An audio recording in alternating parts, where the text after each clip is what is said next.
Chapter 1095, Old Friend. Qiao Xian tapped gently on the door, clutching the invitation in her hand.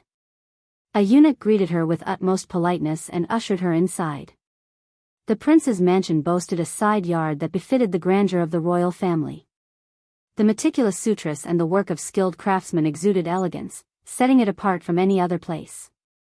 Despite the arrival of autumn, the garden remained vibrant, devoid of any signs of melancholy.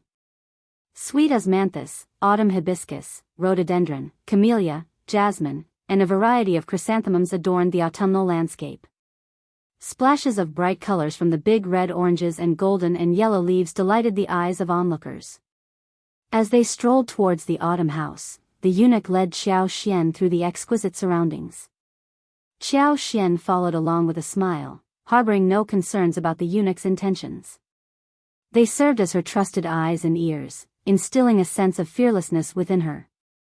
However, Qiao Xian found herself unexpectedly encountering a familiar face in this place. Her heart skipped a beat as she laid eyes on a stunning woman, adorned with intricate makeup, a stylish hairstyle, and embellished with gold hairpins and pearls. The lady donned a finely embroidered yellow palace dress, radiating an air of familiarity that Qiao Xian struggled to place. The beauty smiled warmly at her and addressed her as Mrs. Shao. Recognition flooded Qiao Xian's mind, and she struggled to maintain her composure. It was He Jiqing. The cousin from the Xie family, who had once attempted to seduce Xie Jingrong with Tao Tao, now held the title of madam in the fourth prince's mansion. The eunuch respectfully greeted He Jiqing, prompting Qiao Xian to bow in deference, saying, "Good day, Madam He." The fourth prince had a prince consort named Ms. Do, as well as a secondary concubine, Ms. Shi. He Jiqing had become one of the concubines. The eunuch displayed an evident reverence towards her, solidifying Qiao Xian's belief that the fourth prince held her in high regard. He Jiqing's smile widened as she clasped Qiao Xian's hands and spoke, "Mrs. Shao, your kindness knows no bounds. We are old friends, there's no need for such formality." Qiao Xian pondered silently to herself. The Xie family had proven to be remarkably resourceful. Without their influence, He Jiqing wouldn't have gained entry into the fourth prince's mansion so swiftly. However, during her time in the capital with Shao Yunduan, Xie Jingrong had kept her unaware of these developments. It became evident that something unpleasant had transpired between He Jiqing and the Xie family. Qiao Xian was cautious about getting too close to He Jiqing. She couldn't quite gauge the depths of He Jiqing's character, but she sensed a shrewdness about her. It was wiser to keep her distance from a cunning individual without a kind heart. Withdrawing her hands, Qiao Xian took a few steps back and maintained a composed expression. "Madam He, you must be jesting.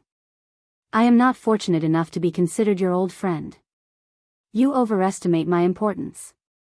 I am here at the Xie family's behest, and our paths have merely crossed by chance." Unsure of He Jiqing's sudden attempt at closeness, Qiao Xian decided to steer the conversation away from that topic. He Jiqing was taken aback. She hadn't anticipated Mrs. Shao's rejection of her goodwill. Concealing her irritation, the warmth faded from her expression, and she chuckled softly behind her handkerchief, adopting a coquettish tone. "Mrs. Shao is truly straightforward. We coincidentally bumped into each other in the capital, which is a rare occurrence. We should enjoy this opportunity as old friends and explore together." "Yes, Madam He," Qiao Xian replied, offering a polite smile and refraining from declining the invitation.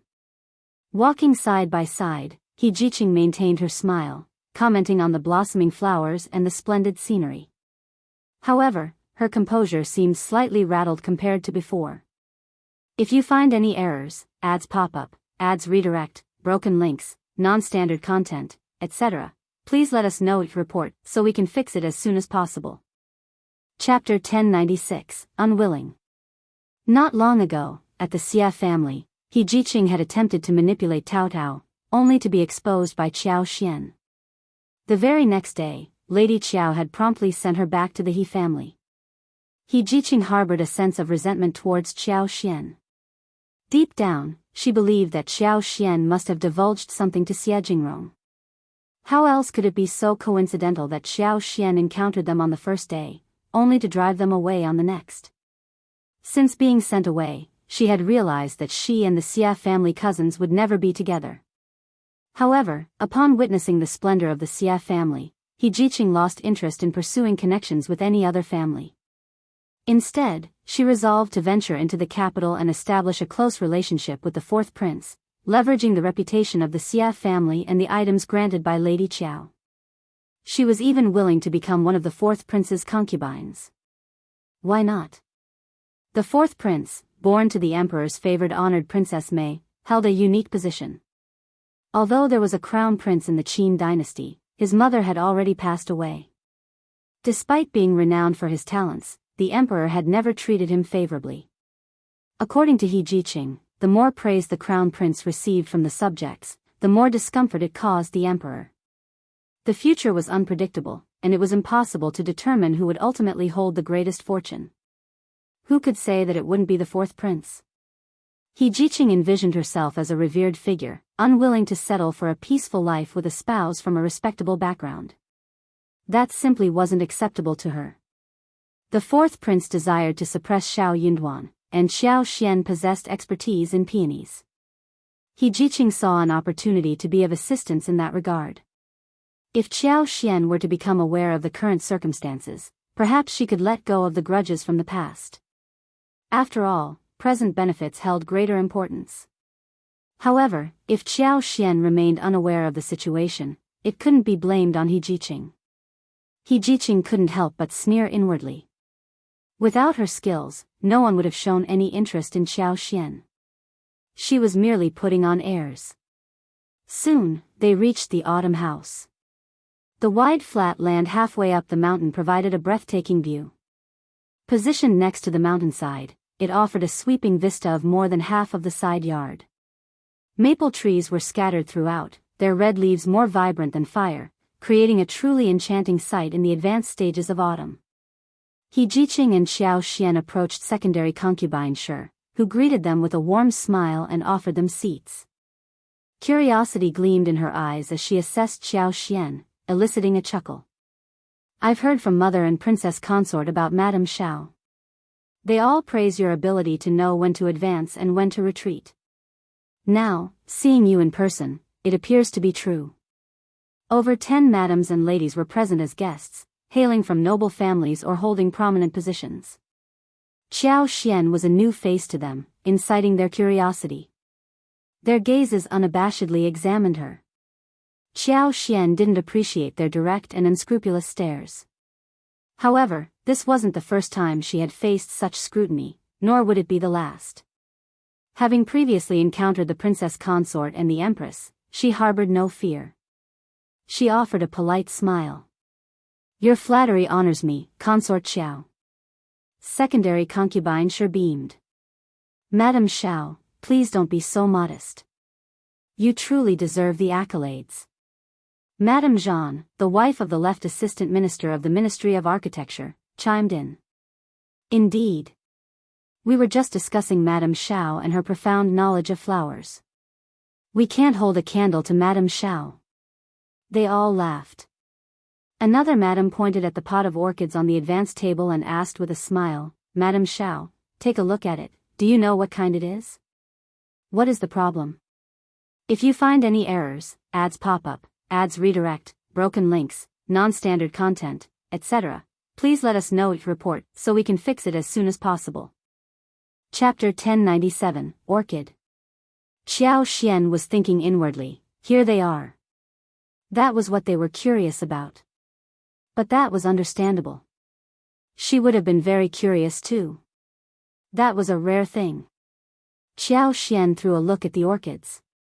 The long, slender green leaves exhibited a lush and moist appearance. They were gathered, with the tips gently drooping outward. Planted in an octagonal purple sand flower pot intricately carved with depictions of mountains, rivers, pine bamboos, it exuded an aura of antiquity and elegance. The flowers bloomed in a delicate shade of light green, evoking a fairy-like elegance. The emerald green sepals resembled peach petals, while the slender flowers mirrored the shape of peach petals. Hence, it earned the name Emerald Peach. Orchids held immense popularity during this era, and Xiao Xian had acquired comprehensive knowledge about them through the system within her spatial realm. Consequently, she recognized the orchid species immediately upon setting her eyes upon them. In the modern era, emerald peaches had long gone extinct, and Xiao Xian had no desire to encounter them at this moment. However, their presence indicated their remarkable value. Xiao Xian observed them attentively but refrained from divulging their exact classification. Emerald peaches were rare, and she was merely a Madame Hanlon hailing from a humble background.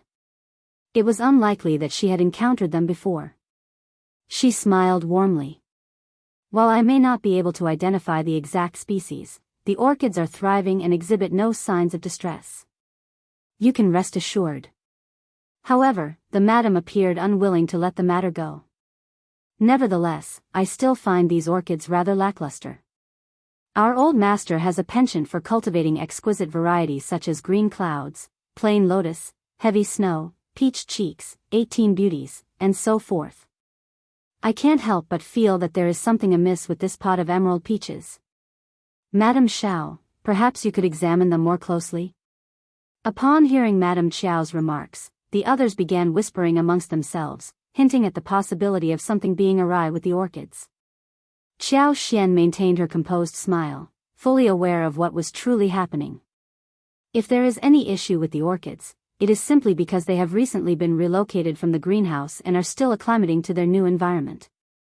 There are no other problems to be concerned about. The collective shock was palpable. Xiao Xian's explanation seemed absurd. It appeared as though Madame Shao was spouting nonsense. The expression on Madame Qiao's face changed abruptly. In a state of surprise, she blurted out, "How did you know?" Even secondary concubine Shi was taken aback. It seemed that Xiao Xian's statement held truth. Emerald peaches held great significance to the fourth prince, and there were only 3 pots of them in the entire capital. Due to the presence of a hot spring in the vicinity of the side yard, a dedicated greenhouse had been constructed. As winter approached, these precious orchids had been relocated from the greenhouse to the intermediate side yard. In case of sudden weather fluctuations, the greenhouse could be used to maintain a suitable temperature, far superior to relying solely on charcoal fires. Those renowned orchids would lose their perfection if they were damaged, and orchid enthusiasts found such imperfections unacceptable. Secondary concubine Shi had placed the peach blossoms on display not only due to her personal fondness for their elegance but also as a means to showcase her favored position.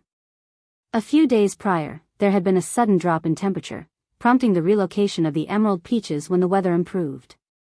How could Xiao Xian discern such details so easily? Unable to contain her curiosity, secondary concubine Shi inquired, "Madame Shao, how did you come to this realization?" The others were left dumbfounded, acknowledging the accuracy of Xiao Xian's observation. It became evident that Madame Shao possessed knowledge about the matter. After all, she was the second sister-in-law of secondary concubine Shi's family. If you find any errors, ads pop up, ads redirect, broken links, non-standard content, etc., please let us know your report so we can fix it as soon as possible. Chapter 1098, Mocking. Xiao Xian smiled serenely as she addressed the gathering. The temperature and humidity disparities between the greenhouse and its surroundings can easily affect orchids. These delicate flowers are highly sensitive to such changes, a fact that is quite evident. Everyone present. Indeed, it had not been an effortless journey for her. "I understand," concurred secondary concubine Shi, nodding graciously. She turned to Madame Shao with a smile and added, "Madame Shao possesses an unparalleled understanding of this subject. Only she can discern such subtleties. We can't claim to possess such discerning tastes." Laughter echoed through the room as the ladies and madams joined in. Some couldn't help but feel a twinge of envy. They dubbed it sheer luck. In the past, no one paid attention to her. No one laughed at her, looked down on her, or belittled her for her humble beginnings, akin to a mere floral artisan tending to plants and flowers. But when she rescued the emperor's beloved peony, even the court florists were left speechless. Her clever maneuver earned her favor and countless accolades from the emperor and the empress. No one dared to look down on her anymore. No one dared to mock her. It would be tantamount to defying the entire court. Suddenly, a young lady blinked mischievously and inquired, her voice laced with a smile, "That's quite peculiar. The Qiao family doesn't seem to possess a natural aptitude for this profession. How did Madame Shao acquire such skills?" The young lady was a cousin of Tian Shanshan from the Tian family, accompanied by her mother. Officer Tian and his family had remained silent, and as relatives, they had no intention of making things difficult for Qiao Xian on this occasion, for the sake of appearances. However, the girl's inquisitiveness couldn't be faulted. Everyone present was well aware of the animosity between the Tian family, Shao Yunduan, and Qiao Xian. The whispers of Qiao Xian's association with the Qiao family spread throughout the room, igniting a spark of anticipation among the attendees. It was a universally known fact that people reveled in gossip and conflicts. If the Tian family engaged in a dispute with Madame Shao, it would undoubtedly be a captivating spectacle. Qiao Xian smiled in response. It's not surprising that others are unaware of this. I had a lot of leisure time at home, so I immersed myself in books and took up some personal gardening projects. Over time, I developed certain insights. It was the safest and most indisputable explanation. Even if others doubted her, what did it matter? The lady from the Tian family displayed a look of enlightenment. "Ah, I see. Madame Shao, you possess an exceptional talent for self-learning, despite your young age. I assume you devoted a significant amount of time to this pursuit during your upbringing? It's quite a remarkable approach." She added playfully, "Seems like being overlooked at home can be a blessing in disguise. Who knows what skills one might acquire and how useful they may become in the future." With a jesting tone, she turned to Qiao Xian and continued, "Speaking of which, Madame Shao, you ought to express gratitude to your maternal figure. If it weren't for her, you might never have had the opportunity to flourish." Some couldn't help but burst into laughter, while others discreetly covered their mouths to stifle their amusement. Everyone grasped the underlying meaning behind Ms. Tian's words. She was mocking Qiao Xian for being neglected and unloved by her mother, insinuating her lack of filial piety. According to her, third Madame Qiao's indifference had inadvertently contributed to Qiao Xian's success. If you find any errors, ads pop up, ads redirect, broken links, non-standard content, etc., please let us know each report so we can fix it as soon as possible. Chapter 1099, Concealed. However, eventually, she severed ties with the Qiao family, an act considered deeply unfilial. Qiao Xian responded, her voice calm yet resolute. "Lady Tian, I believe there is a misunderstanding. Learning requires time, but talent is equally crucial. Take my husband, for instance. His rise to the position of Primus at such a young age is a testament to his dedication and natural aptitude. Similarly, my proficiency in tending to flowers and trees is not something that can be acquired solely through time." She emphasized the significance of talent over mere passage of time. She continued, recounting her past experiences.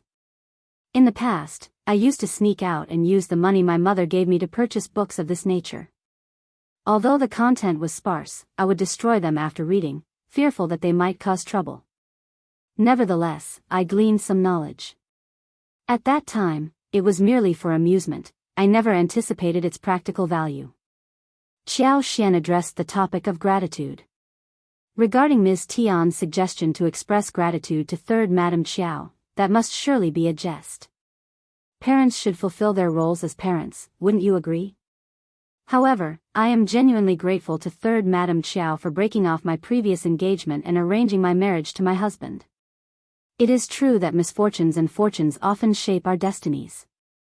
A bewildered silence fell upon the room as they exchanged uncertain glances. It was a foolproof plan. Thanks to the Tian family, many secrets regarding Shao Yunduan and Qiao Xian had been unearthed, including her previous betrothal, which was no longer a secret. When Qiao Xian married Shao Yunduan, he was merely a destitute talent from the countryside, while her former fiancé was an educated scholar groomed for the position of county magistrate. So, was third Madame Qiao truly acting in her best interests? It seemed she had been scheming to ruin Qiao Xian's life. To steal someone's marriage and shatter their entire existence, one could describe her lineal mother as treacherous as a snake. No one could fault a concubine's daughter for lacking respect towards such a lineal mother. Furthermore, Qiao Xian had married Shao Yunduan after accidentally falling into the water. But how could a girl fall into the water so easily? However, these individuals were not easily swayed. They were the esteemed madams of the distinguished noble families, well versed in the ways of deceit and cunning. They believed that third Madame Qiao had orchestrated the incident, intending for the concubine's daughter to meet her demise in the water. But to everyone's surprise, Shao Yunduan had rescued her. No one dared to speak ill of third Madame Qiao. Tian Jingjing, a member of the Tian family, felt deeply humiliated by Qiao Xian's rebuttal, particularly the final sentence. What did it imply? It hinted that although the Tian family appeared prosperous and esteemed, there might be an underlying source of trouble. How dare they? Tian Jingjing sneered, unable to contain her frustration. So, Madame Shao, it seems you hold great dissatisfaction toward third Madame Qiao. What has she done to warrant such a decisive severance? Perhaps you'd care to enlighten everyone? Tian Jingjing's mother, Ms. Yuan, was taken aback. She shot her daughter a reproachful glance. Jingjing. Meanwhile, Qiao Xian had already begun staging her own performance. She sighed, shaking her head and replied, "The past is in the past. What good does it serve to delve into old matters? Although we are estranged, I have no desire to dwell on the past any longer." Ms. Tian is correct. As juniors, we should strive to be reasonable, adhere to decorum, and exhibit kindness. Let us leave certain things behind us. If you find any errors, ads pop up, ads redirect, broken links, non-standard content, etc., please let us know each report so we can fix it as soon as possible. Chapter 1100, Good Luck. Qiao Xian's heavy sighs seemed to cast Tian Jingjing as the unreasonable one. Tian Jingjing struggled to find her words. Enough, Jingjing, Ms. Yuan interjected, unable to tolerate the situation any longer. She grasped her daughter's sleeves and shot her a warning glance. Tian Jingjing fell silent, turning away in anger. Ms. Yuan couldn't help but inwardly complain about her foolish daughter. Why was Tian Shanshan's business her concern? Tian Shanshan and her father couldn't exploit Qiao Xian and Shao Yunduan, so why was she so eager? She had a penchant for hanging around Tian Shanshan and putting blind trust in her. Her mother's advice held no sway compared to Tian Shanshan's influence. How exasperating. Though the spectacle had fallen short of their expectations, no one dared to stir up further trouble. They saw the situation clearly, the Tian family had already backed down, and no one else dared to provoke Madame Shao. Was there anyone with a grudge against her? Certainly not. Moreover, after alienating the Tian family to such an extent and causing concerns among the noble and prestigious families in the capital, Qiao Xian and Shao Yunduan had managed to turn the situation around and establish themselves firmly. It was undoubtedly a stroke of luck. Even if it was attributed to luck, it made them impressive and awe-inspiring. Those in the government offices, especially those in higher positions, feared opposing someone who appeared to be born with the fortune of the government. They possessed an inherent advantage that others couldn't envy. Going against them meant inviting misfortune upon oneself. It was still premature to make conclusive judgments, but what was the point? Consequently, the conversation shifted swiftly to other topics. Many madams even expressed their willingness to seek Qiao Xian's assistance should they encounter any issues with their prized flowers and trees at home. Qiao Xian responded with a smile and a nod. She harbored no concerns that the madams would treat her as a mere gardener, entrusting her with the care of ordinary flowers and trees. After all, she had tended to the emperor's most prized peony, and no one would dare to belittle her as a common florist. Such treatment would be utterly humiliating. No one would be so foolish. Even Xiao Wei wouldn't stoop to that level. Soon, the conversation shifted to the latest trends in clothing, accessories, and makeup within the capital's elite circles. These noble ladies had been accustomed to a life of luxury since a young age, paying meticulous attention to their appearance and indulging in fine attire, fine dining, luxurious accommodations, and extravagant means of transportation. They were well versed in the art of dressing up. With ample leisure time on their hands, it was only natural for them to discuss these matters. Qiao Xian found herself genuinely intrigued. These were areas of expertise she had never delved into before. While she may not necessarily need such knowledge, there was no harm in listening and expanding her understanding. Thankfully, she possessed a good sense of style, ensuring she dressed well. Yet, upon reflection, if she were truly a concubine's daughter from a small town who had always been disregarded by her lineal mother, she would encounter numerous difficulties in such circles. The barriers within this social sphere were strict indeed. Those who didn't belong would always struggle to fit in. Qiao Xian recognized that she was not a part of their inner circle, despite the kind treatment she received from the madams. There was no way to gain true acceptance from them. Ultimately, it was Shao Yunduan who held the key to her integration. If you find any errors, ads pop up, ads redirect, broken links, non-standard content, etc., please let us know each report so we can fix it as soon as possible. Chapter 1101, Shao Yunduan. Qiao Xian remained unfazed by the outcome, recognizing that it hinged on Shao Yunduan's position and influence. However, she harbored no concern about it. To her surprise, the topic shifted to lipsticks. The lipsticks she had created had already gained considerable fame within the capital. For the time being, Shao had decided against selling the lipsticks in the capital. Instead, he had discussed with Qiao Xian the prospect of selling them in the province.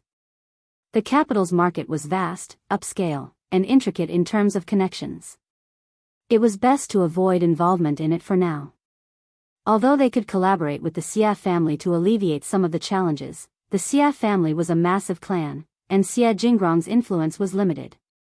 There was no guarantee that the Xia family wouldn't cause complications. Furthermore, the quantity of goods available was limited. Given the restricted production capacity, Qiao Xian couldn't obtain a substantial supply of lipsticks. Thus, she decided to keep this lucrative and secure venture to herself.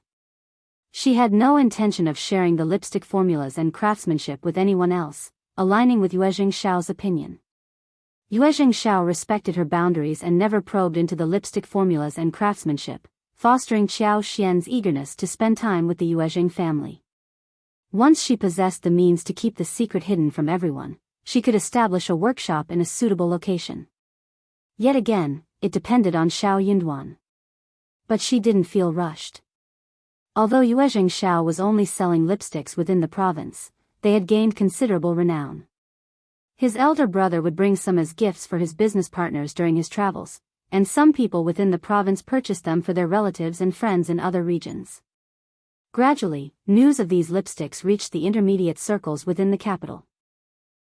Shao possessed 10 limited editions, and out of those, 5 were acquired by noble ladies residing in the capital. Numerous ladies and madams were fervently inquiring about the purchasing process, and some even sought assistance from others to obtain them. Merchants based in the capital, particularly those specializing in rouge and cosmetics, attempted to study the strategies for selling these limited editions. However, their efforts were all in vain. Due to Yuzhang's remote location and the fact that the lipsticks posed no threat to the sales of lip gloss within a 500-meter radius of the capital, people either approached Shao for cooperation or resorted to empty threats of collaboration. Being situated in a secluded corner, the Yuezheng family enjoyed relative tranquility. The merchants who visited their doorstep were nowhere near the same league as the Yuezheng family, let alone capable of suppressing them. Shao had publicly declared that the production process was intricate, involving complex raw materials, and the products were strictly limited in quantity. This created the perception that the product was exceedingly rare and difficult to produce, causing many to step back. However, Qiao Xian was taken aback by her own mention in this context. The topic of lipsticks ignited great excitement among the madams, who indulged in comparing the variety of styles and colors they possessed. I've heard that lipstick production is quite troublesome, resulting in limited availability. Such a pity. Yes, if only we could establish a store in the intermediate area, we wouldn't have to go through so much trouble to acquire them. At times, we can't even manage to purchase them. There's an overwhelming demand here. In my opinion, it seems that the owner lacks business acumen. Why not consider opening a store in the capital? What's the point of worrying about the business? The owner is not unintelligent.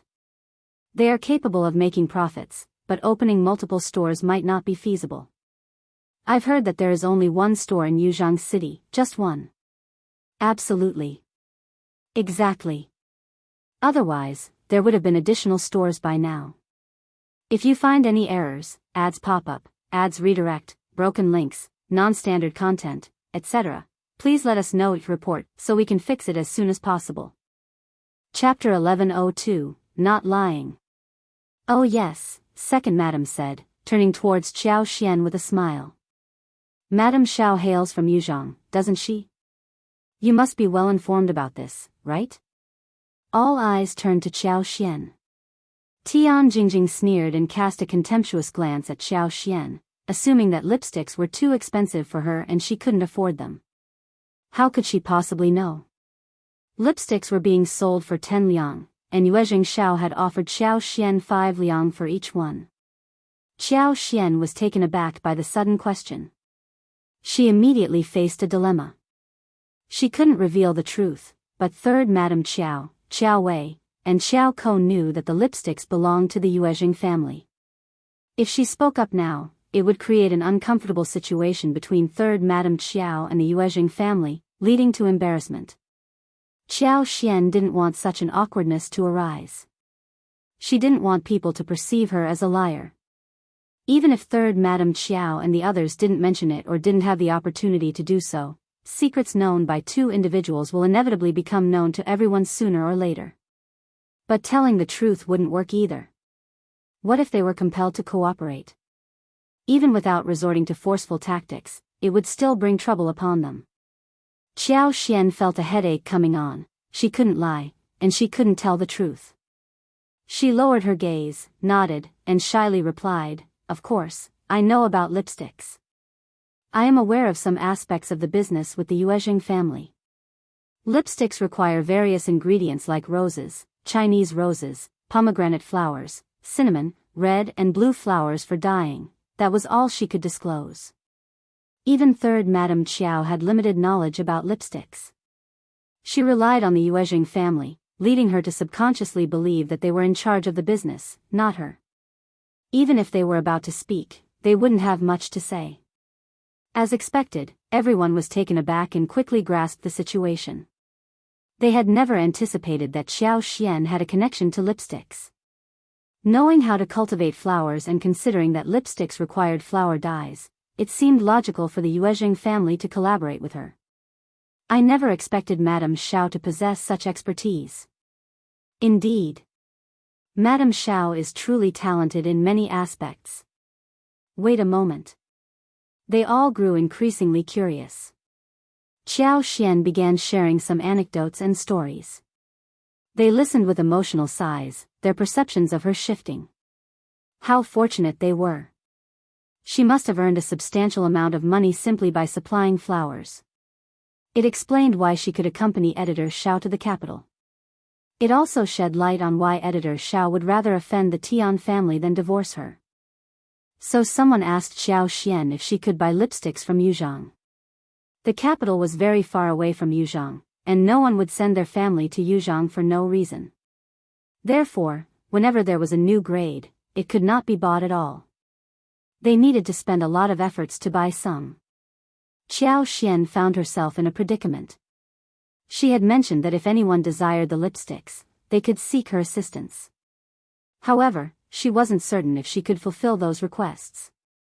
While in the capital, both she and Shao Yunduan had no means of maintaining direct contact with Yuzhang. Their only option was to send letters through a caravan. Everyone concurred, understanding that Qiao Xian lacked the assistance of servants capable of running errands over such a long distance. They were even less reliable than her own family. Thus, the idea was quickly dismissed. If you find any errors, ads pop up, ads redirect, broken links, non-standard content, etc., please let us know each report so we can fix it as soon as possible. Chapter 1103, Forget It. They all engaged in lively conversation over tea and reveled in the picturesque surroundings, soon gathering for a delightful lunch. Someone mentioned their plan to visit Fayun Temple in the north to offer incense and invited Qiao Xian to join them. Qiao Xian agreed with a nod. One by one, they departed for their destination. However, He Jiqing requested that Qiao Xian stay back and have a chat with her. She also extended an invitation for Qiao Xian to visit the fourth prince's mansion whenever she had the time. Qiao Xian politely nodded, inwardly determined not to accept the invitation. She had no idea what He Jiqing had in mind, but she knew it couldn't be anything good. However, she didn't want to revisit the time when she and Shao Yunduan had left the capital, facing the fourth prince's attempts to set them up. If the opportunity arose in the future, she could consider paying them a visit then. For now, she decided to let it go. Secondary concubineship hadn't caused any trouble, and Qiao Xian had done nothing to provoke her either. Shao Yunduan felt relieved seeing her safe and sound. Approaching her, he couldn't help but let out a sigh of relief before saying, "Look, you've returned safely and unharmed. The fourth prince's estate must be magnificent, and the red leaves on the mountains must be stunning." Shao Yunduan sighed with relief and gently held her hands. "I will have a few days off soon. Let's go to the mountains and enjoy the beauty of the red leaves, all right?" Qiao Xian smiled and nodded. "That sounds like a plan." "Absolutely." It was autumn in the capital, and vibrant red leaves adorned the scenery. Shao Yunduan had intended to take her mountain climbing and admire the picturesque landscapes. After all, he didn't want his wife to feel lonely. With his busy schedule at Hanlin Academy, she had little to do to pass the time. Qiao Xian had been busy managing their properties at home. She had a lot on her plate, and she could even whip up delicious meals. However, without many people to share them with and help with the tasting, she and Shao Yunduan felt that something was missing. Qiao Xian recounted her encounter with He Jiqing to Shao Yunduan. Seeing Shao Yunduan's puzzled expression, she couldn't help but chuckle. It dawned on her that Shao Yunduan had never met He Jiqing before and had no idea who she was. After some thought, Qiao Xian decided to share He Jiqing's identity and how she had been involved in the scheme against Tao Tao and herself. He Jiqing was, after all, the concubine of the fourth prince, and the fourth prince had a close relationship with the Tian family. Qiao Xian believed that Shao Yunduan should be aware of this, rather than being kept in the dark. Shao Yunduan furrowed his brow. "That really happened?" Qiao Xian sneered and glanced at him. "This cousin of mine is nothing more than a cunning woman, and I have exposed her true nature. It's a matter of reputation, and I don't want to dwell on it. I thought we would never cross paths again, so I decided to spill the beans. But now she's associated with the fourth prince. After such a long detour, they had encountered the situation once again." Shao Yunduan spoke, his tone serious. "This woman is up to no good. Stay away from her as much as possible.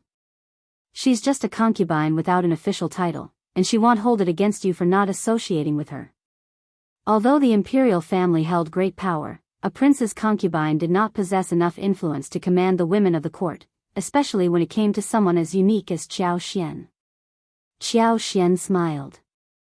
"I will keep my distance from her, and we will only meet at formal gatherings.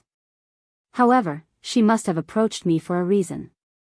I fear the fourth prince is behind this, and he is after you, my husband. If you find any errors, ads pop up, ads redirect, broken links, non-standard content, etc., please let us know and report so we can fix it as soon as possible." Chapter 1104, Understanding. In the eyes of outsiders, Qiao Xian was perceived as someone who only knew how to care for flowers and trees. Moreover, she was already quite capable in the presence of the emperor, and the fourth prince wouldn't gain much from her.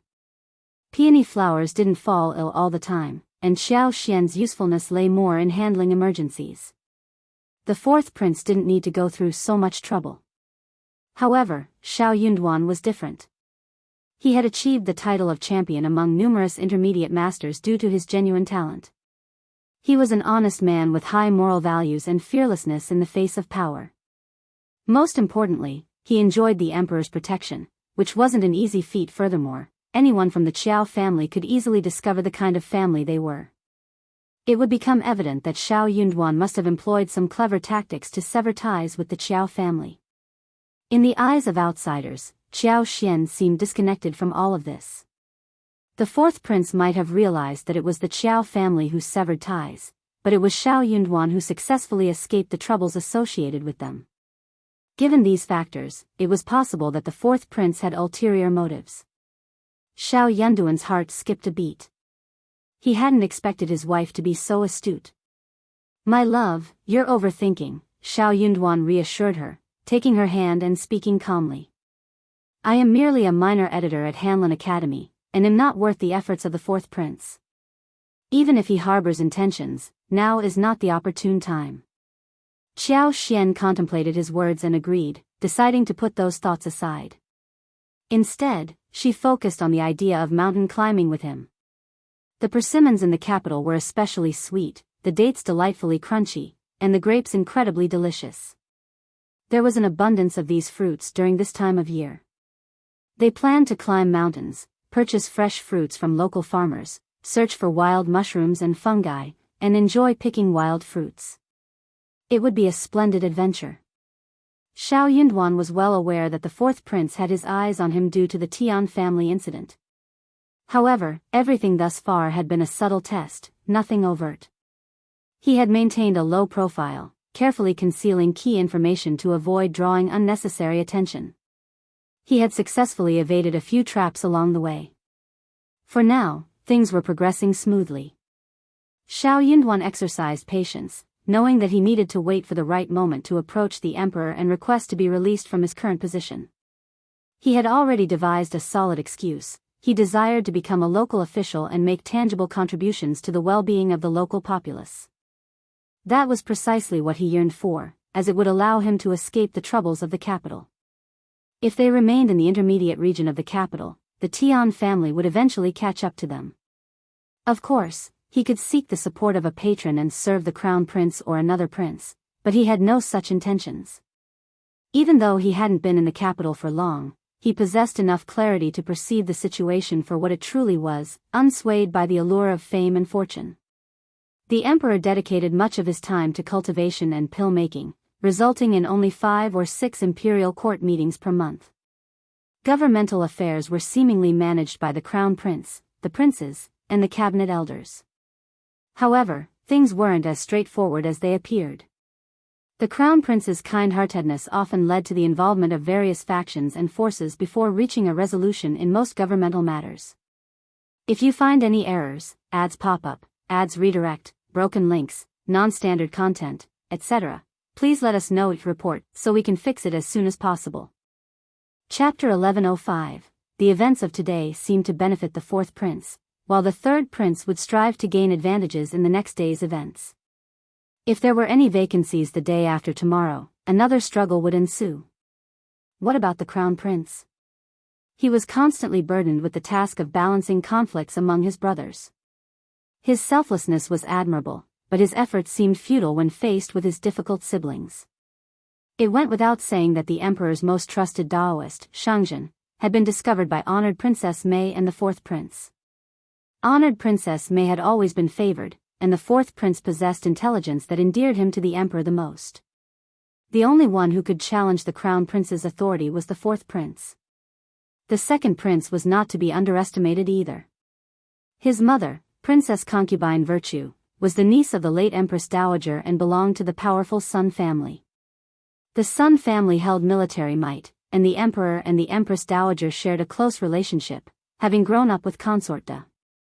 Consequently, they held the second prince in high regard. As for the third prince, although his maternal family lacked grandeur and excitement, he was the son of the current Empress Qi. Besides the crown prince, he held the most honorable status. This advantage, coupled with his Khanate realm cultivation, naturally garnered him many followers. Empress Qi may not possess the same virtue as the former empress, but over the years, she had amassed significant influence. It was evident to all that the emperor appointed Empress Qi as empress because her family lacked power or talent, ensuring that no one posed a threat to the crown prince. During that time, the emperor still held the crown prince in high regard. However, as time went on, things would inevitably become more complicated. The emperor had no intention of abolishing the crown prince, but at times, he couldn't help but feel that something was amiss. No one knew what was truly on the emperor's mind. With so much unknown, imagination ran wild. Furthermore, the crown prince's kind-heartedness often led him to make concessions to gloss over issues, inadvertently empowering his younger brothers and fueling their arrogance. They looked down on him even more. Even Shao Yunduan, who had just arrived in the capital, couldn't help but worry for the crown prince. The crown prince's benevolence was admirable, but would he truly be able to withstand the challenges until the end? It wasn't that he lacked kindness, but rather, the other princes failed to appreciate his kind gestures and instead took advantage of them. Shao Yunduan held a favorable impression of the crown prince.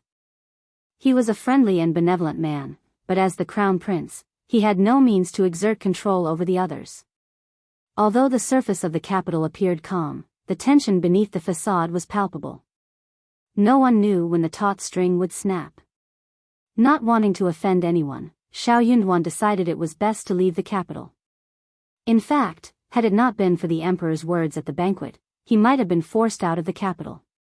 Shao Yunduan chose not to disclose this to Qiao Xian. It would only add to her troubles, and it wasn't necessary. They still had time to devise a plan. 2 days later, the weather remained pleasant. During their break, Shao Yunduan took Qiao Xian out for a walk. The red leaves in the fourth prince's courtyard were exquisite, but the mountains were adorned with a mesmerizing display of fiery red and golden colors, captivating their hearts even more. They picked an abundance of mushrooms in the mountains, as well as persimmons and dates from the farmer's house at the foot of the mountain. They purchased eggs and pickles produced by the farmer's family, enjoying the afternoon until the sun began to set in the west, returning home with contentment. If you find any errors, ads pop up, ads redirect, broken links, non-standard content, etc., please let us know each report so we can fix it as soon as possible. Chapter 1106, at Fayun Temple. The capital was a truly captivating place. Shao Yunduan didn't stop Qiao Xian when she expressed her desire to visit the fourth prince's side yard and join the noble ladies in offering incense. He understood that his wife couldn't stay confined indoors, and they were currently unable to leave the capital. He shouldn't be overly anxious. He should trust her words. Qiao Xian had a sense of propriety and knew how to conduct herself. Fayun Temple, located in the northern part of the capital's suburbs, was one of the 8 renowned monasteries. Nestled in the Jade Mountain, it possessed an air of solemnity and grandeur. Waterfalls and natural springs adorned its surroundings, with peculiar peaks and unique stones dotting the landscape. The scenery was especially captivating, particularly during the spring and autumn seasons. Every year, a continuous stream of pilgrims flocked to the monastery to offer incense and to admire the beauty of the back mountains. Qiao Xian, along with the wife of the censor, Madame Su, and several other young women, had come here for leisure rather than solely for offering incense. The back mountain of Fayun Temple boasted picturesque scenery, but the vegetarian fare served within the monastery itself was rather ordinary. On the other hand, there was a restaurant called Shifeng located at the foot of the mountain that served exceptional dishes, featuring various wild game from the countryside. The food was fresh and unexpectedly popular among the affluent visitors in the capital, leading to bustling business each day. Accompanied by Madame Su, Qiao Xian, and a few maids and elderly women, they embarked on their excursion. Qiao Xian had chosen not to bring Lixia or Liqiao with her this time. They had reserved a private room at Shifeng before making their way towards Fayun Temple. As the temple was situated halfway up the mountain, it would be arduous for the noble ladies to climb all the way there. Since the wagons couldn't reach the temple directly, they opted to use litters instead and arrived at the temple after a half-hour journey. It wasn't a day of high religious significance, so there weren't many visitors present to offer incense. They entered the hall to pay their respects before listening to the sutras recited by the revered elderly master in the small courtyard. This marked Qiao Xian's first visit to Fayun Temple. After listening to the sutras recited by the master, they engaged in a discussion about karma over tea. However, Qiao Xian didn't particularly enjoy the topic and politely excused herself with a smile, venturing outside to explore the surroundings. When Qiao Xian and Lixia returned to the yard, Madame Su and the others were nowhere to be found. The young monks who remained behind respectfully joined their hands together and bowed, addressing Qiao Xian and the other female benefactors. Benefactor Qiao and esteemed guests, Madame Su, and the others have already proceeded to the back mountains. I will wait here to accompany Benefactor Qiao and guide you there. Please, Benefactor Qiao. Qiao Xian nodded in acknowledgement and returned the greeting, responding politely, very well, thank you, Master. No, Benefactor Qiao, please. Please. The young monk appeared unfazed by Qiao Xian's presence and led her serenely into the mountains. Qiao Xian harbored no concerns. She was immersed in the picturesque scenery and had no fear of being deceived by the noble ladies in the mountains. Curiosity flickered within her, wondering if they would engage in any distinctive activities compared to the locals. After all, they were in the capital. The scenery at the back of Fayun Temple's mountain lived up to its renowned reputation. Breathtaking peculiar peaks and unique stones greeted the eye, igniting a sense of wonder.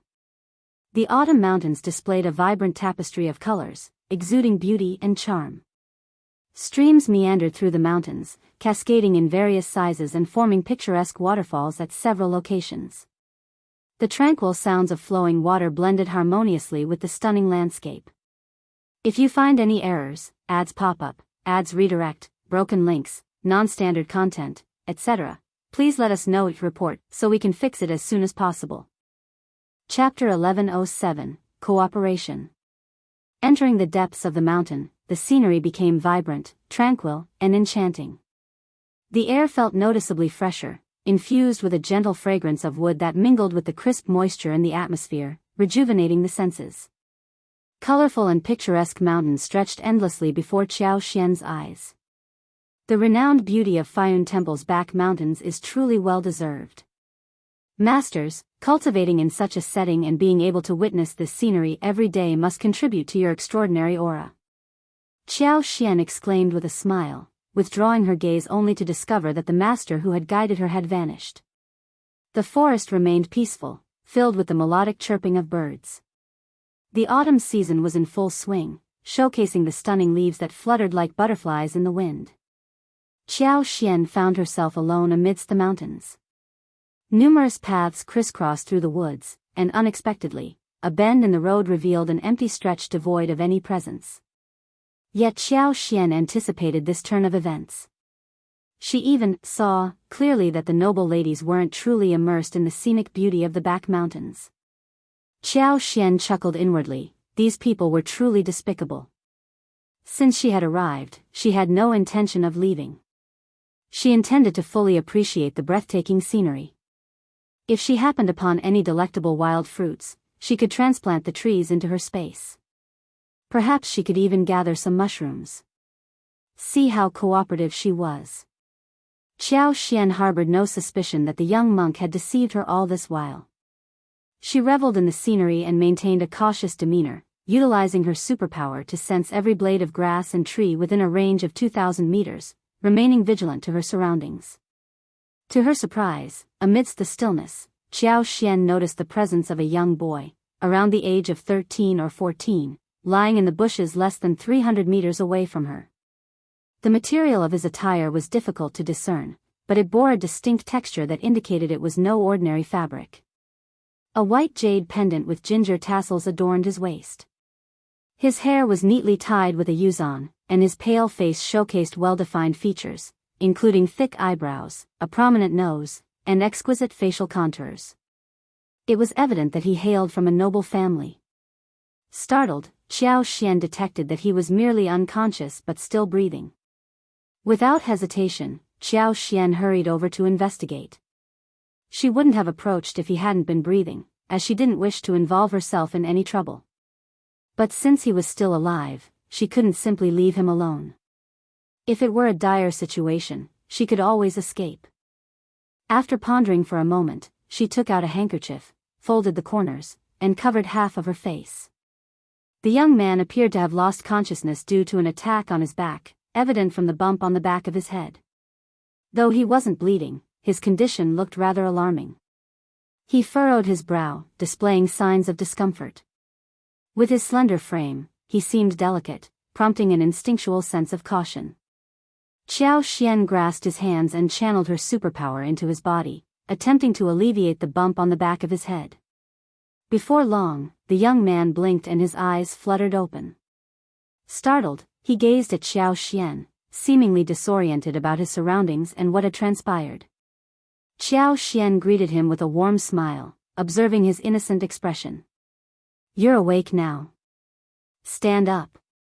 Qiao Xian, who had been crouched next to him, rose to her feet and took a couple of steps back. Internally, she let out a sigh. There was a noticeable disparity between the countenance of an ordinary individual and that of someone with a developmental delay. If you find any errors, ads pop up, ads redirect, broken links, non-standard content, etc., please let us know each report so we can fix it as soon as possible. Chapter 1108, Young Man. This young man possessed a clear vision, yet he appeared perplexed. Qiao Xian sensed an abnormality within his mind. It was a shame that he was so handsome. Despite not recognizing Qiao Xian, the young man displayed utmost compliance. Rubbing his eyes, he rose to his feet, his hands firmly planted on the ground. Qiao Xian pondered why he was alone in this place. Before she could inquire, the young man beamed at her and exclaimed, "Sister." Qiao Xian was taken aback. Perplexed, the young man glanced around and queried, "Sister, who are you? Why am I here? What brings you to this place?" Qiao Xian chuckled. How could she possibly respond to that? The boy continued, "Sister, what happened to your face?" Qiao Xian lowered her handkerchief, revealing a smile. "I have a fear of insects, but I am all right now. I came here to admire the scenery." "And you? What are you doing here all alone? Where is your family?" "Family?" The young man smiled. "My parents are at home, and Dazhong and Tuan are playing with me." He looked around, puzzled. "Where are Dazhong and Tuan?" "Dazhong, Tuan!" he shouted loudly. Caught between laughter and tears, Qiao Xian realized he possessed enough intelligence to clear up the confusion.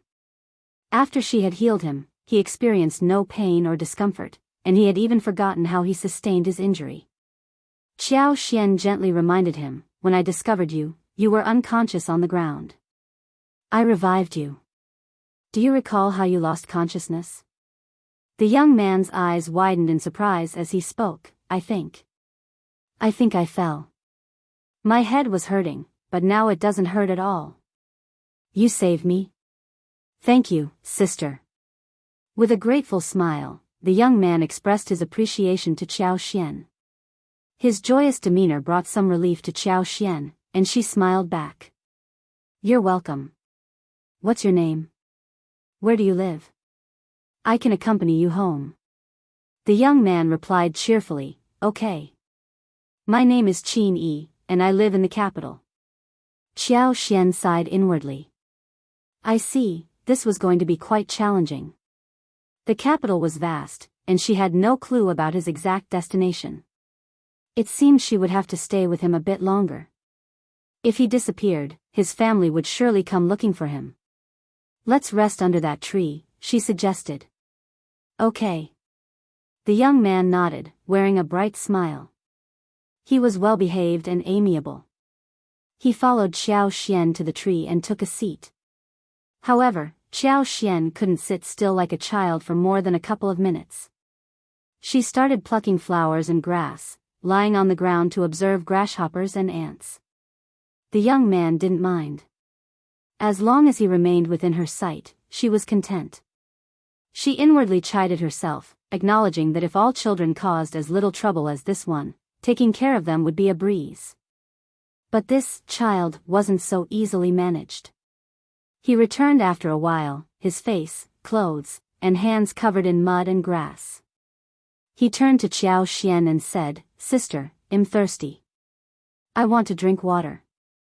Qiao Xian, if you find any errors, ads pop up, ads redirect, broken links, non-standard content, etc., please let us know each report so we can fix it as soon as possible.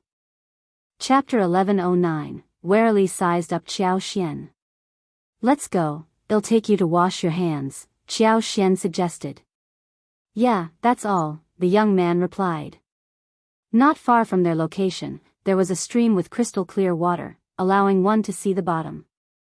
It was exceptionally clean. Qiao Xian guided him to wash his hands in the stream.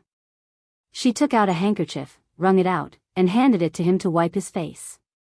Then, when the young man wasn't paying attention, she discreetly retrieved a water bag from her belongings and passed it to him. Drink this. Thank you, sister. The young man displayed good manners as he graciously accepted the water bag, a silly smile adorning his face. He opened it slowly and began to gulp down the water.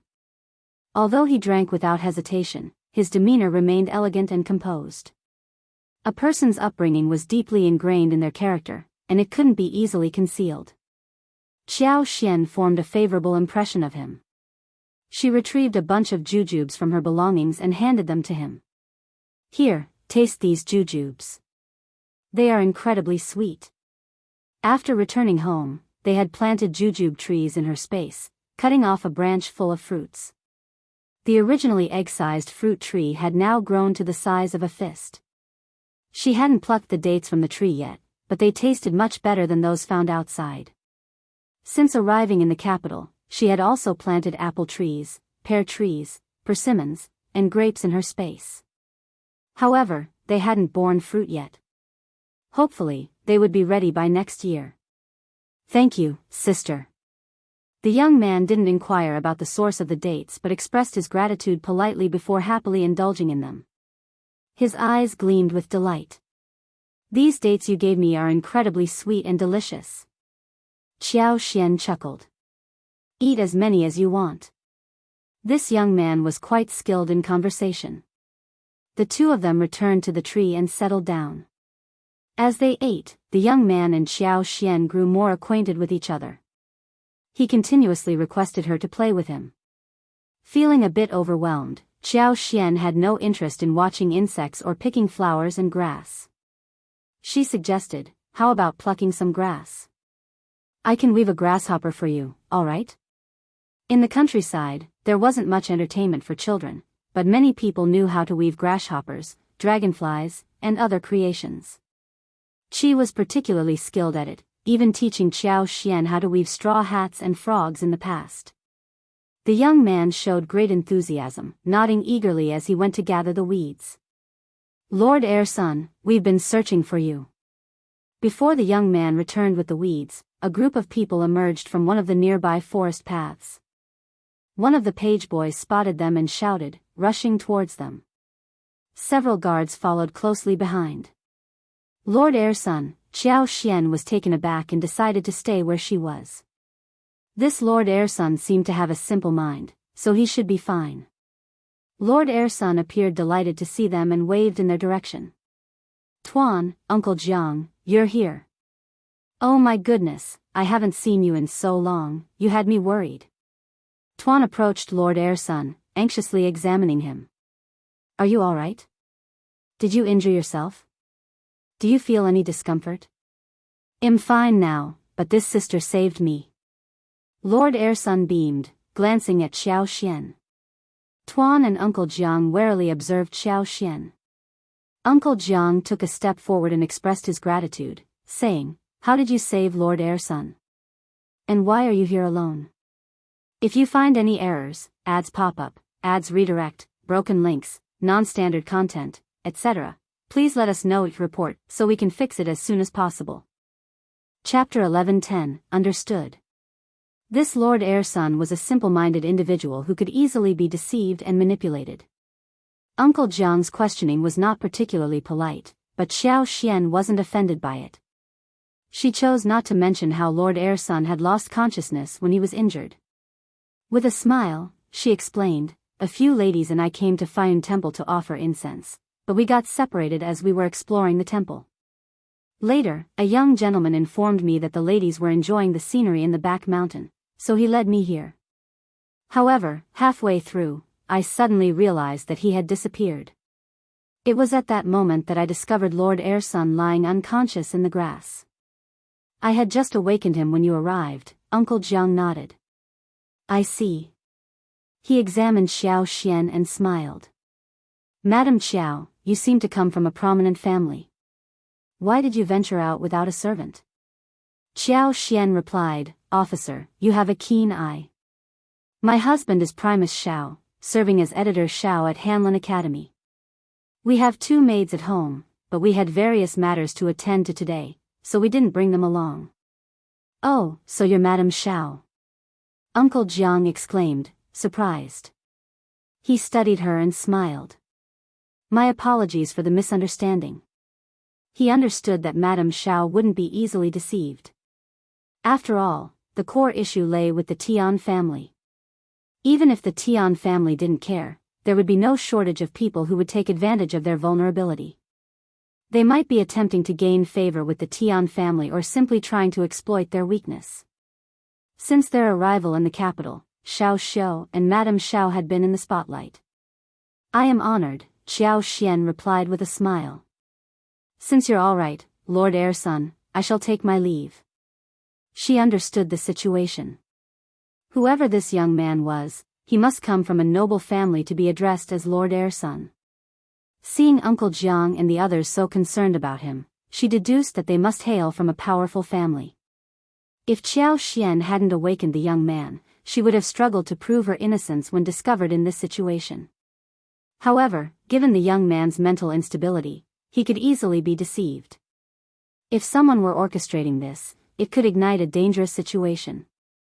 Qiao Xian didn't believe that Madame Su would dare to manipulate a Lord Heir's son.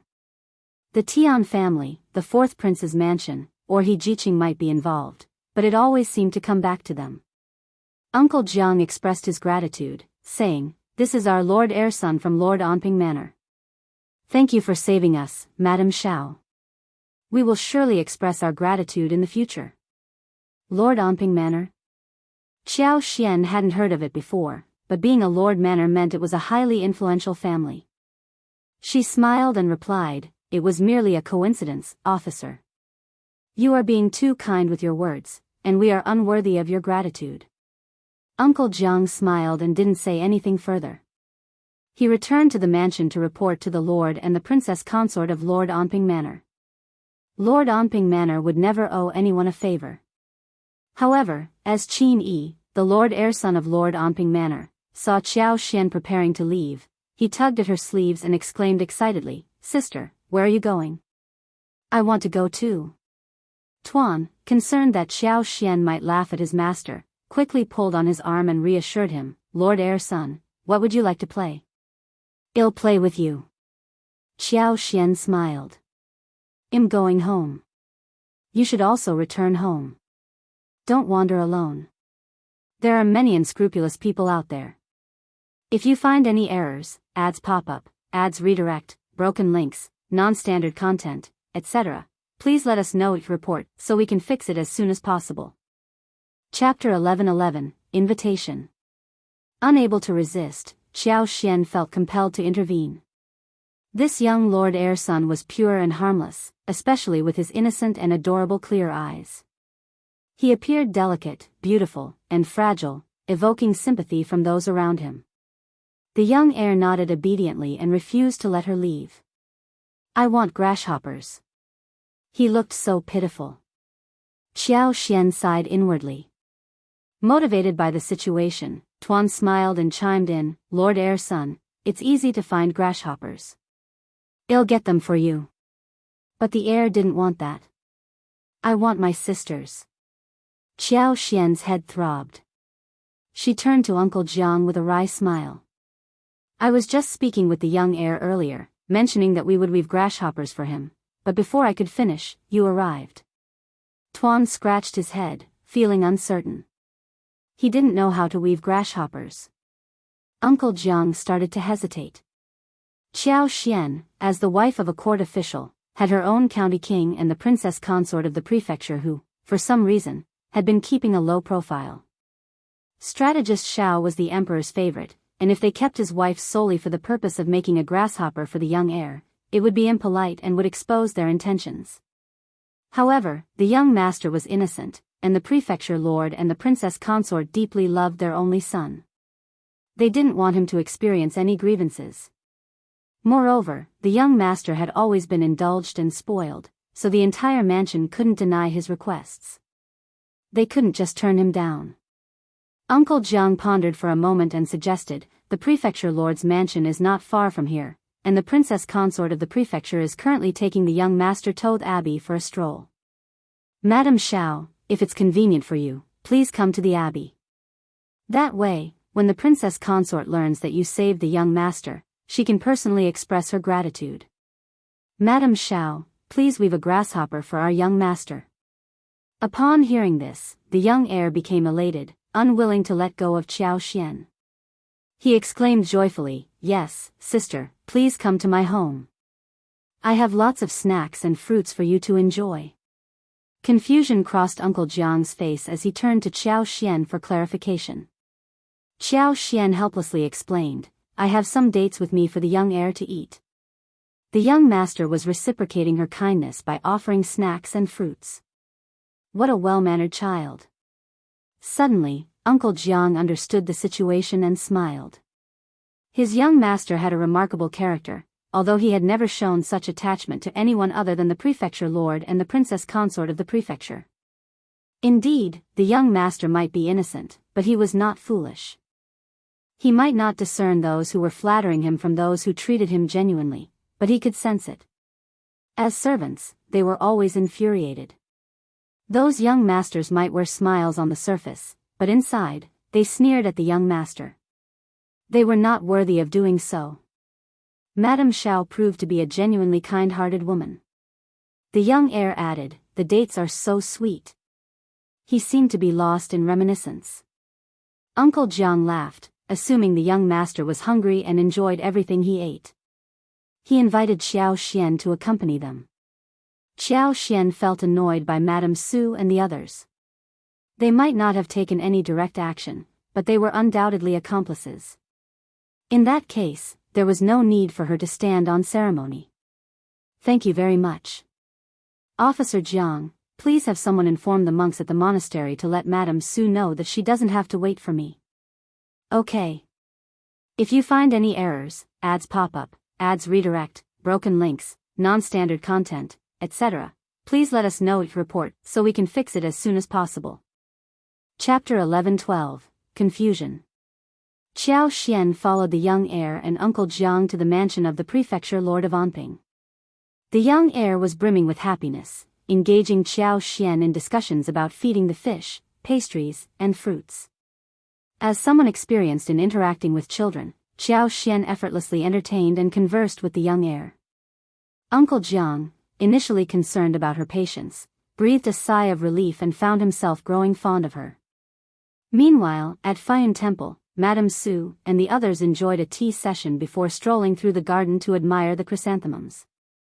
They played for a while until someone realized that a ring seemed to have been misplaced in the garden. They assisted in searching for it, eventually discovering it in front of a cluster of golden chrysanthemums. Originally planning to venture into the back mountains for sightseeing, they decided against it due to fatigue. Instead, they returned to the courtyard and opted to rest before descending from the mountain. As they arrived at Shifeng restaurant for lunch, someone inquired about Qiao Xian's whereabouts. A person complained, "Madame Shao is so young, yet she seems to do as she pleases. Why hasn't she returned yet? We're all waiting here." Another person jokingly chimed in, "Maybe Madame Shao went for a sightseeing adventure in the back mountains." A Daoist added, "That can't be true, right? What is she doing all alone?" The first person smiled, saying half-jokingly, "You never know with Madame Shao. She's quite audacious." Laughter filled the air. Indeed, she was bold.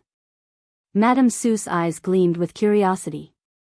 She was about to send someone to fetch Qiao Xian when a young monk approached them, delivering a surprising message. "Madame Shao, you don't have to wait for Madame Shao. She has gone to Lord Anping Manor to convey a message, please."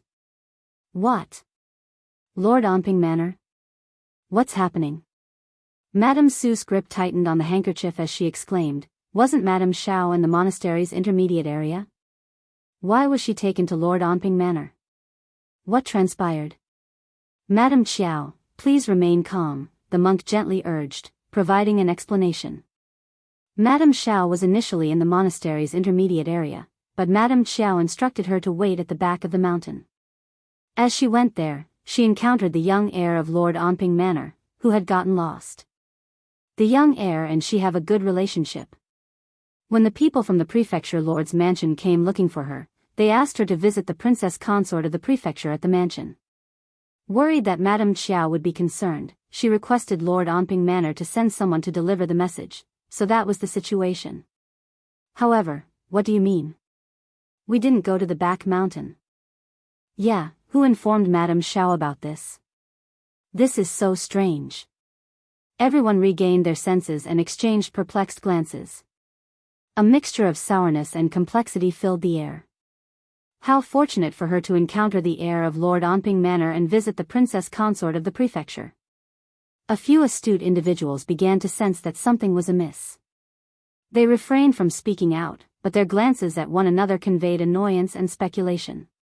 Someone was attempting to set up Madame Shao. It was an outrageous scheme. If you find any errors, ads pop up, ads redirect, broken links, non-standard content, etc., please let us know it report so we can fix it as soon as possible. Chapter 11:13, Princess Consort of the Perfecture Lord. Madame Su's grip tightened on the handkerchief as she contemplated various possibilities and made her own conjectures. The calm demeanor of the monk, as if he hadn't heard anything, further fueled her suspicions. With a bow and a polite gesture, he left the scene. The temple in the outskirts of the capital often received visits from high-ranking officials and nobility. Open and covert struggles were not uncommon, although the temple usually remained uninvolved. Well then, let's descend from the mountain, one of the ladies sneered. We worried for nothing. Instead, she stumbled upon great fortune and fled without facing us, as if she feared we would follow her. She even concocted such a ridiculous story, claiming that we went to the back mountain when we didn't, and she had someone fetch her.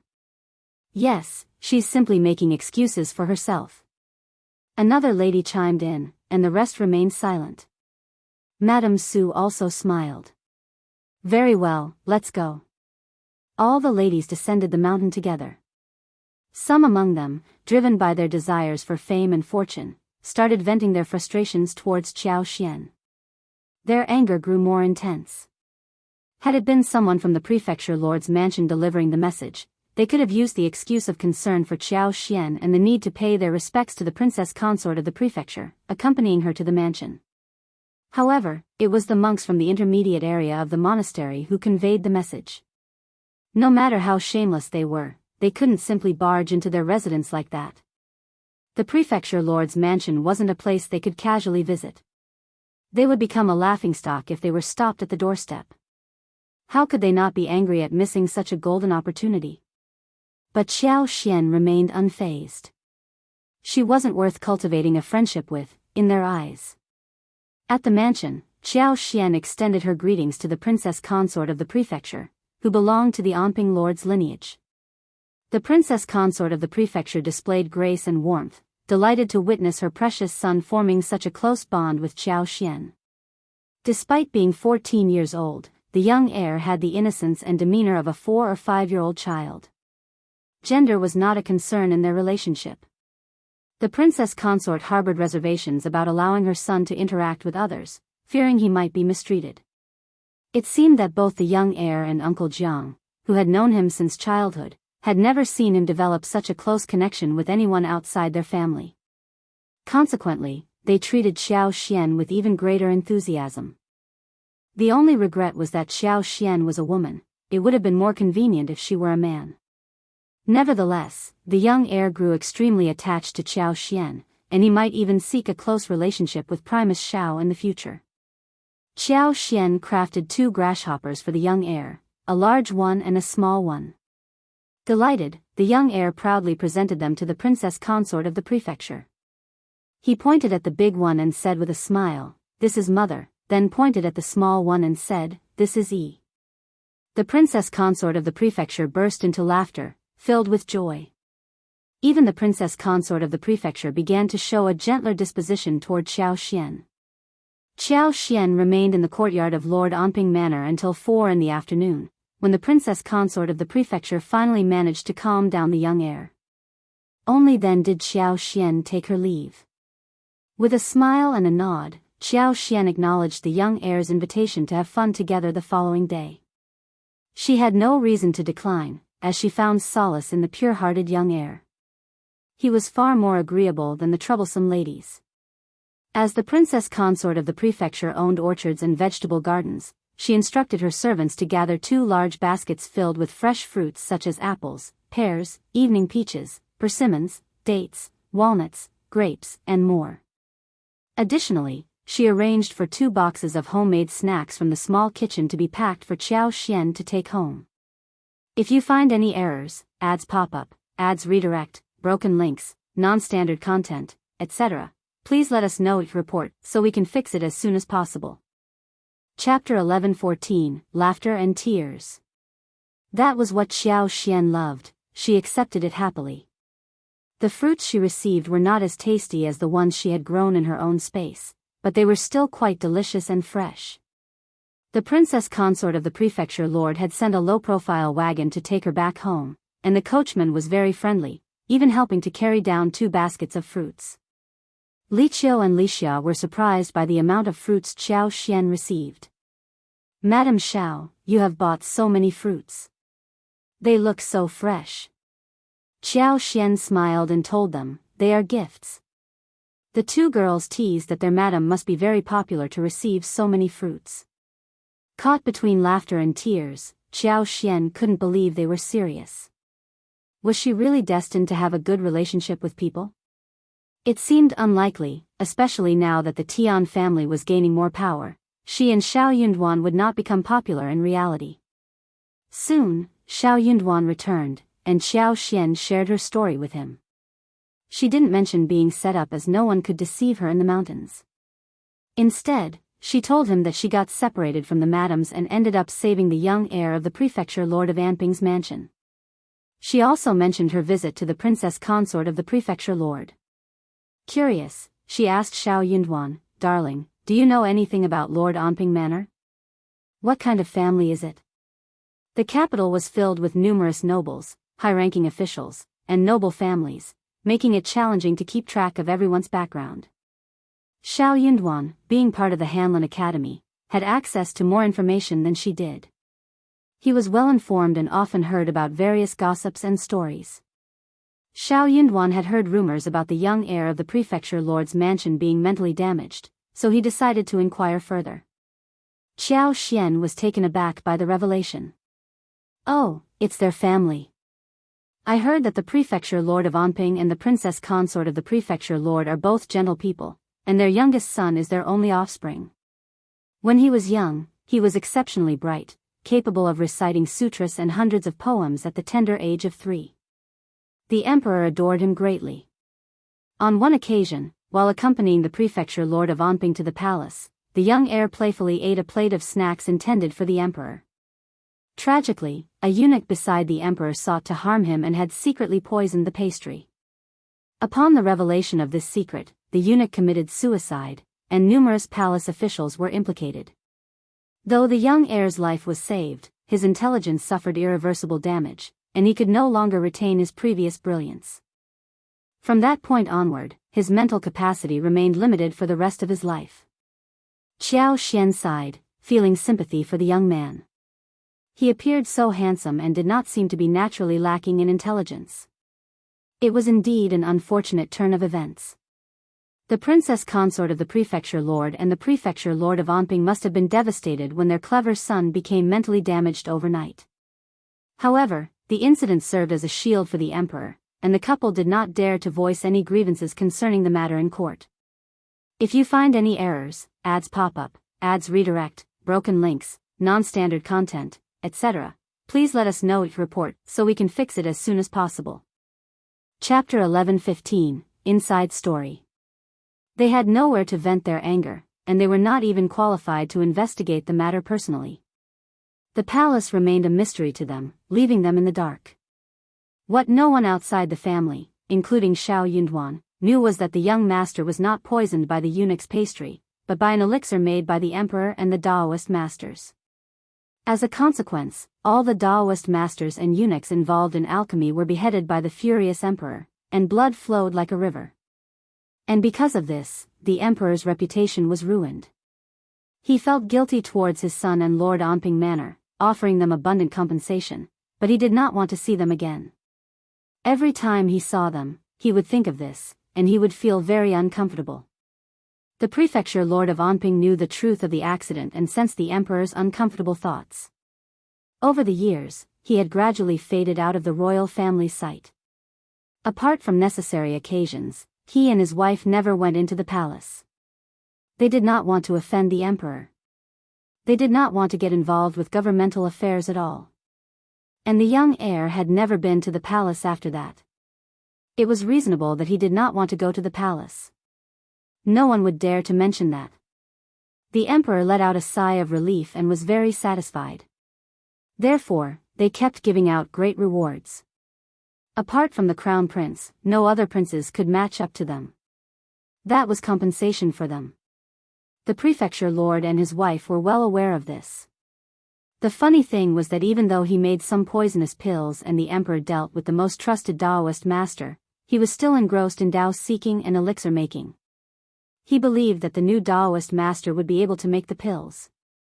Only a few core members of the royal family knew about this, and outsiders knew nothing about it. Hearing Shao Yunduan's words, Qiao Xian thought of this man who had lost his mind. He could never remember how smart he used to be. Even though he was smiling brightly and obediently, his eyes would never shine with wisdom anymore. He would always have the innocence of a child, which made him feel even more sympathetic towards the young heir. The prefecture lord and the princess consort of the prefecture lord felt tormented seeing their son like this every day. He is such a cute child. He even said that he wanted to have fun with me. Shao Yunduan smiled. Darling, you are kind-hearted.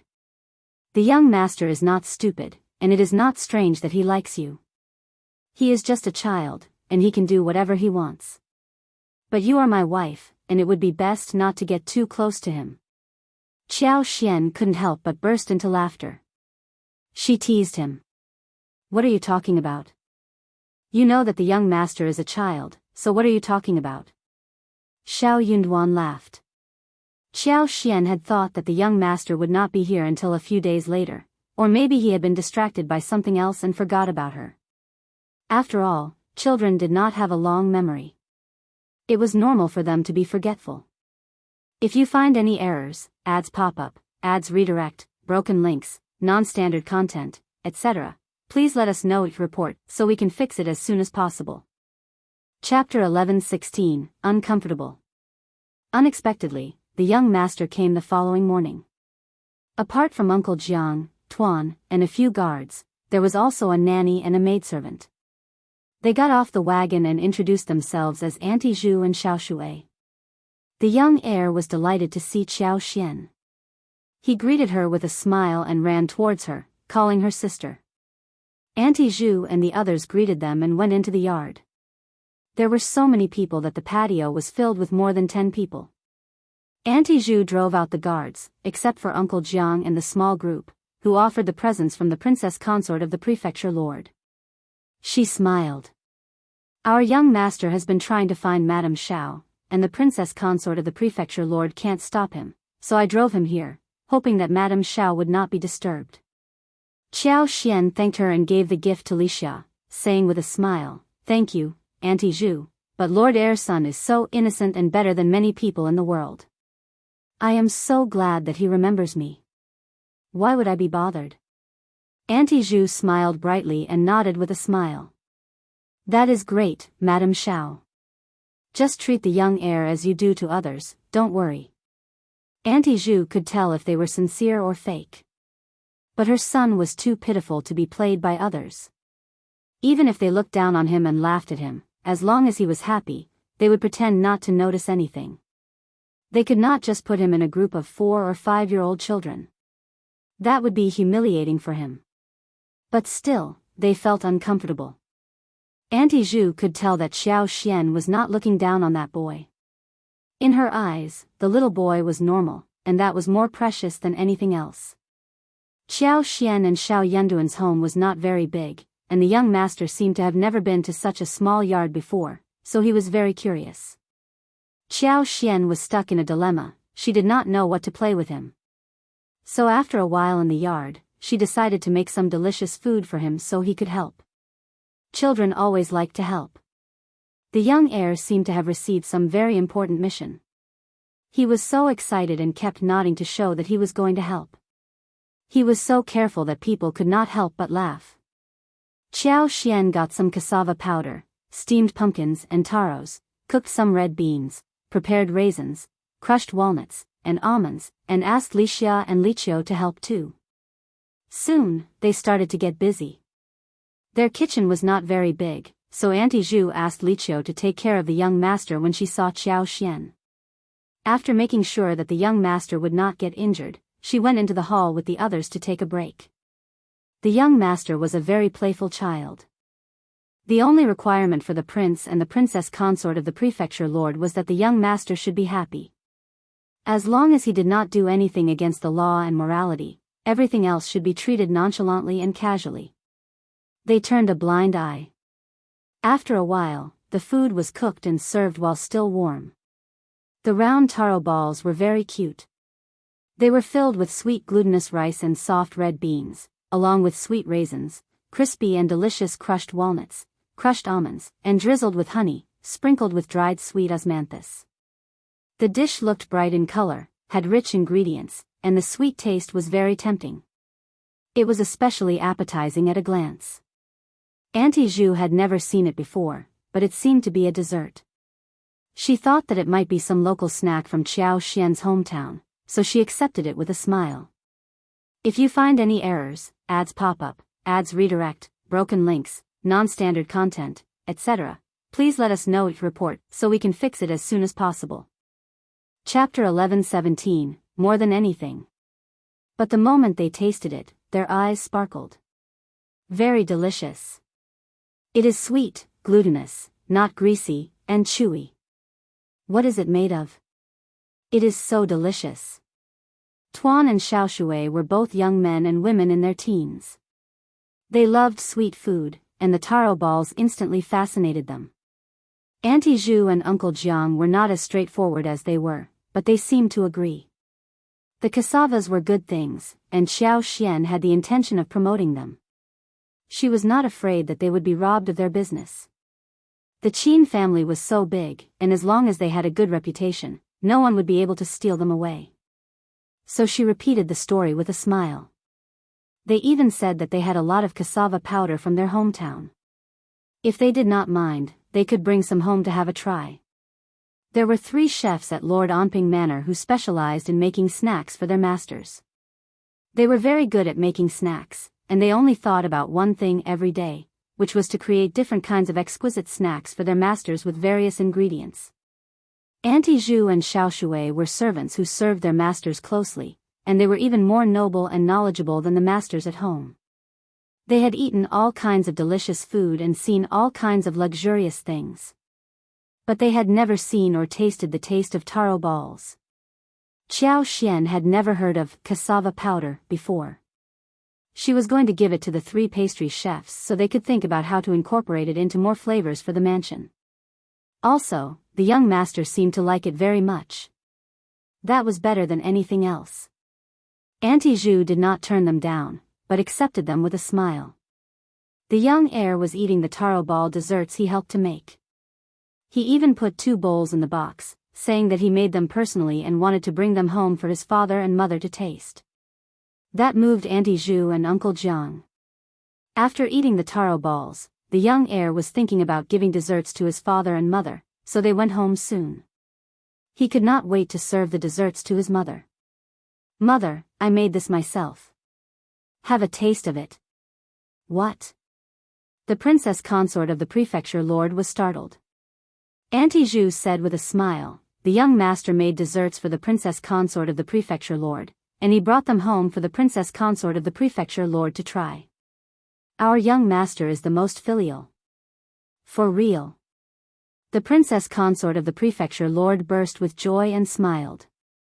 "He made it, it will definitely taste good."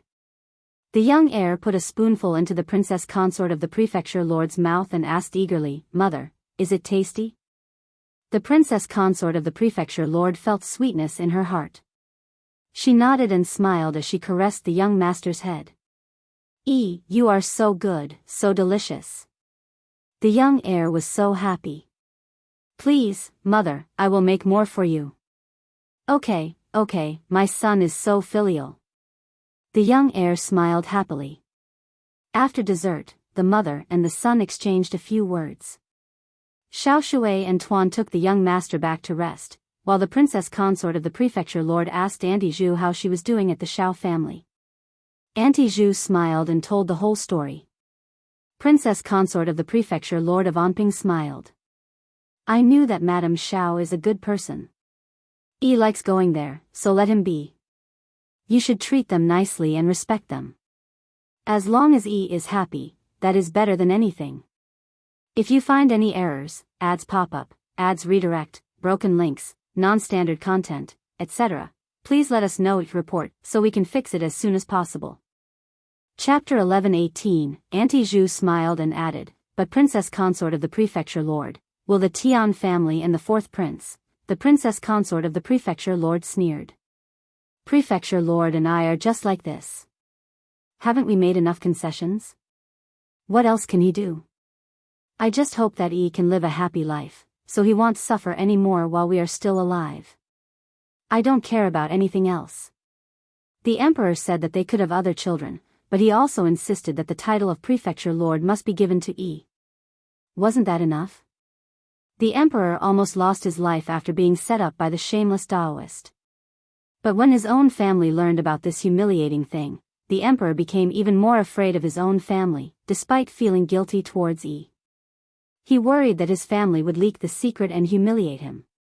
He wished that they could disappear as soon as possible. Only dead people could keep the secret. What if they had another child and told the child? He would not tolerate that. Also, she did not want to have any more children. Her Yi was so good, and she was not going to give him any less love. He had nothing left, and he could not live without the love of his parents. At that time, she told herself that as long as Yi was happy, she would not care about anything else. He liked to hang out with Madame Shao, and he could go to Madame Shao whenever he wanted to. The Tian family couldn't stand that, could they? Then they could come to her. They were afraid of the Tian family and the fourth prince, but the prefecture lord's mansion had never been afraid of them. That reminds me. Princess consort of the prefecture lord added. Get someone to keep an eye on the Tian family. They might not dare to come to our mansion, but they might try to bully editor Shao and Madame Shao. We can't let them suffer because of this. Auntie Zhu sighed inwardly and nodded with a smile. The young master was still a child. The Shao family had a small yard, but he loved to hang out with Qiao Xian. Sometimes Shao Yunduan was present too, so the children were watched by two people. There was nothing fun to do in the yard, so the couple took the young master out for a walk. The young master was a nobleman, and the prefecture lord of Anping, the princess consort of the prefecture lord, as well as Auntie Zhu, Uncle Jiang, and Tuan would not go to the market with him, even if they went out with him. At most, they would show him around the lantern market on the lantern festival, and most of the time, they went to the abbey. After all, there were all kinds of delicacies in the mansion, and there were pleasure boats in the mansion.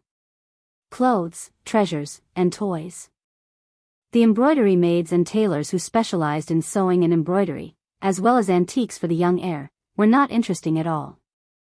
The other rich young masters would only take him out for fun at banquets and gatherings. No one would ask him out for shopping.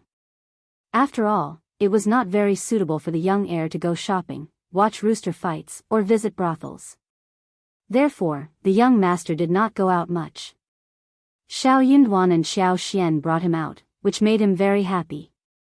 He loved the little clay figurines and a tumbler at the stall. He would always buy some small things and bring them home to show the princess consort of the prefecture lord, who was very happy too. Qiao Xian asked Shao Yunduan to draw some lively and interesting animal drawings, which were drawn on thin wooden boards, painted, carefully cut by a craftsman, broken into uneven pieces of jigsaw puzzles, and then put together with the young master. They could not go out all the time, so jigsaw puzzles were the best way to kill time. If you find any errors, ads pop up, ads redirect, broken links, non-standard content, etc., please let us know each report so we can fix it as soon as possible. Chapter 11:19. The effect was unexpectedly good. The young heir fell in love with it as soon as he started to work on it. Soon, he became engrossed and focused on the jigsaw.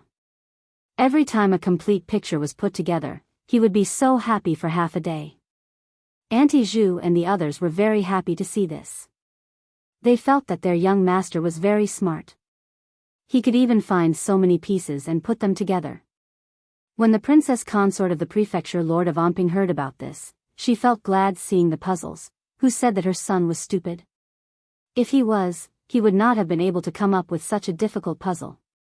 Delighted, the princess consort of the prefecture lord asked some more people to make more exquisite jigsaws.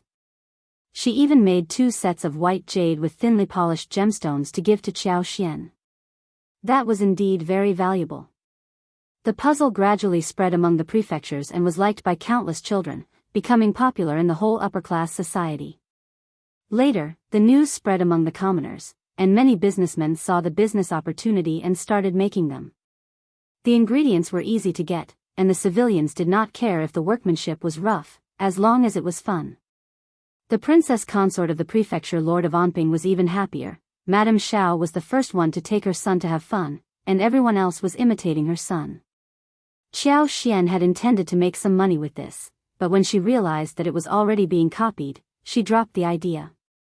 They had no place to talk about copyrights at that period of time. And the news that Xiao and Shao Yunduan got involved with Lord Omping Manor soon spread. Everyone sighed emotionally, they were so lucky. Madame Su, who had asked Xiao to visit the Fayun temple the other day, felt annoyed. Those madams who had no idea what was going on were just there to keep the guests company. They felt jealous and emotional, but that was all after a few words. Madame Su and the others were there with a purpose. They took Qiao to the back mountain of the temple, thinking that the mission would be completed smoothly, so Qiao would have no way to defend herself. But it turned out that she was totally fine and even gained favor with the Lord Onping Manor by a freak combination of factors. Everyone knew that the young master of the prefecture lord had saved the emperor's life. The emperor believed that only the crown prince could hold a higher position in his heart. If the couple from the prefecture Lord of Onping said a thing or two, the emperor would definitely agree. Forget about the emperor. When the new emperor took over the throne, he would have to support Lord Omping Manor and the young heir for the rest of his life, otherwise, he would be considered unfilial. This life-saving favor was even more valuable than a death exemption card. They could easily defend Xiao and Shao Yunduan. The Qiao family felt bitter too. Madame Lady Qiao and the others did not utter a sound. They felt that they had been slapped in the face. Even Madame Qiao, who had always thought that she was better than Shao Yunduan and Xiao, felt regretful. She already regretted when Xiao cured the peony that the emperor had entrusted to his mother, and she couldn't help but wonder if she would have been able to use this favor if they had not broken off the relationship. If she begged the prefecture Lord of Onping to put in a good word for the emperor, the Qiao family might have regained their title. If you find any errors, ads pop up, ads redirect, broken links, non-standard content, etc., please let us know each report so we can fix it as soon as possible. Chapter 11:20, Luck Taken. After all, it was the emperor's call. Second Old Master and Old Master Qiao, who had been so happy and gloating when they broke off the relationship, now felt bored again. The couple could not help but complain about their fate. If they had not asked them to sign the contract, this would not have happened. First Madame Qiao and second Mrs. Qiao were both jealous of Qiao's luck, so they blamed Xiao Hongxi. He is Qiao's lineal brother, and he doesn't even try to talk him out of it. What else can I say? Qiao is part of the third section of the family, and the third section of the family has the right to speak with her. The other one couldn't help but say, that is so strange. How can Qiao be so lucky? I think that is very suspicious. Qiao must have used some underhanded, evil, sinister methods to steal the Qiao family's fortune, right? Why is she always getting all the good things, but we are always so unlucky? Second old master's heart skipped a beat. He started to believe that. Hearing that elder brother was not doing well this time, he felt annoyed. He was in charge of the abbey, and the harvest this year was not very good. The third section of the family was even more unlucky. Hongxi was demoted, and the third section of the family was ostracized. The lineal daughter's marriage was ruined, and the concubine's daughter did something so shameless. What a coincidence. The two brothers had a tacit understanding of how to report the third section of the family.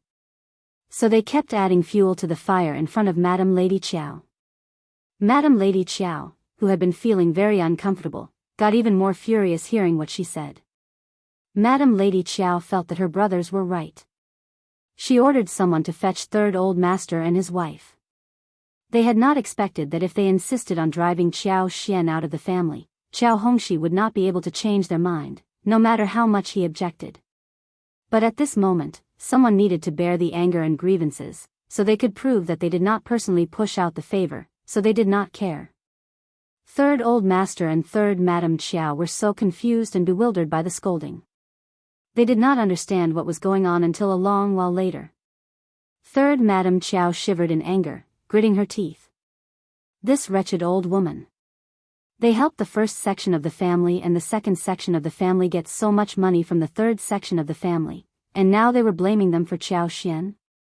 Did they regret driving that woman away? Third Madame Qiao felt secretly pleased, they were so unlucky. As for her own family, she was caught in a vicious cycle and had no idea what to do. Third old master felt aggrieved too. His son never disobeyed his elders, and he could not be blamed. But third old master started to suspect if Qiao Xian had stolen the Qiao family's fortune. That sounded very reasonable. Madame Lady Qiao said angrily, just think about it, is there anything wrong with Qiao Xian? You are her parents, and you should know something, right? We need to find a way to get the Qiao family's luck back, otherwise, she would be too lucky. Third Madame sneered and said nothing. Her son was an officer, and her husband was an officer too. They were not that bad either, were they? If you find any errors, ads pop up, ads redirect, broken links, non-standard content, etc., please let us know each report so we can fix it as soon as possible. Chapter 11:21 Arrogant People. Wei's marriage was going to take place after 1.5 years. She could just marry someone who was not as good as her own family, and she would not have to worry about not finding a suitor. They were all unscrupulous people, so why should she help them? Third old master thought for a while and said, that girl has always been timid, but, third old master was startled too. Yes, the girl was timid before she got married, but after she got married, she gradually changed. When her husband Shao Yunduan became an intermediate provincial champion, she became even more assertive and even talked back to him. Then, not to mention later on. How dare they follow Shao Yunduan into the capital and cut off all ties with the Qiao family without his permission? How dare they? Third old master narrated the story angrily, while third Madame Qiao sneered. She is just pretending. She is just pretending to be weak and submissive. That was true, judging from the current situation. But Madame Lady Qiao and the others did not want to hear this. Madame Lady Qiao snapped at third Madame Qiao. Shut up if you don't know what to say. I think she must have taken away the Qiao family's fortune, otherwise Shao Yunduan would not have become the intermediate provincial champion, which should have been ours. Look at the daughters you are raising. Third Madame said coldly, what do you think, mother? We are going to get our fortune back. Madame Lady Qiao got so annoyed that she said without hesitation. Then they all looked at each other and fell into silence. Second Mrs. Qiao lowered her head guiltily. She was just saying that out of anger. Actually, she did not believe that a concubine's daughter was capable enough to steal the Qiao family's things. According to the third section of the family, they were just pretending to be weak. Once they had the power, they would show their fangs. Madame Lady Qiao did believe her, and she insisted on taking back the Qiao family's fortune. She even asked old Master Qiao to seek Daoist masters, so Qiao Xian could not take advantage of them. Old Master Qiao and the others had no choice but to agree. They would deal with it later. What a joke. Shao Yunduan and Xiao Xian were in the limelight right now, and the Emperor and Lord Onping Manor were defending them. No one would be able to bear the consequences of calling her a thief without any evidence. Everyone at the Qiao family was very disheartened by what happened. So was the Tian family. Is the princess consort of the Perfecture Lord out of her mind? What does her stupid son know? Ms. Qiao must have tricked him. How dare she treat Ms. Qiao as someone close to her? What a joke. Tian Shanshan threw an exasperated look at her angry mother and smiled.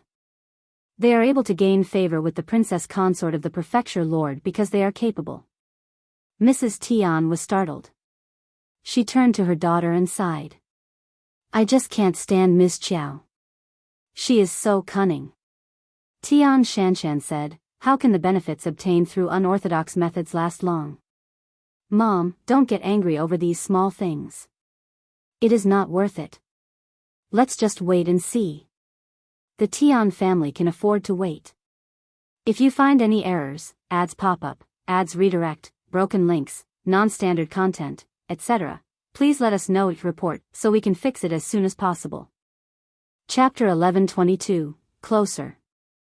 Madame Tian felt slightly relieved. She felt both gratified, heartbroken, and guilty. Good Xuan, sorry for the trouble. Tian Shanshan smiled. You will fall when you reach the advanced level. That is true. Madame Tian smiled too. True. Tian Shanshan was calm and generous in front of her mother, but when she returned to the boudoir, her face sank. With one hand holding the scissors and the other holding the cloth, she cut them with a cold face. The silk that cost more than 100 liang turned into rags in her hands. She would not smash things, no matter how bad her temper was. It would cause too much of a commotion, and she would not look good. She was not reserved enough. Fu stood by the side with her head lowered, not daring to utter a sound. Tian Shanshan suddenly put down the scissors and glanced at Fu. Get the wagon ready. I am going to the fourth prince's mansion to greet my cousin. Okay, miss. Tian Shanshan's visit to the fourth prince's mansion was just an excuse. What she really wanted to see was He Jiqing. Tian Shanshan could tell that He Jiqing was the same kind of person as she was. But He Jiqing was just a low-level concubine, and she was nothing compared to her. Tian Shanshan asked He Jiqing to speak with her privately. I heard that you and Miss Qiao and Xiao Xian are all from Yuzhang. You used to be friends? He Jiqing's heart skipped a beat. She did not dare to offend this cousin who was in a good position in front of honored Princess Mei and the fourth prince. So she nodded with a smile. Ms. Qiao was at the Xia family's banquet with Madame Yuezheng, so we met each other, Tian Shanshan chuckled. Since you are old friends, it is fate that you meet again in the intermediate. You should cherish this fate and get closer to her. He Jiqing turned pale. Tian Shanshan looked into her eyes and said, not only her, but also the Qiao family. We should get close to each other, don't you think? Yes, you are right, Tian Shanshan smiled. You should bear that in mind. Yes. Tian Shanshan walked away gracefully, and He Jiqing almost collapsed to the ground. She was not stupid. She understood what Tian Shanshan meant. Everyone knew about the grudge between the Tian family and the Shao family. Tian Shanshan would not allow her to get close to Qiao Xian for no reason. She was asking her to deal with Qiao Xian. She even told her to drag the Qiao family down with her. She could pretend that she did not understand what she meant, but Elder Miss would not forgive her if she did. She was just one concubine of the fourth prince. Elder Miss had many ways to deal with her. Even if she dealt with Qiao Xian, she could not get anything from Elder Mississippi. After all, it was not Elder Miss who asked her to do so. He Jiqing gritted her teeth. This cousin of the Tian family was so difficult to deal with. But she could not even throw away the hot potato in her hands. Qiao Xian was discussing with Shao Yunduan about going back to Shaoding village. Shao Yunduan had no choice but to make a plan for her. He hired 6 escorts from the most reputable escort agency for Qiao Xian in Tianjin, together with Li Xia and Li Qiao. After Qiao Xian left, they could not tell anyone that she was going home. If anyone asked, they could just say that she was staying at the nunnery and would not be back until a few days later. In a few days, a few more days, they would be back. If you find any errors, ads pop up, ads redirect, broken links, non-standard content, etc., please let us know each report so we can fix it as soon as possible. Chapter 1123, Back Home. That was just a precaution, and no one would ask about it. At most, he would tell Auntie Zhu when the young master came to have fun. They decided to leave in mid-October, with a few days left. When everything was ready, the two of them felt a bit reluctant to leave. They would be separated for at least 40 days. Actually, Shao Yunduan wanted Qiao Xian to spend the new year at home, and come back when the spring came. But Qiao Xian did not want to do that. She was going to spend the new year with her husband. She had already decided to hurry on the road, which would take at most 20 days. She was going to stay at home for 7 or 8 days, and she was going back to the capital by the end of November. The wagon was light and simple. As long as they had enough money, they could hire all kinds of good wagons and horses. They did not need to worry at all. Shao Yunduan did not want to be apart from her for too long. He kept telling her to be careful on the way home, so he agreed to wait for her to come home for the new year. But he did not want to leave before she left. The two of them cherished the remaining time they spent with each other. They talked, laughed, and enjoyed each other's company, wishing that they could not waste a single moment.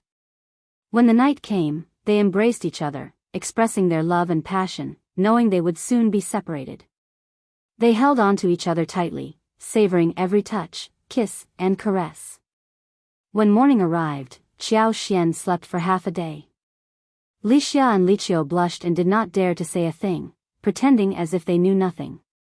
Qiao Xian, too, was pretending. She did not want to make up for the lack of temperance. It was too conspicuous. But she felt sore all over when she woke up in the morning, especially at her waist. She could not even hook it with her fingers. She just needed to lie down and take a good hot bath to feel comfortable. Every time the two girls pretended to know nothing, Qiao Xian swore inwardly that she was not going to do that tonight.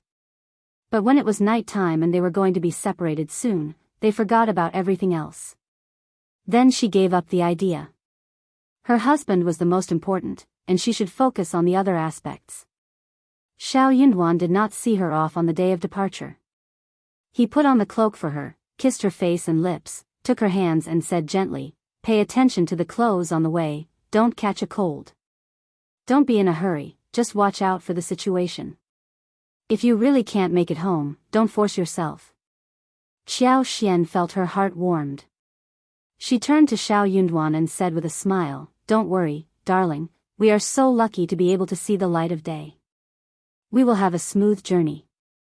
At least they did not have to worry about safety. She would love to see someone picking on her. Shao Yunduan was amused, but he let out a sigh of relief. "Okay, my wife is so lucky, everything will go well." The two of them exchanged a look and exchanged a few more words before parting ways. Qiao Xian drove out of the town and headed directly to Tianjin. Songsher went to Tianjin the day before and arranged everything in advance. When Qiao Xian and her two maids arrived, they changed the wagon and started to travel.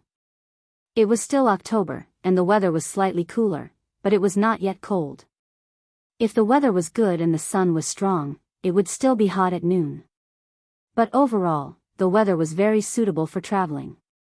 Qiao Xian did not want to waste any more time, so the trip went smoothly. But one day, Qiao Xian sensed that it was going to rain, so she spent half a day on the road and decided to stay at an inn in the town after lunch, citing fatigue as the reason. If you find any errors, ads pop up, ads redirect, broken links, non-standard content, etc., please let us know each report so we can fix it as soon as possible. Chapter 1124, Way of the World. But it started to rain heavily around 3 in the afternoon. The escorts, as well as Li Xia and Li Qiao, were all very glad that they had stayed for the night. Otherwise, they would have been caught in the rain without any shelter. Qiao Xian smiled, she had sensed the change in weather. With her foresight, they returned to the province smoothly on October 18th. It was 4 in the afternoon when they arrived in the town. Qiao Xian decided to visit the Yuezhing family directly. First Madam was both surprised and happy to see her. She greeted them warmly and invited them inside. Qiao Xian also felt a sense of closeness, as if she were back at home. First Madam looked concerned when she noticed Qiao Xian coming home alone. She asked nervously, thinking that something might have happened between her and Shao Yunduan. Hearing that she was just worried about her family and properties, First Madam let out a sigh of relief and started to chant prayers for their well-being. Qiao Xian sighed emotionally. She and Shao Yunduan were in a good relationship, and they had been through so many dangers together. Yet, Aunt Yuezhing was still concerned about what would happen between them. It showed how cautious and protective women had to be in this era. They had little control over their fate. It all depended on whether the man would change his mind. Qiao Xian had to go home first, so they gathered their belongings and left the following morning. They were planning to stay a couple more days before returning to the capital. First Madam was quick to act. The very next day after Qiao Xian's departure, the Yuezhing family's servants arrived with 2 wagons filled with all kinds of food, clothes, and entertainment. Seeing the wagons, Qiao Xian suddenly realized what was going on. Yes, she was returning from the capital, and from her perspective, it was more convenient to travel light, so she didn't bring many belongings. But in the eyes of the villagers, it might seem like she and Shao Yunduan had nothing in the capital. To the villagers, the quantity of belongings she brought back was a direct reflection of how well they were doing in the city. If they didn't bring much, people might start speculating that they were struggling to survive. Qiao Xian and Shao Yunduan themselves didn't care about these rumors, but her Aunt Yuezhing understood the importance of appearances in the village. If such rumors spread, it could be detrimental to their family's reputation and even attract unwanted attention from greedy individuals. Qiao Xian couldn't help but feel grateful to her aunt for her quick thinking. She realized how naive she had been about such matters. "Thank you, Aunt." Qiao Xian bowed to First Madam. "Without your help, I might have faced serious trouble." First Madam smiled and pulled her up. "No need to be so formal with me. You are still young, and it's perfectly normal not to think about these things yet. The fact that you made up your mind so quickly shows maturity beyond your age." Qiao Xian smiled shyly, feeling humbled by the experience. Dealing with such matters was indeed a cumbersome task, regardless of one's age. She admired her aunt's foresight and understanding of the world. "If you find any errors, ads pop up, ads redirect, broken links, non-standard content, etc., please let us know each report so we can fix it as soon as possible." Chapter 11:25, Back to Shaoding Village. With 2 additional wagons, for servants, 2 maids, and 6 escorts, they formed a large and imposing group of people as they arrived at Shaoding Village. Qiao Xian's generous and kind nature was apparent, contrasting with her mother-in-law's mother. The 6 escorts, who had been prepared for any troubles on the way, found themselves dealing with a very friendly and polite client. Although they had never dealt with the Yuezhing family before, they could sense that it was not a family to be underestimated. Madame Shao's numerous contacts further emphasized the importance of showing politeness. By the time they arrived at Shaoding Village, it was already dark. Even in the darkness, Qiao Xian felt a sense of familiarity as she gazed at her surroundings. Though she had no emotional attachment to the Qiao family, she couldn't help but consider Shaoding Village as her true hometown, especially since she had developed strong bonds with the Shao family and Shao Yunduan. After dinner, Li Xia and Li Qiao knocked on the door of the Shao family's first section. Yang Xiaoni's voice called out from inside, asking who it was. Li Xia and Li Qiao responded, "Third Madam, it's us, Li Xia and Li Qiao." "Third Madam, please open the door, our madam has returned." Something fell onto the floor, causing a loud clang sound. The door creaked open, and Qiao Xian stood there, looking up at Yang Xiaoni with bright eyes. She exclaimed, "Third sister-in-law, I'm home." Yang Xiaoni was taken aback and immediately burst into tears. She threw herself into Qiao Xian's arms, crying out, "Fifth sister-in-law, it's really you." Mom, Dad, Sanlang, elder brother, sister-in-law, Tao Tao, fifth sister-in-law is back. Fifth sister-in-law is back. Third sister-in-law, Qiao Xian smiled and patted young Xiani's back. Third sister-in-law was as open-minded as ever. It seemed that everything was going well at home. Miss Fong and Tao Tao all screamed when they heard what young Xiaoni said. "What did you say?" "Miss Qiao, it is you." Miss Fong had not yet finished the complaint about the excitement as she went forward happily. Miss Su, Tao Tao, and the others all came forward happily. The commotion at the gate of the first section of the Shao family attracted the attention of all the neighbors, and they gathered to watch and greet Xiao Xian. The sight of numerous bags coming out of the wagon made them feel both envious and respectful, as they realized how wealthy the first section of the Shao family truly was. As Qiao Xian entered the house, the neighbors followed suit, eager to chat and see what was happening. News of her return quickly spread throughout the village, and even the land officer and others arrived to greet her. Qiao Xian's status as the wife of an officer and Shao Yunduan's position as the village manager made them highly respected figures, and their return was a cause for celebration. Unaware that so many guests would come to greet her, Qiao Xian and her family had to receive them well. They asked the servants to unpack some snacks and refreshments for the guests to enjoy. Miss Fong instructed her sons to take care of the escorts and servants from the Yuezheng family and provide them with a place to rest. Meanwhile, Miss Su and young Xiaoni sought the help of their two sister-in-laws and busied themselves in the kitchen, preparing food for the guests. If you find any errors, ads pop up, ads redirect, broken links, non-standard content, etc., please let us know it report so we can fix it as soon as possible. Chapter 11:26, Friendly. Qiao Xian must have returned from the province early in the morning, and everyone knew that she must not have eaten anything yet.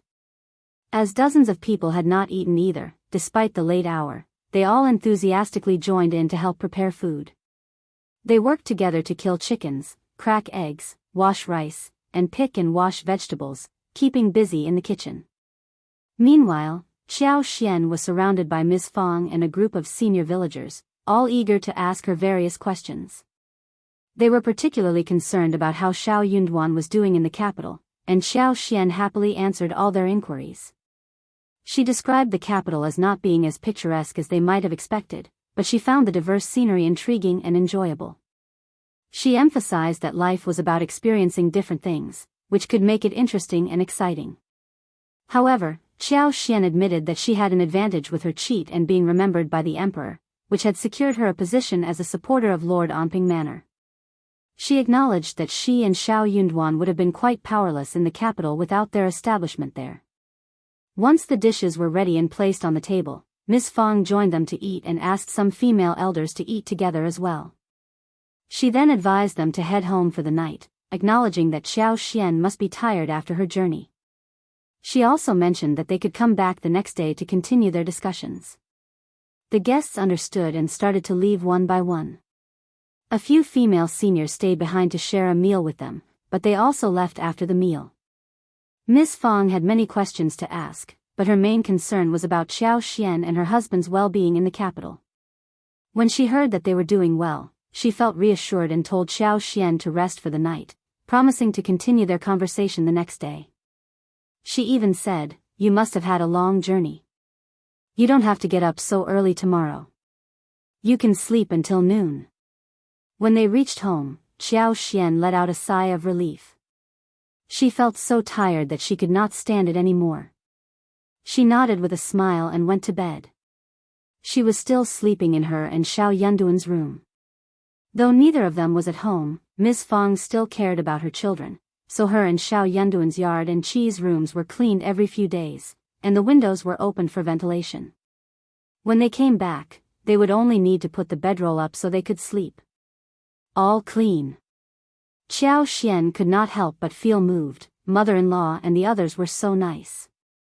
The following day, Qiao Xian did not get up at noon. She got up around 9 o'clock already. The main cause was that she felt relaxed and happy when she was back, and she was thinking about her flowers, plants, and various fruit trees.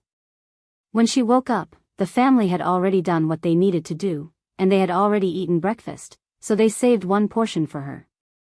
They ate porridge and steamed buns this morning.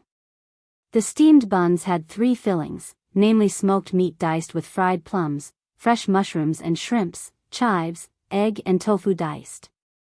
The smoked meat and plums were also added with chili, which tasted delicious and spicy, especially energetic. Qiao Xian was very satisfied by the taste. She drank half bowl of porridge and ate 2 smoked meat buns as well. Ms. Fong smiled. Your third brother has gone into the town to buy meat, and I asked him to buy some pork and mutton for stewing at night. It would taste so good.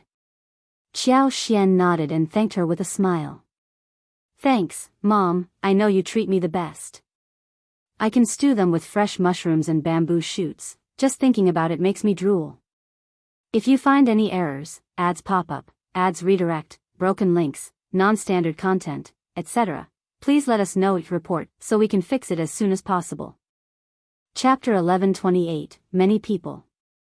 Due to the significant expansion of the flower field this year and the hiring of many villagers to assist, the secret of the flower field could no longer be kept hidden for much longer. After the discussion, Tao Tao and the others didn't find it too troublesome. They carefully stored away the lipstick-making tools, took them home that day, and brought them back the following day. This way, they ensured the tools wouldn't be easily stolen. The villagers were quite curious about the floral field, considering the number of people being hired to help. While they couldn't fathom how the first section of the Shao family had earned so much money, they knew that planting these flowers was undoubtedly a lucrative venture. People inquired about it, some even asking outrightly. However, no one dared to act against the Shao family standing in the village. The land officer made it clear that any attempt to harm the first section of the Shao family would be thoroughly investigated, and the perpetrator would be expelled from Shaoding village.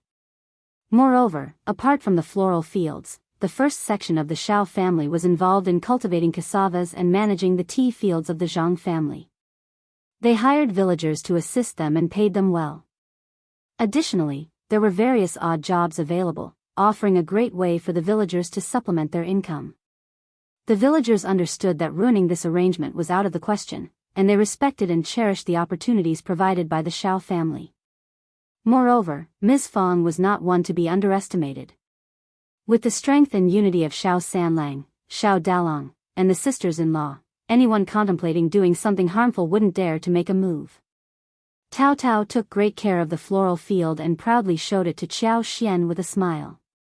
Qiao Xian observed the flowers and infused them with a touch of her superpower, ensuring they grew stronger and more vibrant, storing energy to thrive even more vigorously. While she was home for a few days, she knew she could attend to the flowers again in a few days' time. The floral fields held significant importance to her, and she realized that relying solely on Chunyu and the other servants might not be sufficient. She decided to hire additional trustworthy servants as a precautionary measure. Having a backup plan was essential in case of any unforeseen events. She intended to discuss this with Ms. Fong and seek First Madam and Yuezhing Shao's assistance in selecting reliable families when they went to the province. Qiao Xian remained relatively unconcerned. With her mother-in-law's presence and the contract in hand, she didn't worry too much about tricky buyers. However, the situation at home was becoming less convenient due to the lack of extra living space. Observing the floral field, she decided to build a few houses nearby, enough to accommodate 10 or 20 people. This would make it much easier for Tao Tao and Shao Sanlang in the future. As the scale of beekeeping would continue to expand the following year, they would need numerous beeswax for the production of lipsticks. It was crucial to handle beekeeping within their family rather than entrusting it to others. If Zhang village couldn't accommodate them anymore, they would consider doing the same thing elsewhere. Furthermore, they could involve the villagers in flower planting as well, allowing them to sell the flowers themselves to avoid any potential losses. Qiao Xian also planned to teach the villagers how to cultivate shiitake mushrooms, wooden ears, tea tree mushrooms, and snow fungus. These products could be made into dry goods, and she could seek help from the Yuezhing family. If the Yuezhing family wasn't interested in purchasing these goods, they could connect with other businessmen willing to buy them.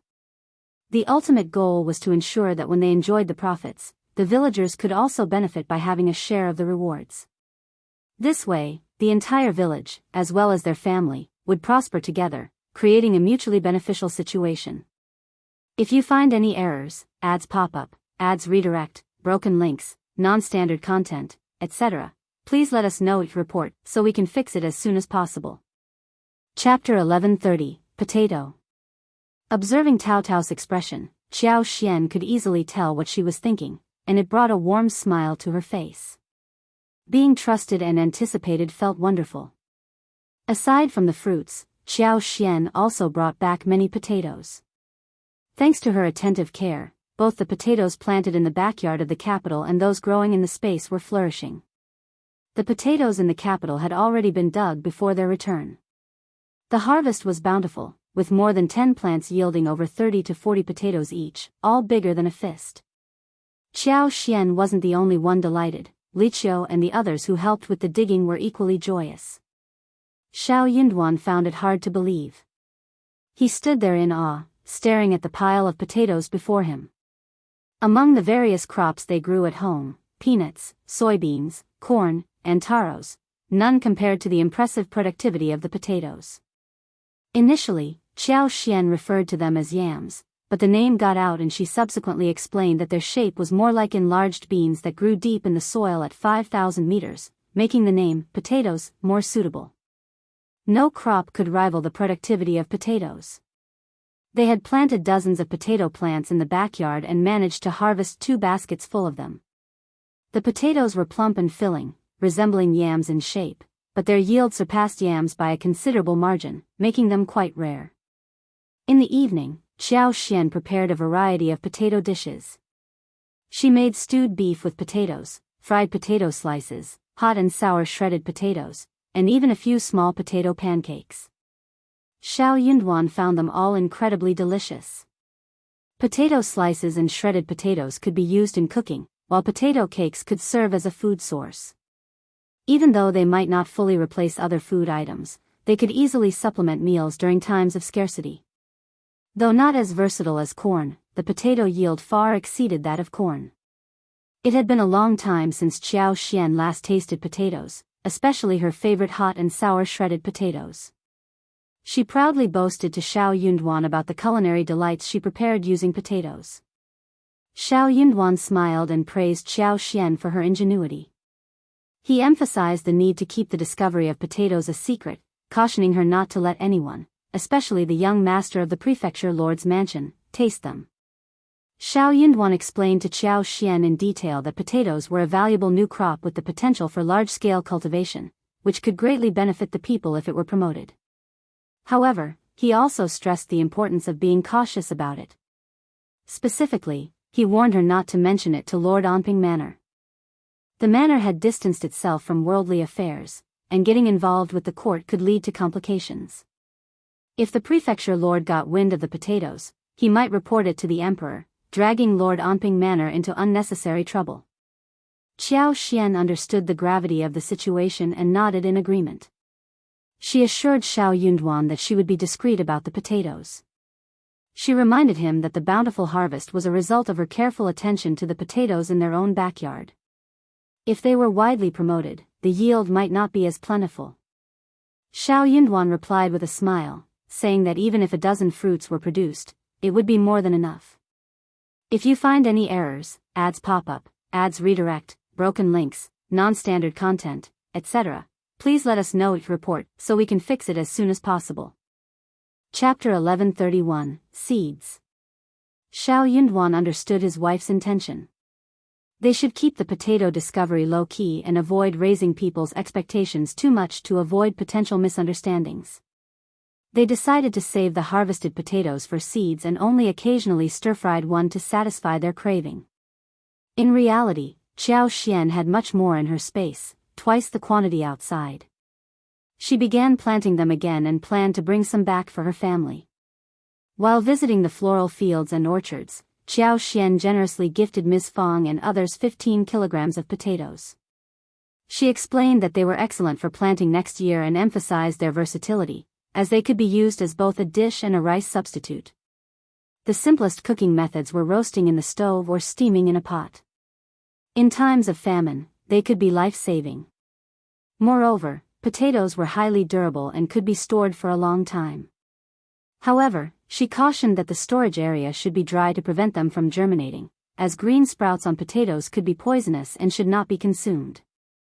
Qiao Xian's ability to provide such a substantial quantity of potatoes made her unassuming to Li Xia and Li Qiao, so she wasn't worried about raising suspicions. After spending a day in the dormitory, she casually sent the two girls away, and upon their return, they accidentally discovered the 2 bags of potatoes their mistress had brought. The 2 girls did not suspect that their lady was lying. They were just impressed by their lattice luck. After all, there was no need to deceive them, so Qiao Xian confidently brought out the potatoes in front of Ms. Fang and the others, and they found it to be entirely reasonable. Ms. Fang trusted Qiao Xian's words, just as she did with the cassavas. She carefully stored the potatoes and decided to plant half of them in the yard and the other half in the cassava field. The undeniable evidence of the potatoes' potential came during dinner when Qiao Xian prepared several dishes using potatoes, in addition to her other signature dishes.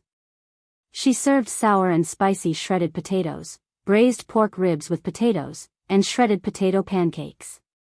Qiao Xian urged Ms. Fang and the others to taste them, eager to showcase the delicious possibilities of this newfound crop.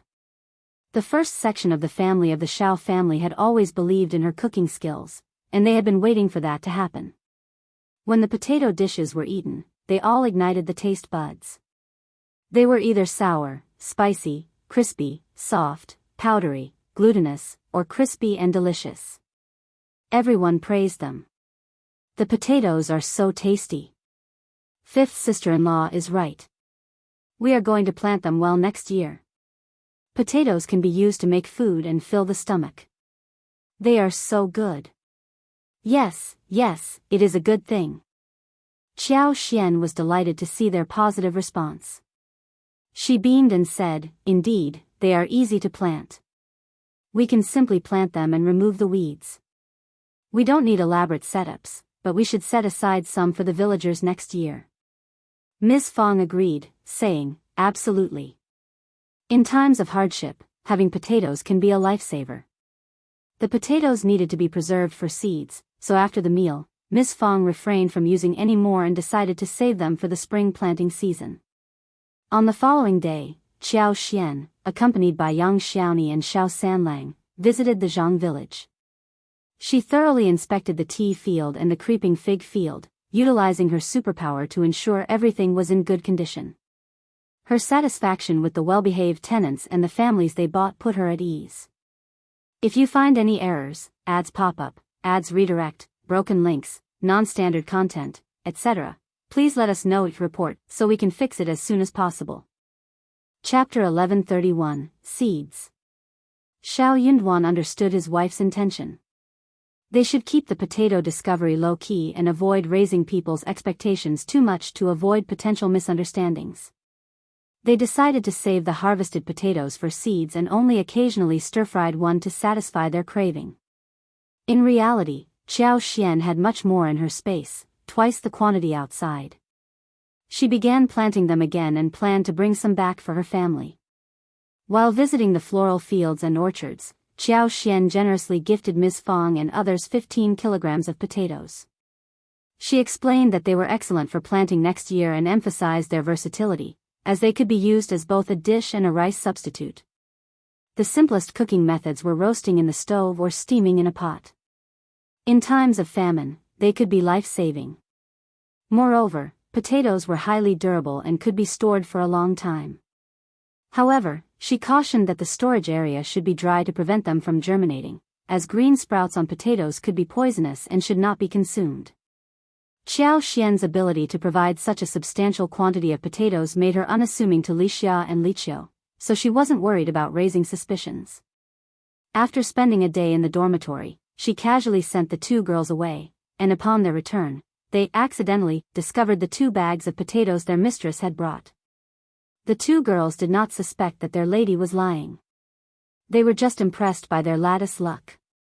After all, there was no need to deceive them, so Qiao Xian confidently brought out the potatoes in front of Ms. Fang and the others, and they found it to be entirely reasonable.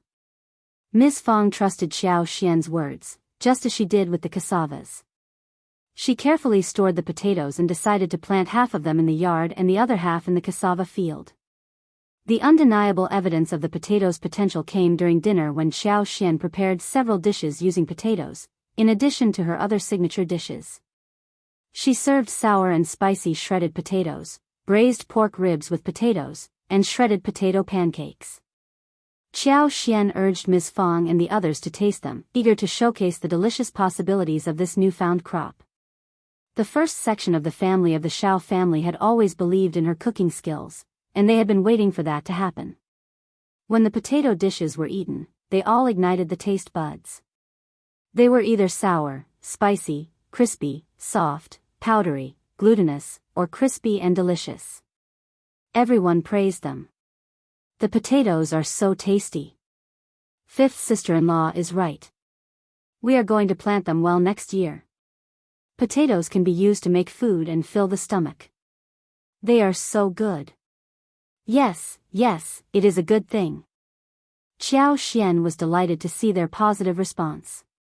She beamed and said, "Indeed, they are easy to plant. We can simply plant them and remove the weeds. We don't need elaborate setups, but we should set aside some for the villagers next year." Ms. Fong agreed, saying, "Absolutely. In times of hardship, having potatoes can be a lifesaver." The potatoes needed to be preserved for seeds, so after the meal, Ms. Fong refrained from using any more and decided to save them for the spring planting season.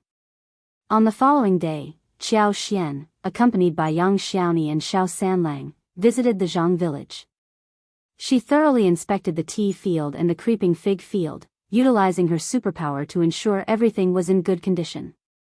Her satisfaction with the well-behaved tenants and the families they bought put her at ease. If you find any errors, ads pop up, ads redirect, broken links, non-standard content, etc., please let us know each report so we can fix it as soon as possible. Chapter 1133, The Ding Family. When Ms. Zhou faced bullying at her mother-in-law's home, Aunt Zhou never entertained the idea of divorcing her. Instead, she advised Ms. Zhou to endure the situation for at least a dozen years, speaking kindly to fifth Grandma Ding. However, everything changed when Ms. Zhou and Ding Erju severed ties with the Ding family, leading to the tragic death of their granddaughter. This incident was the breaking point for the Zhou family, and they decided to support their daughter and son-in-law, launching a strong retaliation against the Ding family. The once cordial relationship between the two families turned into deep-seated enmity. As time passed, Ms. Zhou's daughter and son-in-law improved their living conditions, but the Ding family still sought to take advantage of them. This further fueled Ms. Zhou's animosity towards the Dings, as she believed they were responsible for her daughter's death. They were no longer considered relatives but bitter enemies, each wanting to harm the other. Fortunately, the villagers from Zhang village stepped in to support Ding Erju and his wife, standing up against the unreasonable actions of the Ding family. They helped them in various ways, including working in the tea fields and creeping fig fields to earn money. Even with the assistance from Shaoding village during busy times, more laborers were still needed due to the expansion of the tea fields and the growing demand for labor in the workshop, which translated to more income. What could the Ding family offer them? Heavens, they left their own son with nothing. The depth of their hatred is unimaginable. How dare you show up at our doorstep with nothing to your name? Your family's actions are despicable. It's no surprise that their actions bring nothing but harm. After all, no one can fathom forcing their own granddaughter to death. You drove your own granddaughter to her death and left your son with nothing. How audacious of you to accuse me of being unfilial. Your cruelty knows no bounds. That's right. Shame on you. Good things happen to good people. Just look at second brother Ding and sister-in-law, they now lead a happy life, and anyone would be inspired by them. True. Fifth Grandma Ding and the others were seething with anger, embarrassment, and annoyance. She glared at Ding Erju, ready to scratch him, and accused him of being unfilial for allowing outsiders to bully his parents. However, before she could get close, someone intervened and stopped her. What do you think you're doing? You think you can assault people in our village? Try it. Fifth Grandma Ding shouted in frustration, That's my son. I have every right to teach him a lesson, and it's none of your business. An auntie retorted with a smile, oh, now he's your son. Weren't you just claiming he was nothing to you when you had nothing to offer him? The villagers burst into laughter. The Ding family got nothing and were driven away, but they couldn't let it go. They returned to Shaoding village, where 5th Grandma Ding and 5th Grandpa Ding confronted Ms. Fong and eldest uncle, along with their 2 sons and daughters-in-law. Shao Yunduan, being a respected figure and an officer, kept them from venting their anger. Otherwise, 5th Grandma Ding would have engaged in an argument with Ms. Fong long ago. She struggled to remain reasonable amidst her fury. However, Ms. Fong brushed off her words, pointing out that Ding Erju was driven out of the family with nothing, and the relationship was already broken off. In her opinion, there was nothing to discuss, and the matter could be addressed when Ding Erju and his wife returned. If you find any errors, ads pop up, ads redirect, broken links, non-standard content, etc., please let us know your report so we can fix it as soon as possible. Chapter 1134, Block. 5th Grandma Ding and her family were incredibly frustrated, but they refrained from causing a scene in the Shao family's first section. Instead, they resorted to intermittent harassment, trying to exert force, but their attempts failed. They cried and pleaded, insisting that they were still family, and their past actions were merely outbursts of anger and should be disregarded.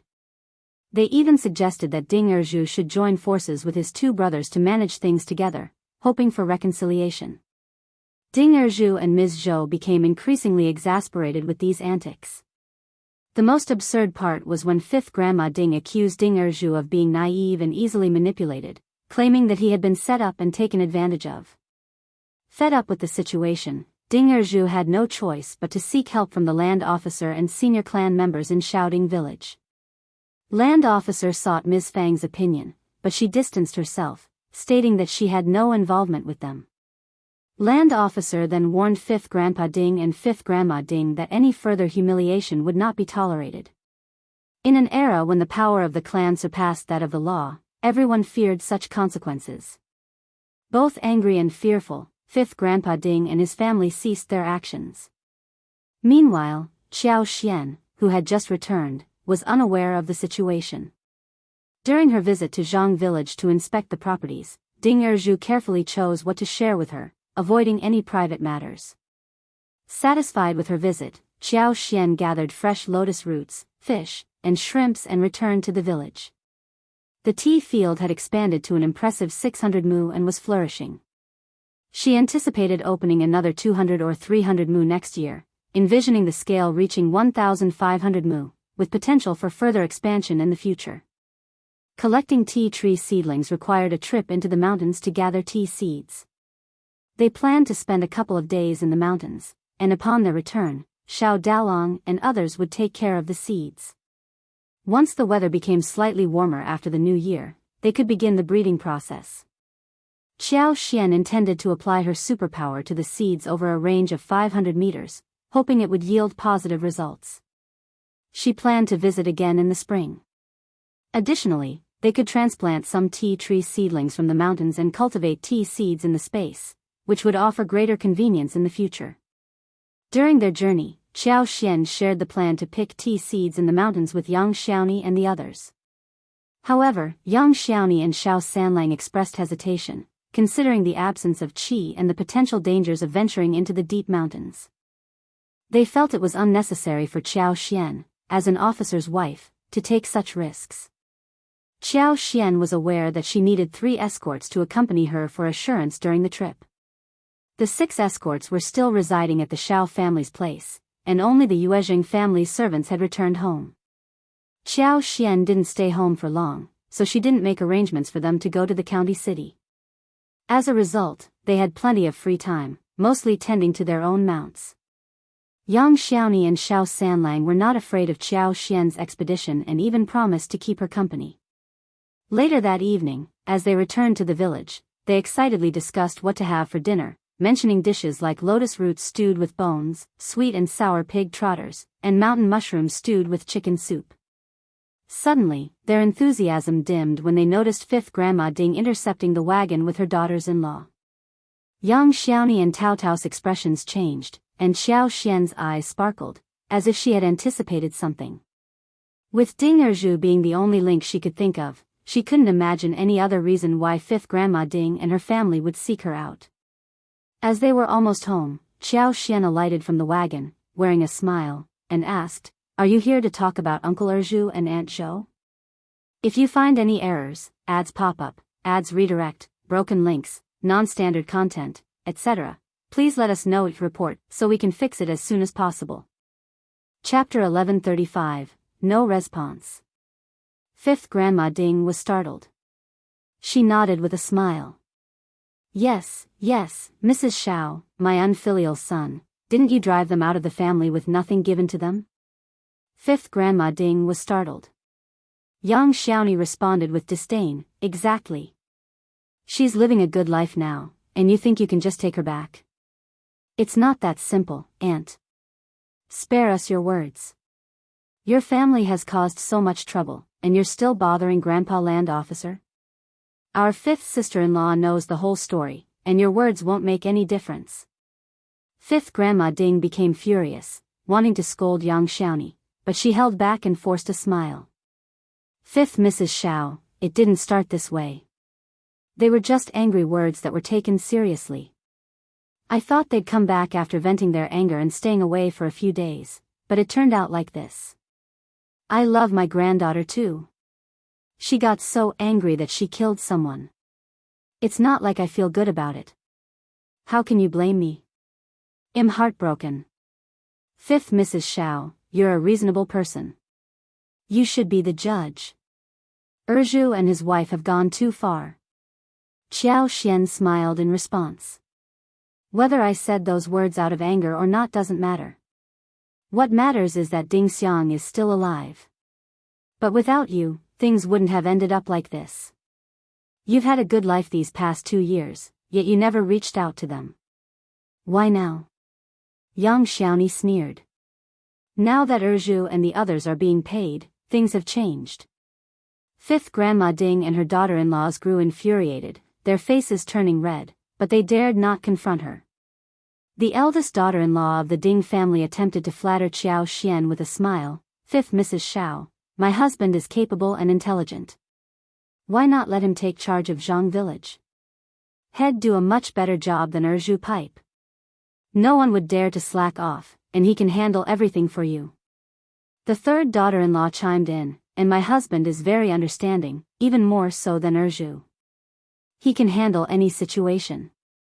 Fifth Grandma Ding turned to Qiao Xian expectantly. Yes, our sons may not be as clever as our brothers, and our brothers may not be as clever as our sons. But if we let our sons take over, it would be a vast improvement over their current leadership. We wouldn't even ask for much payment, just 1 tael of silver per month. The two daughter-in-laws nodded eagerly, saying, yes, we aren't as greedy as those other people. The whole family seemed to agree that even 1 liang would suffice. They believed that being in charge of such a large tea field and numerous fertile lands, along with the ample money they possess, should be more than enough for them. With hundreds of mu of fertile fields and abundant harvests, they had enough rations to sustain themselves for a year. Moreover, there were plentiful fruit trees laden with fruits and a vast pond brimming with fish, shrimp, and lotus roots, providing them with a variety of food options. On top of that, they could discreetly sell some tea leaves for additional income. The potential for making money was undeniable. Shao Yunduan and Xiao Xian were far from the capital, and Shaoding village was not located nearby either. However, with intelligence and resourcefulness, there was a great opportunity to accumulate wealth. Qiao Xian smiled with a hint of amusement and asked, so, you wish to take on this responsibility, regardless of whether you accept Brother Erju or not? The two daughter-in-laws glanced at their mother-in-law but remained silent. If you find any errors, ads pop up, ads redirect, broken links, non-standard content, etc., please let us know each report so we can fix it as soon as possible. Chapter 1136, No Trouble. Hearing the suggestion, Fifth Grandma Ding found it appealing. She clenched her teeth and said, my second son is heartless. Since he doesn't want us anymore, there's no point in trying to bring him back. It doesn't matter if we find him or not. Yang Xiaoni sneered, feeling a mix of bitterness and anger in her heart. She understood this situation all too well. Her brother and sister-in-law were just like fifth Grandma Ding. Shao Sanlang comfortingly squeezed her hand. Startled, Tao Tao couldn't comprehend how a mother could be so heartless. Qiao Xian spoke calmly, you seem to be misunderstanding something. Why would I need to hire someone from your family specifically instead of others? Fifth Grandma Ding and her daughter-in-law were taken aback. It's my business whom I hire. It has nothing to do with your family. You can go home now and drop this topic. Fifth Grandma Ding was about to say something when Yang Xiaoni stepped forward to defend Xiao Xian, pushing her family away. Fifth Grandma Ding glared at their retreating figures and returned home, feeling defeated. Xiao Xian felt a sense of satisfaction. They deserved it. During the time she helped Ding Erza's family, she had suppressed her anger, hoping for an opportunity to put Fifth Grandma Ding's family in their place. However, she couldn't reveal her plans earlier, as it might complicate matters. But the situation had changed now. They couldn't afford to cause any trouble. Xiao Xian refused to believe that Ding Xiang was dead.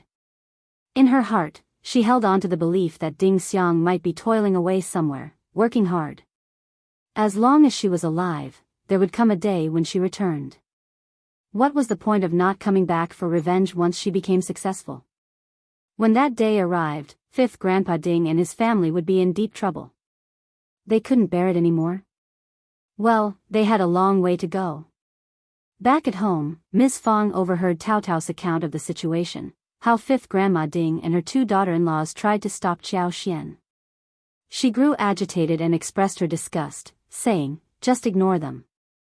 They are a horrible family and have been causing trouble for far too long.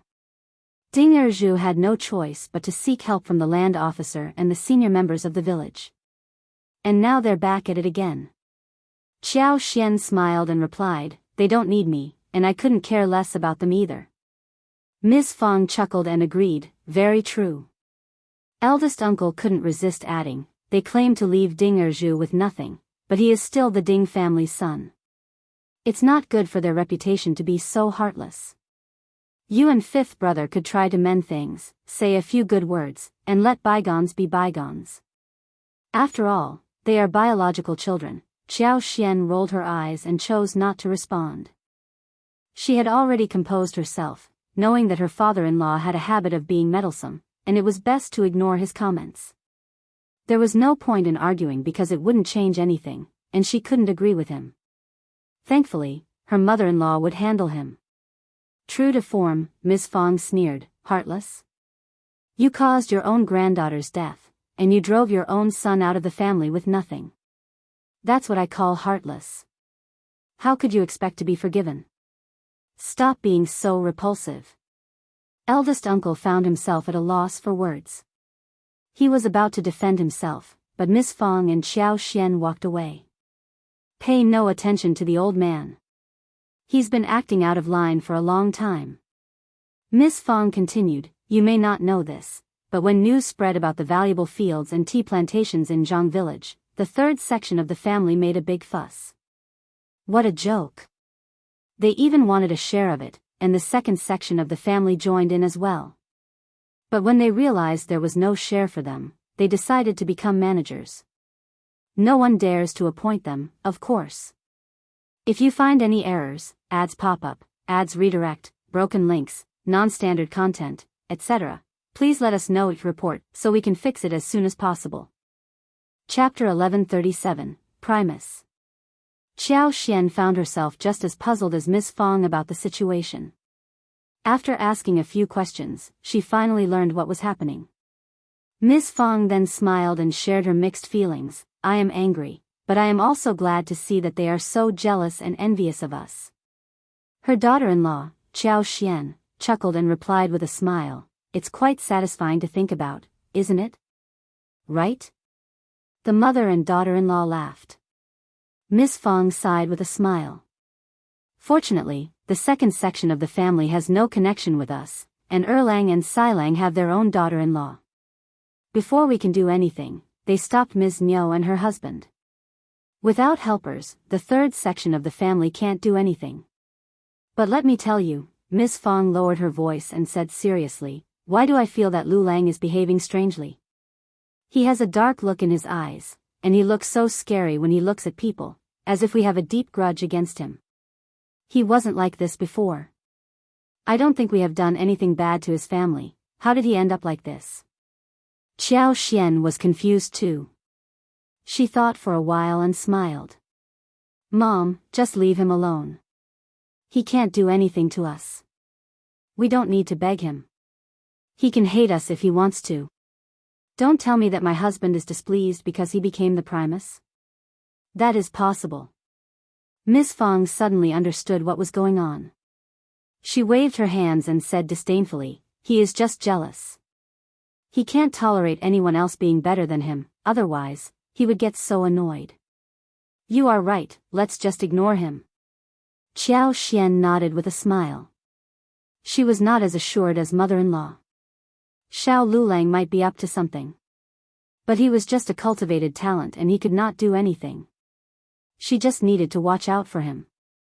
Mother-in-law and Sanlang had always been afraid of him, and it would not be easy for him to set them up.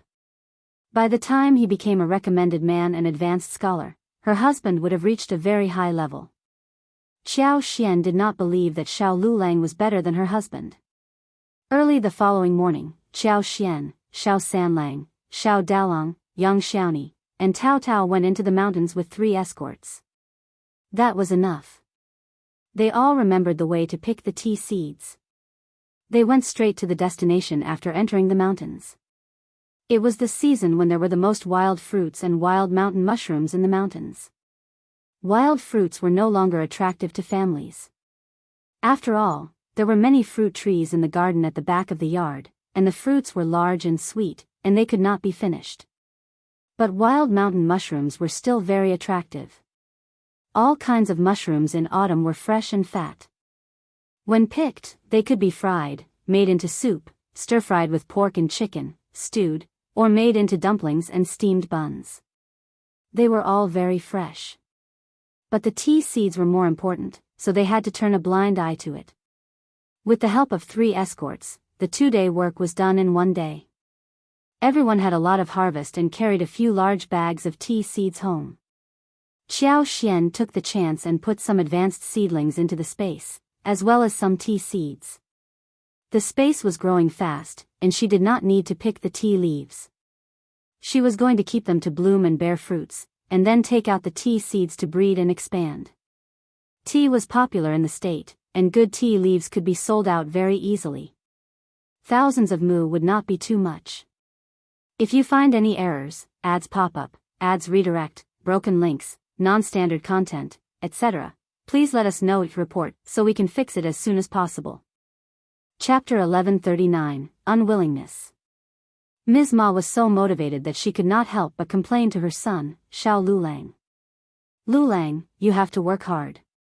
If you become the recommended man's Primus, you can marry a better daughter-in-law than Qiao Xian and earn more money than Shao Yunduan. We can buy many fields and open a tea field too. I believe they are no better than us. What are you showing off for? Who cares? Shao Lulang's face sank. He was invited to the first section of the family's dinner too, but he turned that down, stating that he was going to study. Shao Lulang threw a cold look at his mother. It is still too early to tell what will happen in the future. Don't make a fuss at the first section of the family, what's the point? You know clearly what they are like. Then he left without waiting for her to say anything more. Ms. Ma was startled.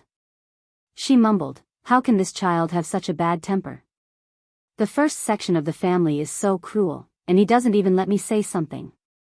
2 days later, Qiao Xian checked through all the properties, and she was heading back to the capital the following day. The whole family was very reluctant to see her leave. Tao Tao was especially saddened. She wished that she could go into the capital with 5th sister-in-law, but she knew that was unrealistic. The girl wished 5th sister-in-law a safe trip and asked her when she was coming home. Hearing that she was coming back in the spring, she became very happy again. Miss Fong asked Xiao Xian if she and Shao Yunduan were doing well. We don't have any concubines or sleepover maids. In my opinion, no matter how rich we are or how high-ranking we are, we should have a proper daughter-in-law and give birth to a few children. As a mother, I am always thinking about my own children. Children having the same father and different mothers always end up fighting each other. Yunduan is a good child, but he is now an officer and in a place like the capital. I can't guarantee anything in the future, even if I am his mother. But let me tell him one thing, I don't want him to get concubines or mistresses. You are his wife, but you can't do anything about it. Don't let him do anything stupid, or I will never forgive him. Qiao smiled brightly when she heard what her mother-in-law said. Thanks to Mom, I have a good reason to be in charge of this. But don't worry, Mom, my husband just wants to be a good officer, and he doesn't care about that.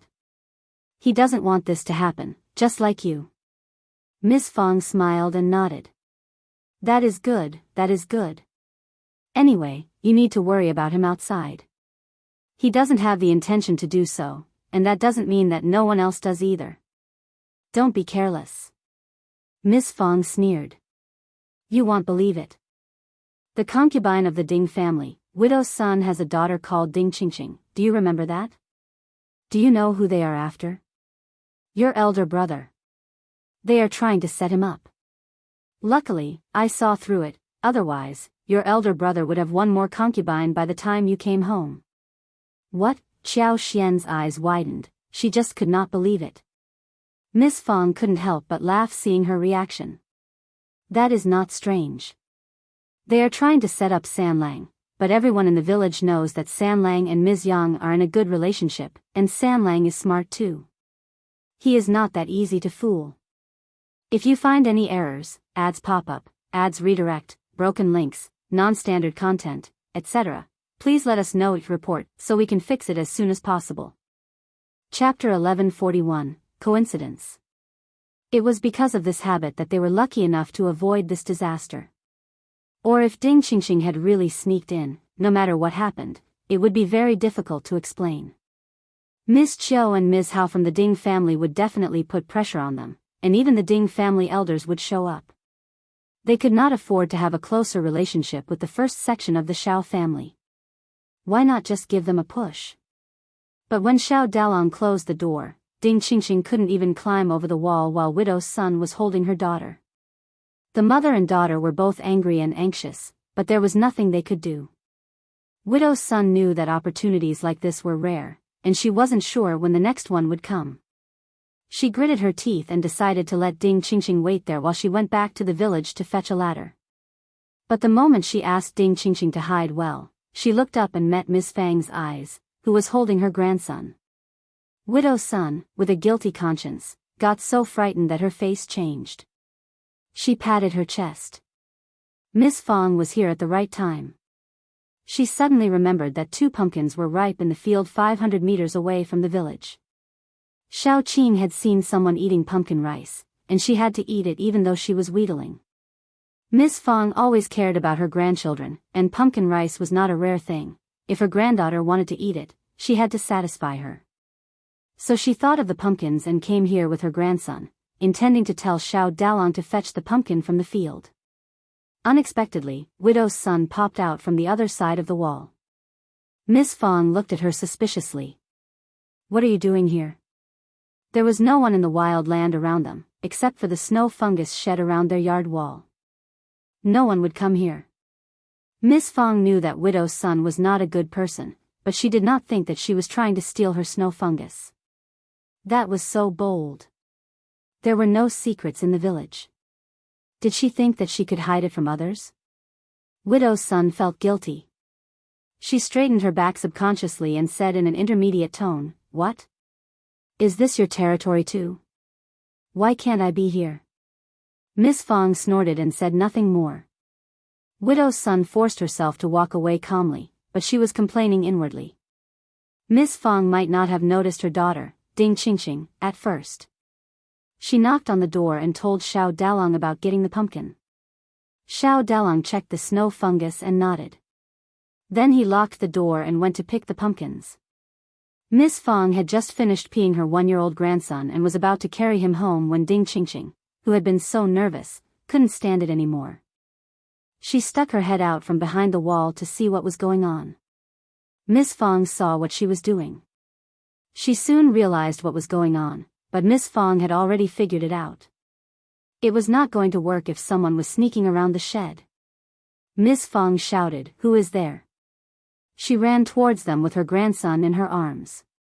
If you find any errors, ads pop up, ads redirect, broken links, non-standard content, etc., please let us know it report so we can fix it as soon as possible. Chapter 1142, Argument. Ding Qingqing got so frightened that she ran away. She was so shocked. If she ran into the wild, Miss Fong might not be able to catch up with her grandson in arms. Also, Miss Fong would not be able to see her if she hid behind any thick shrubs. But she ran into the village. Miss Fong had to rush up and catch her. Miss Fong could not tell who she was, but she was definitely going after her. She shouted as she ran, "Stop! Stop right there!" Ding Qingqing was very young, and Miss Fong was very fierce. So when Miss Fong shouted at her, she got so frightened that she could not run anymore. Miss Fong caught up with her as soon as she reached the entrance of the village. Miss Fong grabbed her clothes with one hand and put her grandson on the ground with the other, tugging at Ding Qingqing. "It is you. What are you doing outside our shed? What are you and your mother doing there?" Ding Qingqing turned around guiltily, avoiding her eyes. She sobbed, I didn't. How dare you defend yourself?" Miss Fong sneered. "I caught you red-handed, and you are lying? If you are not guilty, why are you running away? I am not going to eat you up." The two of them tugged at each other, and soon the villagers gathered around to watch the show. Widow's son soon arrived as well. She would have dared to counter Miss Fong in the past, but not now. Everyone in the village trusted Miss Fong. She and Widow's son could not deny that, so Widow's son had to admit that she just wanted to steal some snow fungus. She was a thief. The onlookers all looked down at them and pointed at them. Ding Qingqing flushed in embarrassment as tears welled up in her eyes. She lowered her head and wished that she could dig a hole. Widow's son also lowered her head and did not dare to lie. She knew that she would be despised by the villagers, and Miss Qiao and the Ding family would beat and scold her when she returned home. She might not even get to eat dinner tonight. But what else could she do? The mother and daughter could not have appeared at that place for some nonchalant, casual, or indifferent visit. They had to have a convincing reason, right? That was the only thing she could say. That was the only way to get Miss Fong away. Stimulated by this, Widow's son made up her mind to get what she wanted. As long as her daughter was with Shao Dalong would be an honest man, and Miss Su would not be as annoying as Yang Xiaoni. Also, Miss Su had 2 sons and 1 daughter, and she was not afraid of being threatened by her own daughter. Her daughter should not be bullied anymore. She needed to suck up to Miss Su, so she could make it. That was better than Miss Qiao and Miss Hao from the Ding family selling themselves out. Miss Fong snapped at Widow's son when she admitted that. But she did not cause any damage, so Miss Fong gave her a warning. That was exactly what Widow's son had expected. She let out a sigh of relief. But when Ms. Yen heard about this, she came to Miss Fong the following day and told her about some suspicious things. Stealing snow fungus was not a very honorable thing, especially when the first section of the family was flourishing, and no one in the village would steal from them. Widow's son was already living such a miserable life, so why did she take such a risk? If she was caught, her life would become even worse. Miss Qiao and the Ding family might not have explicitly asked her to steal it. If their involvement was exposed, they would be blamed by the first section of the family. So, what were they after? If you find any errors, ads pop up, ads redirect, broken links, non-standard content, etc., please let us know it report so we can fix it as soon as possible. Chapter 1143, No Coincidence. The Ding family's Hao and Miss Qiao had rushed to apologize on behalf of Widow's son the day before. Also, the wall surrounding the snow fungus shed was quite high. If Widow's son planned to steal the snow fungus, she should have brought a ladder with her, right? What was most suspicious was that Widow Sun could have gone there alone, but instead, she brought her own daughter with her. Ding Qingqing had not even gotten married yet, so why involve her in such a risky act? If they were found out, Ding Qingqing's reputation and future prospects could be ruined. Ms. Fang suddenly realized what might be going on. Yes, something was definitely not right. Widow Sun treated her daughter very well, and there seemed to be no reason for her to involve Ding Qingqing in stealing from the first section of the family, especially when Widow Sun did not hold high position in the village. Ms. Fang thanked Ms. Yan for her vigilance but still couldn't fully grasp the motive behind Widow Sun's actions. Then, Ms. Fang overheard Yang Xiaoni talking with her son about not having a change of heart and not taking concubines when they were rich. Suddenly, a thought struck her. Wasn't her eldest son in the snow fungus shed earlier? What a coincidence. Could it be that they were targeting her eldest son? Ms. Fang's suspicion grew, and she couldn't afford to ignore it. She decided to remain vigilant and not let her guard down until she knew the truth. To investigate further, she asked Shao Dalong to collect soybeans in the field alone and secretly followed Yang Xiaoni and Ding Qingqing. Sure enough, she caught the mother and daughter red-handed again. Ms. Fang didn't hold back and confronted them directly at the Ding family's home. She demanded an explanation for their suspicious behavior and questioned why they seemed to appear wherever her son was. She was determined to get to the bottom of this matter and find out their true intentions. The Ding family's Ms. Qiao and Ms. Hao understood Ms. Fang's implied threat very well. They kicked Widow Sun to the ground and berated her as shameless. Widow Sun, feeling a mix of anger, embarrassment, and shame, covered her face and cried loudly. She accused Ms. Qiao and the Ding family of selling her daughter, claiming that she was forced into this situation. In a desperate attempt to shift the blame, she even tried to accuse Ms. Fang of setting her up, saying that Shao Dalong mistreated her daughter. However, this tactic fell flat. If Shao Dalong needed a concubine and what he only needed to do was to spread the news that the first section of the family was very popular, and many people would come to him for concubines. Or they could just spend money to buy them, and any heaven immortal beauties could be bought. They did not want Ding Qingqing to do such a thing in private. Even if she did, Widow Sun and the Ding family would not say that they did not like it. No one would believe Widow Sun's words. They would be laughed at. Miss Qiao remained unyielding in the face of the onlooker's gaze. She firmly slapped Widow Sun's complaints and continued to sneer, "You are just a concubine, and no respectable family would want you. What are you talking about? Finding a concubine for your daughter is flattering. Don't like it? If you don't like that, you can find your own mother-in-law's family." Widow Sun felt helpless and could not find any words to defend herself. She covered her face, overwhelmed with shame and sorrow, and tears streamed down her cheeks. As a widow and concubine, she realized she had used a humiliating method to achieve her goal, and it only made her situation worse. She knew deep down that she had little to offer in terms of status or dowries, making it incredibly challenging to find a good family willing to accept her daughter as a concubine. Widow Sun's heart sank with the realization that she had nothing to offer, and her desperate actions had only brought her further disgrace. The villagers who witnessed the scene couldn't help but feel a mix of sympathy and disapproval towards Ms. Qiao's harsh words. While they understood the struggles Widow Sun faced, they also recognized the truth in Ms. Qiao's assertions. If you find any errors, ads pop up, ads redirect, broken links, non-standard content, etc., please let us know each report so we can fix it as soon as possible. Chapter 1144. Out of sight. The daughter of a concubine faced a daunting challenge due to her mother's unfavorable reputation.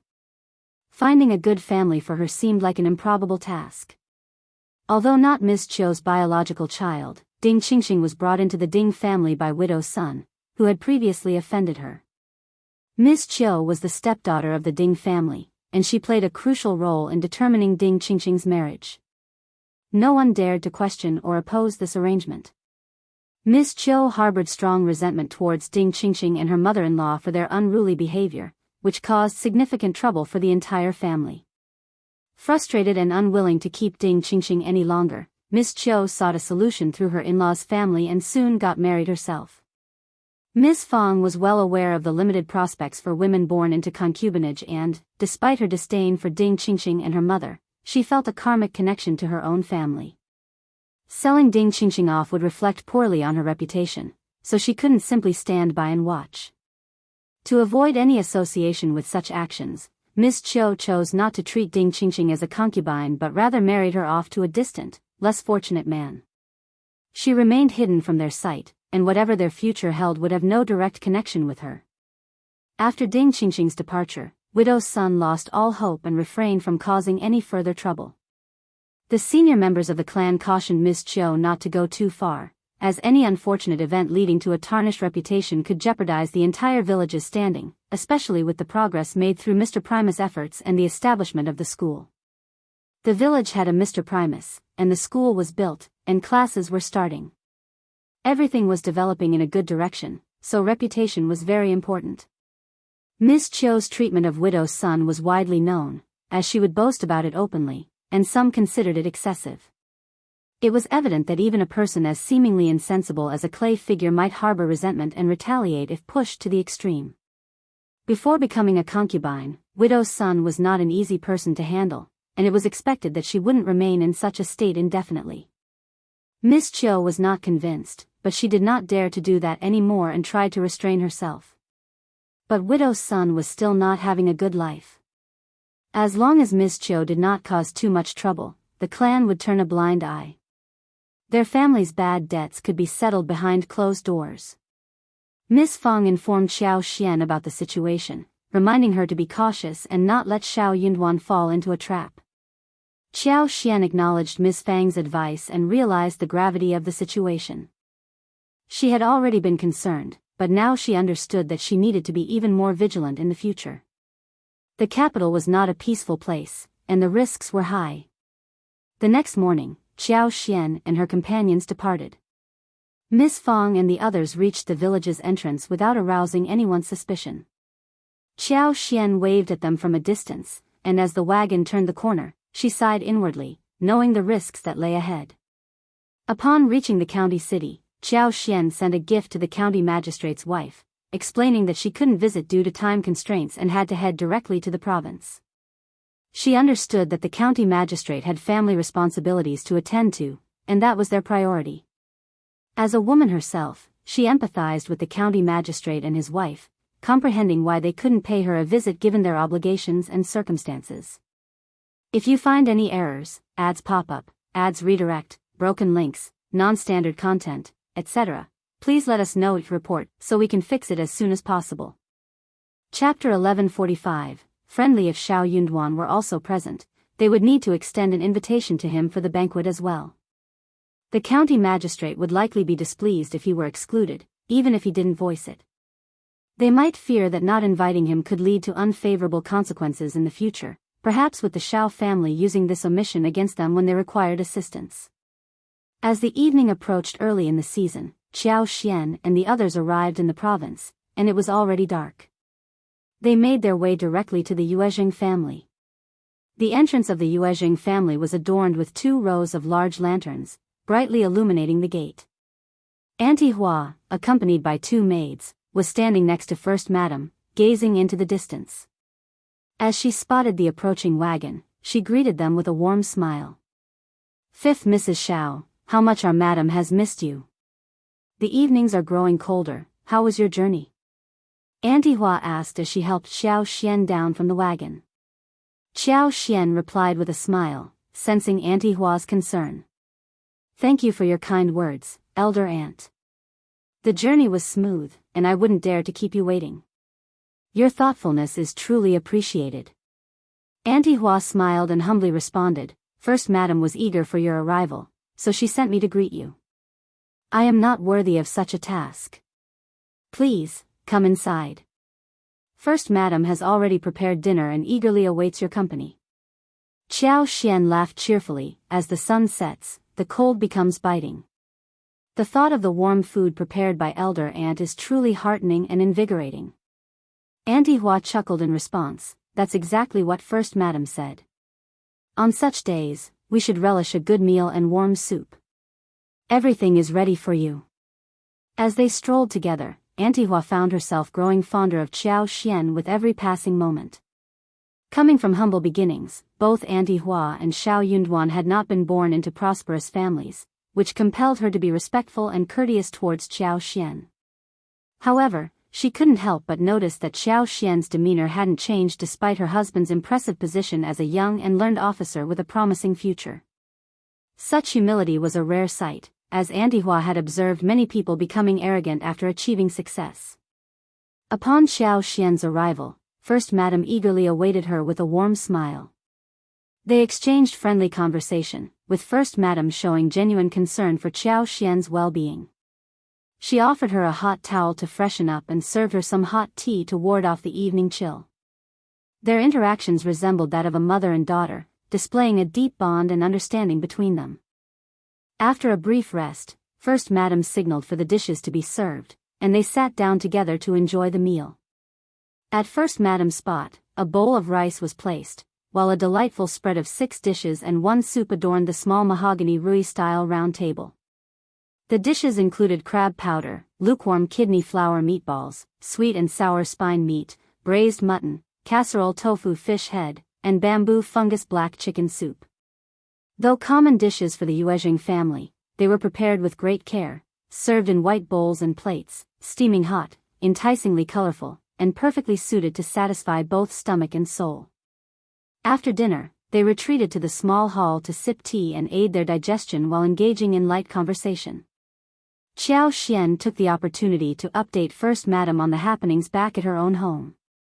Despite not possessing the same level of refinement as First Madam, Qiao Xian found comfort in confiding in her, knowing that she could seek counsel and wisdom if any problems arose. As she shared the news, Qiao Xian couldn't help but feel a surge of emotions upon recounting how her honest and straightforward elder brother had been deceived and set up. If you find any errors, ads pop up, ads redirect, broken links, non-standard content, etc., please let us know each report so we can fix it as soon as possible. Chapter 1145, Friendly. If Shao Yunduan were also present, they would need to extend an invitation to him for the banquet as well. The county magistrate would likely be displeased if he were excluded, even if he didn't voice it.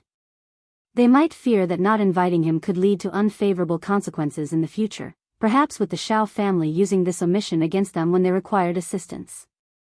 As the evening approached early in the season, Qiao Xian and the others arrived in the province, and it was already dark. They made their way directly to the Yuezheng family. The entrance of the Yuezheng family was adorned with 2 rows of large lanterns, brightly illuminating the gate. Auntie Hua, accompanied by 2 maids, was standing next to First Madam, gazing into the distance. As she spotted the approaching wagon, she greeted them with a warm smile. "Fifth Mrs. Shao, how much our madam has missed you. The evenings are growing colder, how was your journey?" Auntie Hua asked as she helped Qiao Xian down from the wagon. Qiao Xian replied with a smile, sensing Auntie Hua's concern. "Thank you for your kind words, elder aunt. The journey was smooth, and I wouldn't dare to keep you waiting. Your thoughtfulness is truly appreciated." Auntie Hua smiled and humbly responded, "First Madam was eager for your arrival, so she sent me to greet you. I am not worthy of such a task. Please, come inside. First Madam has already prepared dinner and eagerly awaits your company." Qiao Xian laughed cheerfully. As the sun sets, the cold becomes biting. The thought of the warm food prepared by elder aunt is truly heartening and invigorating. Auntie Hua chuckled in response, "That's exactly what First Madam said. On such days, we should relish a good meal and warm soup. Everything is ready for you." As they strolled together, Auntie Hua found herself growing fonder of Qiao Xian with every passing moment. Coming from humble beginnings, both Auntie Hua and Shao Yunduan had not been born into prosperous families, which compelled her to be respectful and courteous towards Qiao Xian. However, she couldn't help but notice that Qiao Xian's demeanor hadn't changed despite her husband's impressive position as a young and learned officer with a promising future. Such humility was a rare sight, as Auntie Hua had observed many people becoming arrogant after achieving success. Upon Qiao Xian's arrival, First Madam eagerly awaited her with a warm smile. They exchanged friendly conversation, with First Madam showing genuine concern for Qiao Xian's well-being. She offered her a hot towel to freshen up and served her some hot tea to ward off the evening chill. Their interactions resembled that of a mother and daughter, displaying a deep bond and understanding between them. After a brief rest, First Madam signaled for the dishes to be served, and they sat down together to enjoy the meal. At First Madam's spot, a bowl of rice was placed, while a delightful spread of 6 dishes and 1 soup adorned the small mahogany Rui-style round table. The dishes included crab powder, lukewarm kidney flour meatballs, sweet and sour spine meat, braised mutton, casserole tofu fish head, and bamboo fungus black chicken soup. Though common dishes for the Yuezheng family, they were prepared with great care, served in white bowls and plates, steaming hot, enticingly colorful, and perfectly suited to satisfy both stomach and soul. After dinner, they retreated to the small hall to sip tea and aid their digestion while engaging in light conversation. Qiao Xian took the opportunity to update First Madam on the happenings back at her own home. Despite not possessing the same level of refinement as First Madam, Qiao Xian found comfort in confiding in her, knowing that she could seek counsel and wisdom if any problems arose. As she shared the news, Qiao Xian couldn't help but feel a surge of emotions upon recounting how her honest and straightforward elder brother had been deceived and set up. If you find any errors, ads pop up, ads redirect, broken links, non-standard content, etc., please let us know each report so we can fix it as soon as possible. Chapter 1147, Seeking Fruit Forest Outside the City. Honestly speaking, those who run businesses are often more experienced and savvy compared to those from the countryside. Your mother-in-law is an exceptionally capable person, but I worry that she could be manipulated if someone with ulterior motives sets her up. It might be best if she doesn't involve herself in business decisions at all. Even if someone tries to plot against her, they won't succeed. Qiao Xian nodded in agreement, acknowledging that not all business families were as forthright as Yuezheng Shao. The truth had been exposed, and the secrets couldn't remain hidden for long. Both she and Shao Yunduan were absent, which could lead people to speculate and harbor sinister thoughts. After all, money had the power to corrupt people's intentions. When large sums of money were at stake, nobody would dare to take risks lightly. It could be tens of thousands or even hundreds of thousands of liang. Amused, Qiao Xian recalled Ms. Fang's character. Actually, my mother-in-law is quite different. She pays no heed to what others say and insists on waiting for me and my husband to come home and make decisions. First Madam smiled approvingly. Your mother-in-law is very wise. It was always better to avoid meddling in matters one didn't fully comprehend. They chatted for a while, and Qiao Xian asked First Madam to bring a dozen servants to their home, to which First Madam agreed. Then, with a smile, Qiao Xian mentioned her intention to visit the Shao family and invite Ms. Fang and Tao Tao to the province for a visit.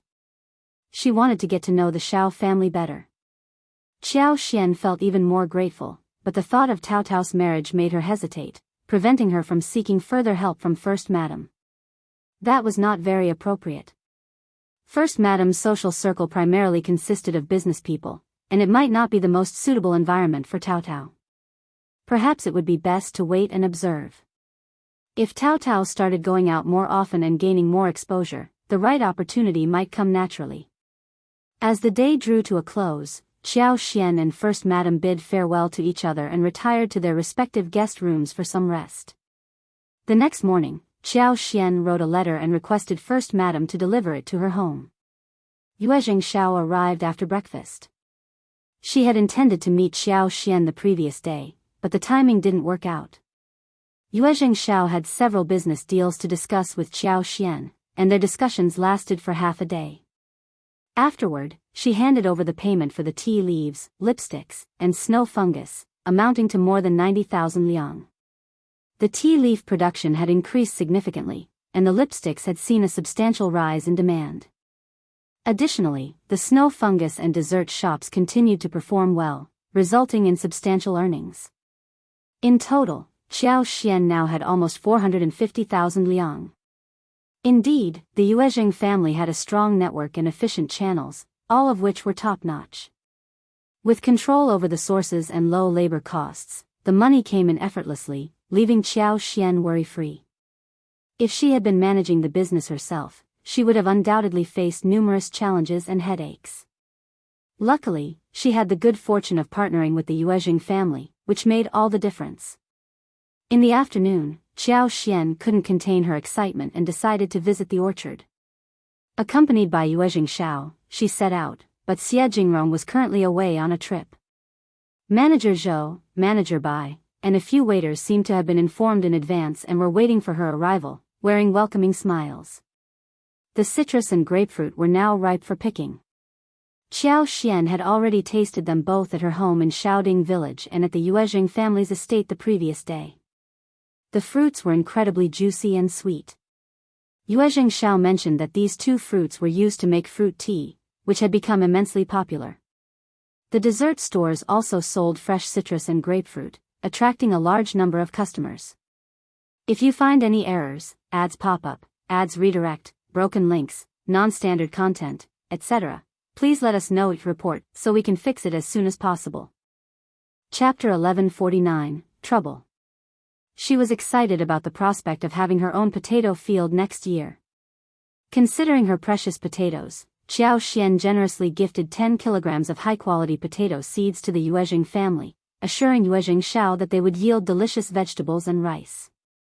She emphasized that the seeds were advanced in production and easy to cultivate, ensuring a successful harvest regardless of the land they were planted on.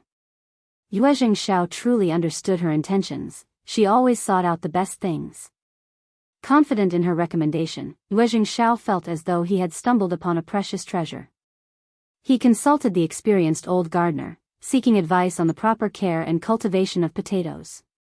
Determined to make the most of this opportunity, he planned to choose a suitable plot of land next year, plant the seeds diligently, and ensure proper care to maximize the harvest. After spending a couple of days in the province and visiting the Xie family, Qiao Xian returned to the capital without mentioning anything about He Jiqing. She chose to keep it private, knowing that she and the Xie family were not particularly close. If Xie Jingrong were present, she would have shared the information without hesitation, as she wouldn't tolerate any disrespect from He Jiqing. Determined to discuss this matter with Xie Jingrong in person, Qiao Xian still looked forward to their reunion. She and her husband had been away for quite some time, and she couldn't wait to return to Tianjin and complete the mission successfully. Qiao Xian expressed her appreciation for the productive and pleasant business trip, but she knew it was time for them to head home. With the year drawing to a close, everyone was eager to reunite with their families. The 6 escorts were remarkably vigilant and proactive throughout the journey. Thanks to Qiao Xian's guidance, they skillfully avoided encountering 2 rainy spells, ensuring an exceptionally smooth trip.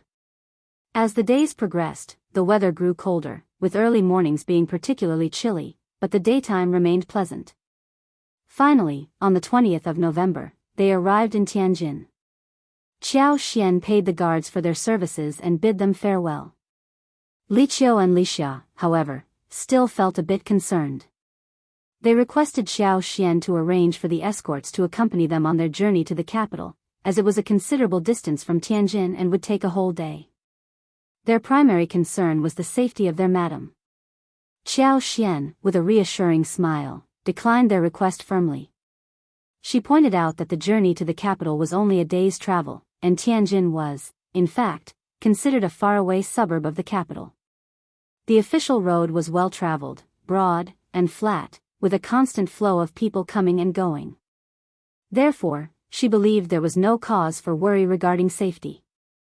Qiao Xian had her own matters to attend to and couldn't have the escort agency accompany her. Qiao Xian, well accustomed to traveling and possessing extensive knowledge, understood the crucial traits of reliable escorts. Besides their martial prowess, they needed to be cautious and alert. With the escorts accompanying her, Qiao Xian refrained from taking any action that might draw attention or suspicion. She felt like a ticking time bomb, always on the verge of being discovered. Noticing their wife's confidence and composure, Qiao and Xia felt somewhat reassured and decided to abandon the idea of having additional escorts accompany them. After spending one night in Tianjin, the group hired a wagon and continued their journey northward. When they were approximately 20 or 30 kilometers away from the capital, Qiao Xian suggested taking a break at a nearby tea house. Seizing the opportunity, Qiao Xian used the pretext of loosening her muscles and bones to venture into the woods.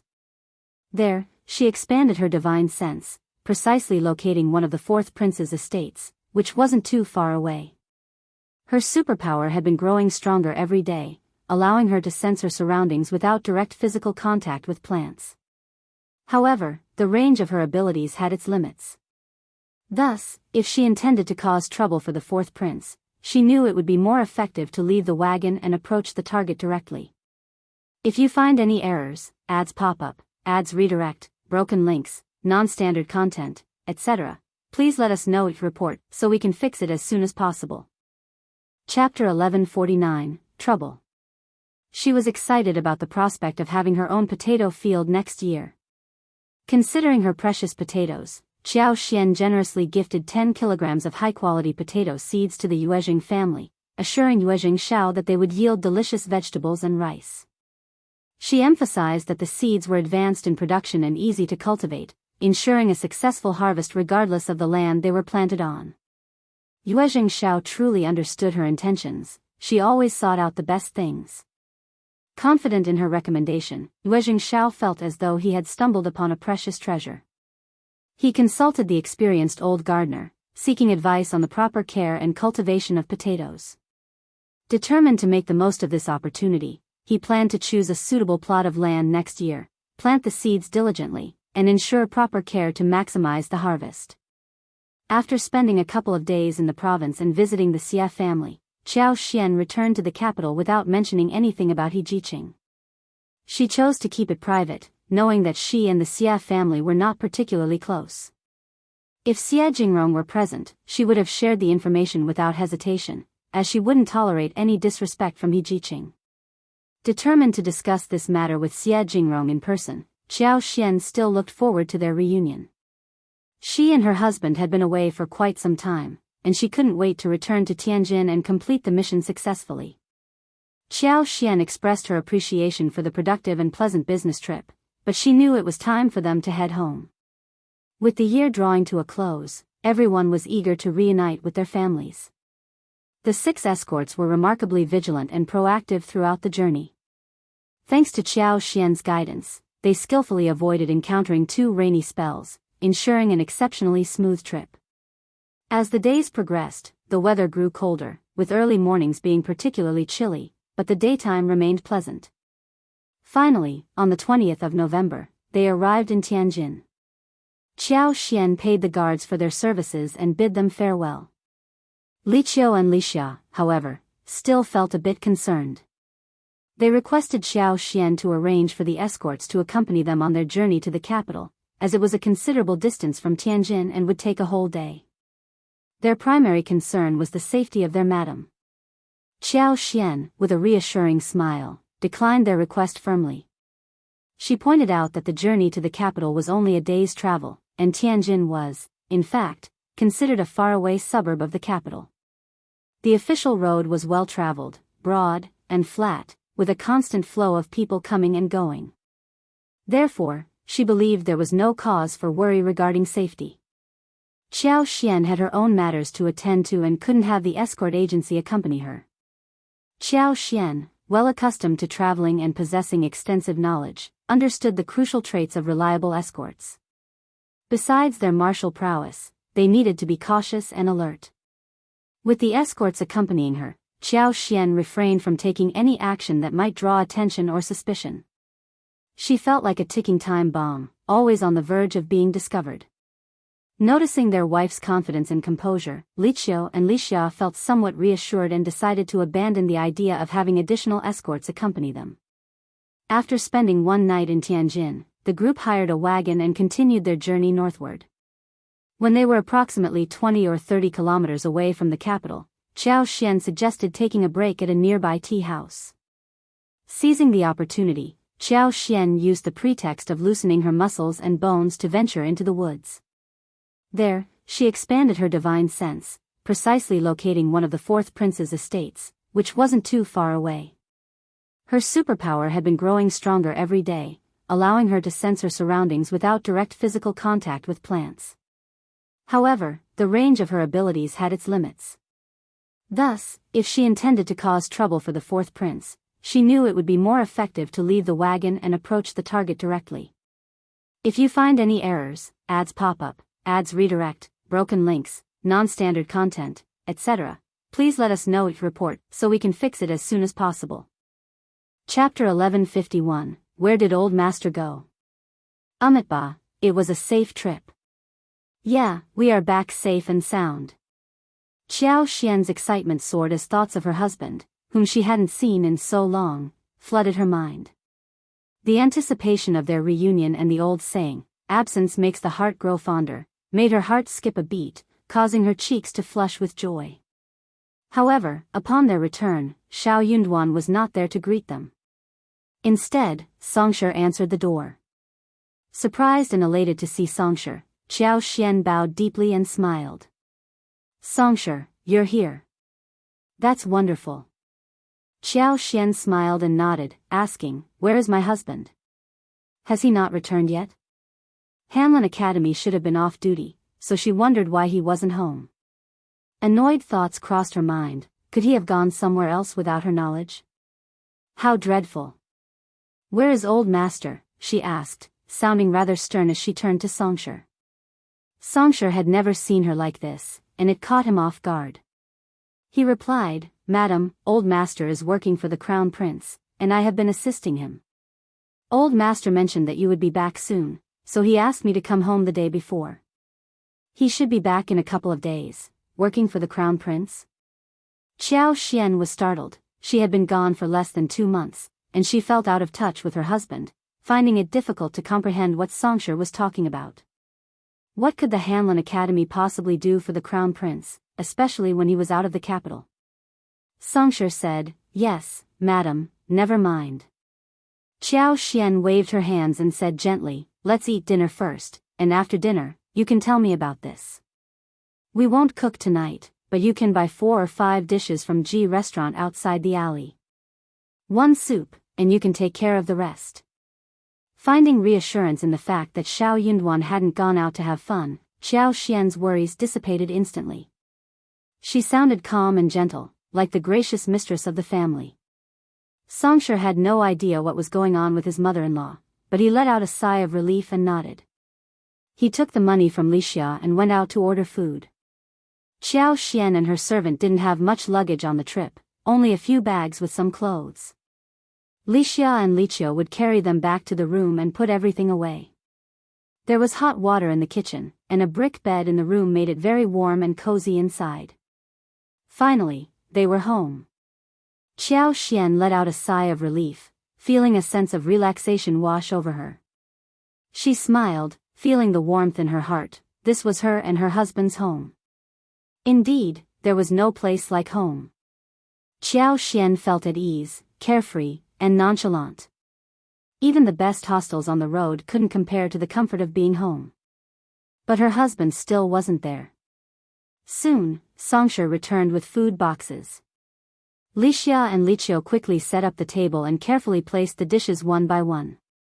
On the table were shredded pork with capital sauce, roast beef with winter bamboo shoots, sliced fish, stir-fried vegetables, and a large bowl of steaming mutton soup garnished with coriander and green onions. Additionally, there were 4 dishes from the restaurant, 8 treasure pickles, pickled radishes, mustard cabbage with sauce, and shredded bamboo shoots with red oil. Qiao Xian smiled. Let's start serving the dishes from the boxes before they get cold. Afterward, you can wash up and take a break. If you find any errors, ads pop up, ads redirect, broken links, non-standard content, etc., please let us know it report so we can fix it as soon as possible. Chapter 1151, Where did old master go? Ba, it was a safe trip. Yeah, we are back safe and sound. Qiao Xian's excitement soared as thoughts of her husband, whom she hadn't seen in so long, flooded her mind. The anticipation of their reunion and the old saying, absence makes the heart grow fonder, made her heart skip a beat, causing her cheeks to flush with joy. However, upon their return, Shao Yunduan was not there to greet them. Instead, Songshur answered the door. Surprised and elated to see Songshur, Qiao Xian bowed deeply and smiled. Songshur, you're here. That's wonderful. Qiao Xian smiled and nodded, asking, where is my husband? Has he not returned yet? Hanlon Academy should have been off duty, so she wondered why he wasn't home. Annoyed thoughts crossed her mind. Could he have gone somewhere else without her knowledge? How dreadful. Where is old master? She asked, sounding rather stern as she turned to Songshur. Songshur had never seen her like this, and it caught him off guard. He replied, Madam, old master is working for the Crown Prince, and I have been assisting him. Old master mentioned that you would be back soon, so he asked me to come home the day before. He should be back in a couple of days, working for the Crown Prince? Qiao Xian was startled. She had been gone for less than 2 months, and she felt out of touch with her husband, finding it difficult to comprehend what Songshur was talking about. What could the Hanlon Academy possibly do for the Crown Prince, especially when he was out of the capital? Songshur said, Yes, madam, never mind. Qiao Xian waved her hands and said gently, Let's eat dinner first, and after dinner, you can tell me about this. We won't cook tonight, but you can buy 4 or 5 dishes from G restaurant outside the alley. 1 soup, and you can take care of the rest. Finding reassurance in the fact that Shao Yunduan hadn't gone out to have fun, Qiao Xian's worries dissipated instantly. She sounded calm and gentle, like the gracious mistress of the family. Songshur had no idea what was going on with his mother-in-law, but he let out a sigh of relief and nodded. He took the money from Lixia and went out to order food. Qiao Xian and her servant didn't have much luggage on the trip, only a few bags with some clothes. Lixia and Liqiao would carry them back to the room and put everything away. There was hot water in the kitchen, and a brick bed in the room made it very warm and cozy inside. Finally, they were home. Qiao Xian let out a sigh of relief, feeling a sense of relaxation wash over her. She smiled, feeling the warmth in her heart. This was her and her husband's home. Indeed, there was no place like home. Qiao Xian felt at ease, carefree, and nonchalant. Even the best hostels on the road couldn't compare to the comfort of being home. But her husband still wasn't there. Soon, Songshur returned with food boxes. Lixia and Liqiao quickly set up the table and carefully placed the dishes one by one. On the table were shredded pork with capital sauce, roast beef with winter bamboo shoots, sliced fish, stir-fried vegetables, and a large bowl of steaming mutton soup garnished with coriander and green onions.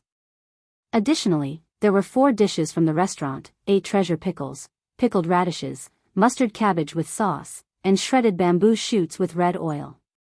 Qiao Xian smiled. Let's start serving the dishes from the boxes before they get cold. Afterward, you can wash up and take a break. Chapter 1153, Minister Old Yun. Shao Yunduan's surprise was evident, yet he was determined not to let go of this golden opportunity. As he eloquently discussed a section of the book, the ministers couldn't help but commend him calmly. He couldn't help but feel inwardly pleased as he realized why the emperor had been so intrigued by his talents. Emperor Xian of Qi was even more delighted with Shao Yunduan's performance. Although not a poetry enthusiast, the emperor was well versed in the 4 books and 5 sutras and recognized Shao Yunduan's exceptional abilities in poetry as well. The emperor's joy knew no bounds as he honored Shao Yunduan with a set of study treasures and a copy of the imperial book. However, this was not the end of the story. The young master overheard something intriguing about Shao Yunduan's intermediate sutras and passed on the message to the East Palace. It was revealed that Shao Yunduan's Master Yun happened to be the retired teacher of the Crown Prince. Master Yun's credentials were impressive as a contemporary Confucian with a distinguished career as an academician of the Hanlon Academy, left Assistant Minister of Rights, Minister of the Ministry of Personnel, and Grand Secretary of Yuan Pavilion. Prior to becoming the Grand Tutor of the Crown Prince, he had numerous disciples due to his fame and extensive network. Yet, the Crown Prince, along with the Second Prince, the Third Prince, and the Fourth Prince, managed the country's governance. To prevent any complications or interference, Master Yun chose to withdraw from his governmental position. His decision was to ensure that the Crown Prince could focus on his responsibilities without any unnecessary concerns or fears arising from Master Yun's presence in the court. The Crown Prince understood the reasons behind Master Yun's departure and reluctantly watched his honored tutor leave the capital. As the most devoted student of Minister Old Yun, the young master deeply respected his teacher and was well acquainted with the teachings he had passed on to Shao Yunduan. When the young master noticed the similarities, he became suspicious and confronted Shao Yunduan, ultimately confirming his suspicions by comparing the portrait of the old master. Both surprised and delighted, the Crown Prince and Shao Yunduan were left in awe of the unexpected connection. It became clear why Master Yun had initially been hesitant to accept Shao Yunduan as his disciple or allow him to address him as master. After the Crown Prince, Master Yun had refrained from taking on any more disciples, making Shao Yunduan a unique exception. The revelation brought immense joy to the Crown Prince, as he realized that Shao Yunduan was not merely his junior brother but a student taught directly by his beloved master. The familiarity he sensed in Shao Yunduan's essay now made perfect sense, as Shao Yunduan had absorbed some of the essence of Master Yun's style during their interactions. The discovery of this connection between the two left Shao Yunduan dumbfounded and filled the Crown Prince with pride, knowing that his esteemed master's teachings continued to influence and shape talented individuals like Shao Yunduan. However, during that time, the Crown Prince hadn't considered the possibility of reuniting with Shao Yunduan, and now he deeply regretted it. He wished he had reconnected with him much earlier, avoiding the lost time. Despite the strangeness of their unexpected reunion, the Crown Prince couldn't hide his excitement as he looked at Shao Yunduan with sparkling eyes. He was eager to inquire about the well-being of the Grand Tutor and was pleased to find Shao Yunduan very amicable. Ever since Minister Old Yun left the capital, there had been no contact with him. The Crown Prince felt a sense of sadness whenever he thought about the elder man. He understood that the reason for Minister Old Yun's departure was likely to give up everything and leave behind the complexities of the court. Though the Crown Prince longed for the elder man's return to the capital, he was aware of the purpose behind his mentor's actions. He knew it was best for the elderly men to stay away from the court's intrigue and politics. The Crown Prince's father had placed great trust in Minister Old Yun, and it was due to that trust that the Crown Prince found himself in his current position. If you find any errors, ads pop up, ads redirect, broken links, non-standard content, etc., please let us know each report so we can fix it as soon as possible.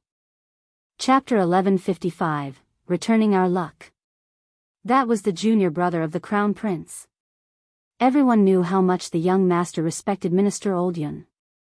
He had been in the intermediate for a long time, and Minister Old Yun had never accepted any disciples or taught anyone.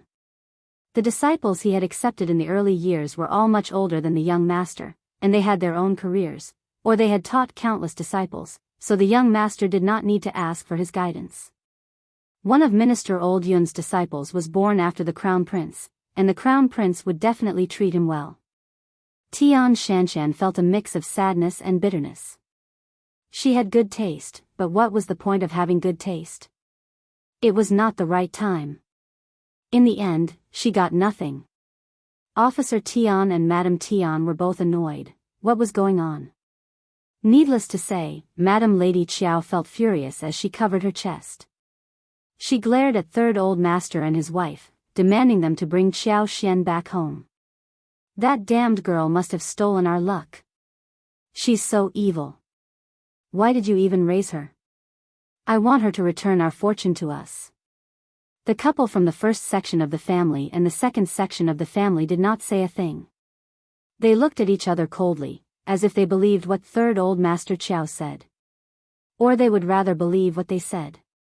They started to view Third Old Master Qiao and his wife differently. That man was involved with Minister Old Yun. Minister Old Yun was the most respected scholar in the whole world, holding positions as the tutor of the Crown Prince and as a scholar of the academy. All scholars in the world admired him, including Third Old Master Qiao, Qiao Hongxi, and the son of the second section of the family. How fortunate it was for someone to be taught by Minister Old Yun, especially after having taught the young master.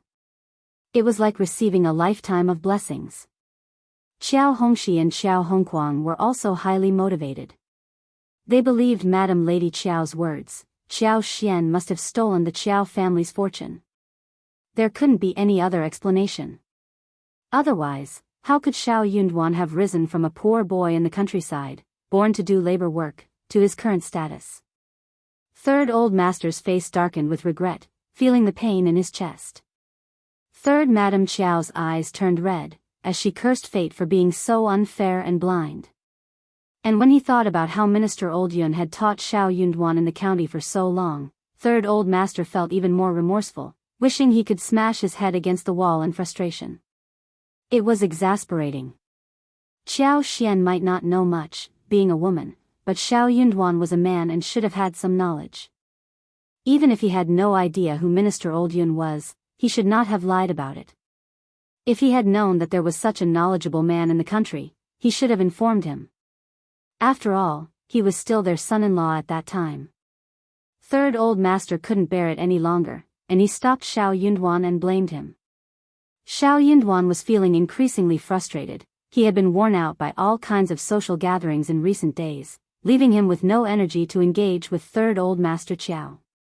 Confronted by Third Old Master's angry accusations, he maintained a calm demeanor and responded, "Minister Old Yun values tranquility and dislikes disturbances. He advised us not to mention him in front of others." This reply only further aggravated Third Old Master's annoyance.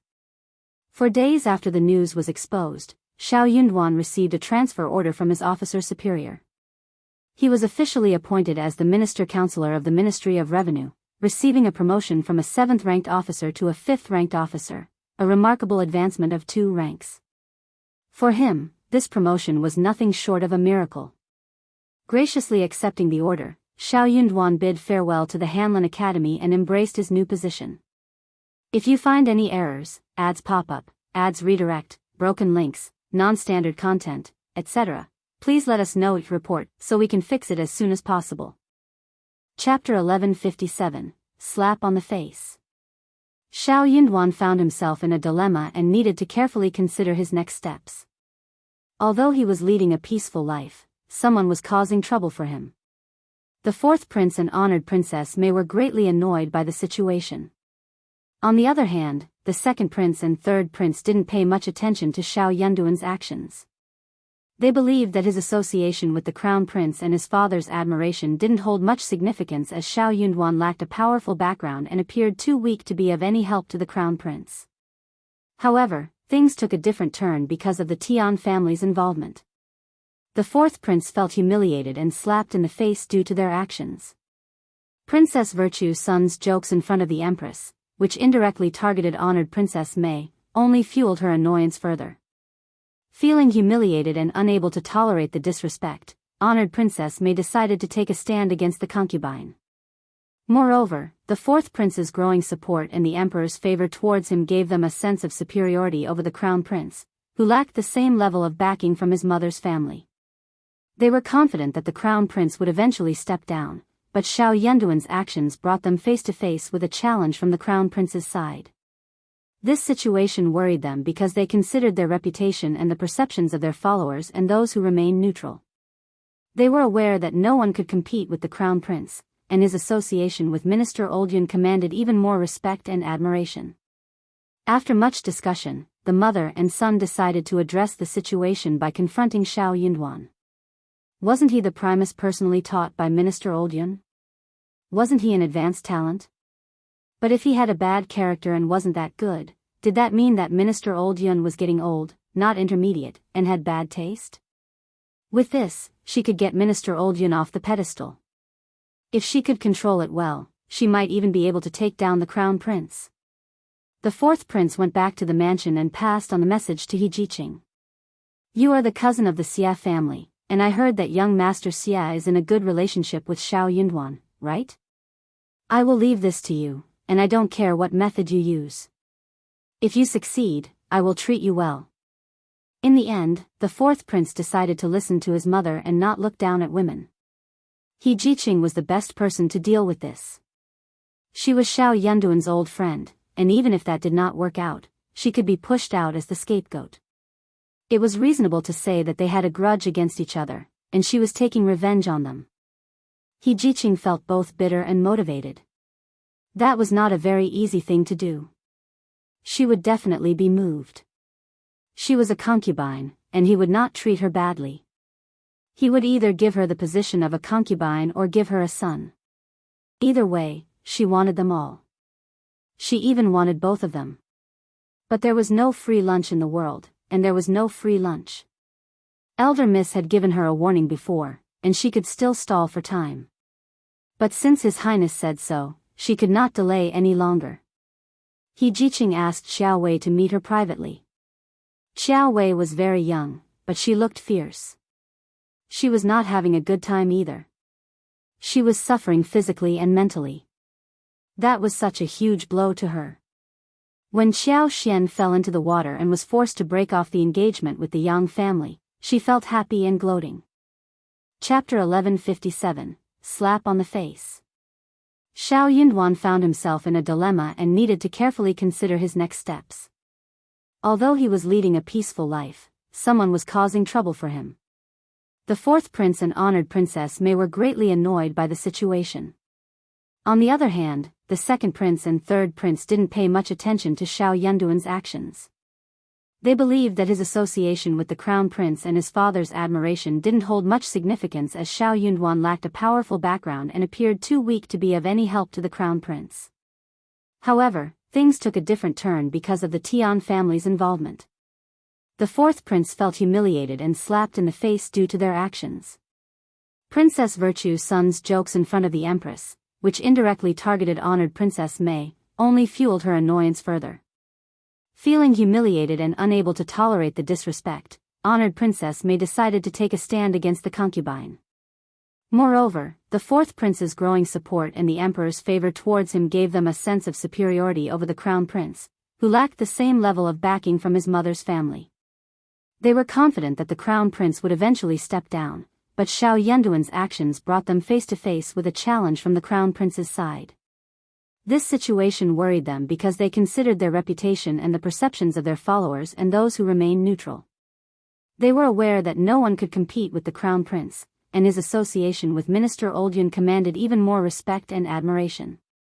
After much discussion, the mother and son decided to address the situation by confronting Shao Yunduan. Wasn't he the Primus personally taught by Minister Oldun? Wasn't he an advanced talent? But if he had a bad character and wasn't that good, did that mean that Minister Oldun was getting old, not intermediate, and had bad taste? With this, she could get Minister Oldun off the pedestal. If she could control it well, she might even be able to take down the crown prince. The fourth prince went back to the mansion and passed on the message to He Jiqing. You are the cousin of the Xia family, and I heard that young Master Xia is in a good relationship with Shao Yunduan, right? I will leave this to you, and I don't care what method you use. If you succeed, I will treat you well. In the end, the fourth prince decided to listen to his mother and not look down at women. He Jiqing was the best person to deal with this. She was Shao Yunduan's old friend, and even if that did not work out, she could be pushed out as the scapegoat. It was reasonable to say that they had a grudge against each other, and she was taking revenge on them. He Jiqing felt both bitter and motivated. That was not a very easy thing to do. She would definitely be moved. She was a concubine, and he would not treat her badly. He would either give her the position of a concubine or give her a son. Either way, she wanted them all. She even wanted both of them. But there was no free lunch in the world, and there was no free lunch. Elder Miss had given her a warning before, and she could still stall for time. But since His Highness said so, she could not delay any longer. He Jiqing asked Xiao Wei to meet her privately. Xiao Wei was very young, but she looked fierce. She was not having a good time either. She was suffering physically and mentally. That was such a huge blow to her. When Xiao Xian fell into the water and was forced to break off the engagement with the Yang family, she felt happy and gloating. Chapter 1159, Exposure. That was what the emperor said, and no one would dare to doubt that. Also, this was the best and most effective method. He Jiqing had the backing of the fourth prince, and she didn't care if Tian Shanshan was satisfied or not. In her opinion, Shao Yunduan was a sure bet working with the crown prince, and Tian Shanshan had no chance with him anymore. So she didn't need to worry about a thing. He Jiqing looked down at Xiao Wei. She was so timid and lacked courage. What could she do? But that was good too. Qiao Wei was the easiest person to manipulate. A few days later, a group from the Hanlin Academy gathered at Xiangshan to recite poetry, and they invited Shao Yunduan along with some other young officials from the 6 departments. Shao Yunduan couldn't turn down such a gathering, especially when he was in the limelight, otherwise, he would be blamed for not fitting in. Shao Yunduan was well aware that he had become the junior brother of Minister Old Yun and the Crown Prince's junior brother. Everyone congratulated him on the surface, but they were all secretly jealous of his newfound status. At this moment, they couldn't leave any evidence behind. Also, things were different now. Since he had decided to make plans for the Crown Prince, he couldn't simply keep a low profile like before. It was more important for him to have a wide circle of friends and identify potential allies. The Xiang Mountains offered beautiful scenery, and they enjoyed swimming in the mountains and rivers. But why hadn't the thrifty people who gathered here made tea to add to the fun? Despite that, they had a great time throughout the day. In the afternoon, they returned to town and went straight to a restaurant for dinner. The cost of the dinner was pooled together. The 4th prince and the 3rd prince had always been interested in these matters, so they gladly contributed as well. Shao Yunduan, being a wealthy man, offered 100 liang when gathering the money. He might not match the 3rd prince and the 4th prince, but his contribution was still quite impressive. With ample funds, the table was filled with good wine and delicacies. Everyone was talking and laughing, creating a lively atmosphere. One person took the lead in offering Shao Yunduan a toast and congratulations, praising his promising future. Others followed suit, whether they were sincere or not. Shao Yunduan had no reason to turn them down. If he did, it would seem too proud and rude. But with so many people around, he smiled bitterly and repeatedly expressed that he couldn't hold his liquor well.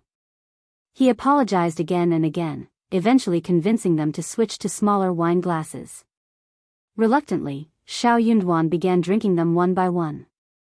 After consuming so many glasses, Shao Yunduan got quite drunk. Not wanting to drink any further, he pretended to be heavily intoxicated. Some guests remarked, "Just let him be," and others agreed, letting him off the hook. When the banquet was over, he arranged for someone to drive him home with the help of Songshi. At his doorstep, Songshi did his best to assist his master, thanking the officer who had seen them off. Once inside the yard, Songshi closed the door behind them. Shao Yunduan leaned against the wall and vomited, feeling slightly better. To his surprise, he wasn't actually as drunk as he had led them to believe. He was impressed by how well he had managed to hold his liquor. After resting for a while in his room, he felt even more awake. Songshi hurriedly boiled hot water and fetched water for Shao Yunduan to wash up. He prepared a bowl of hot tea to help alleviate the hangover. Additionally, he filled a thick cotton-coated jar with hot water, placing it at the head of his bed, so Shao Yunduan could have water to drink in the middle of the night when he felt thirsty. With Song's assistance, Shao Yunduan lay down, and as he closed the door, Songshi left the room. Chapter 1159, Exposure.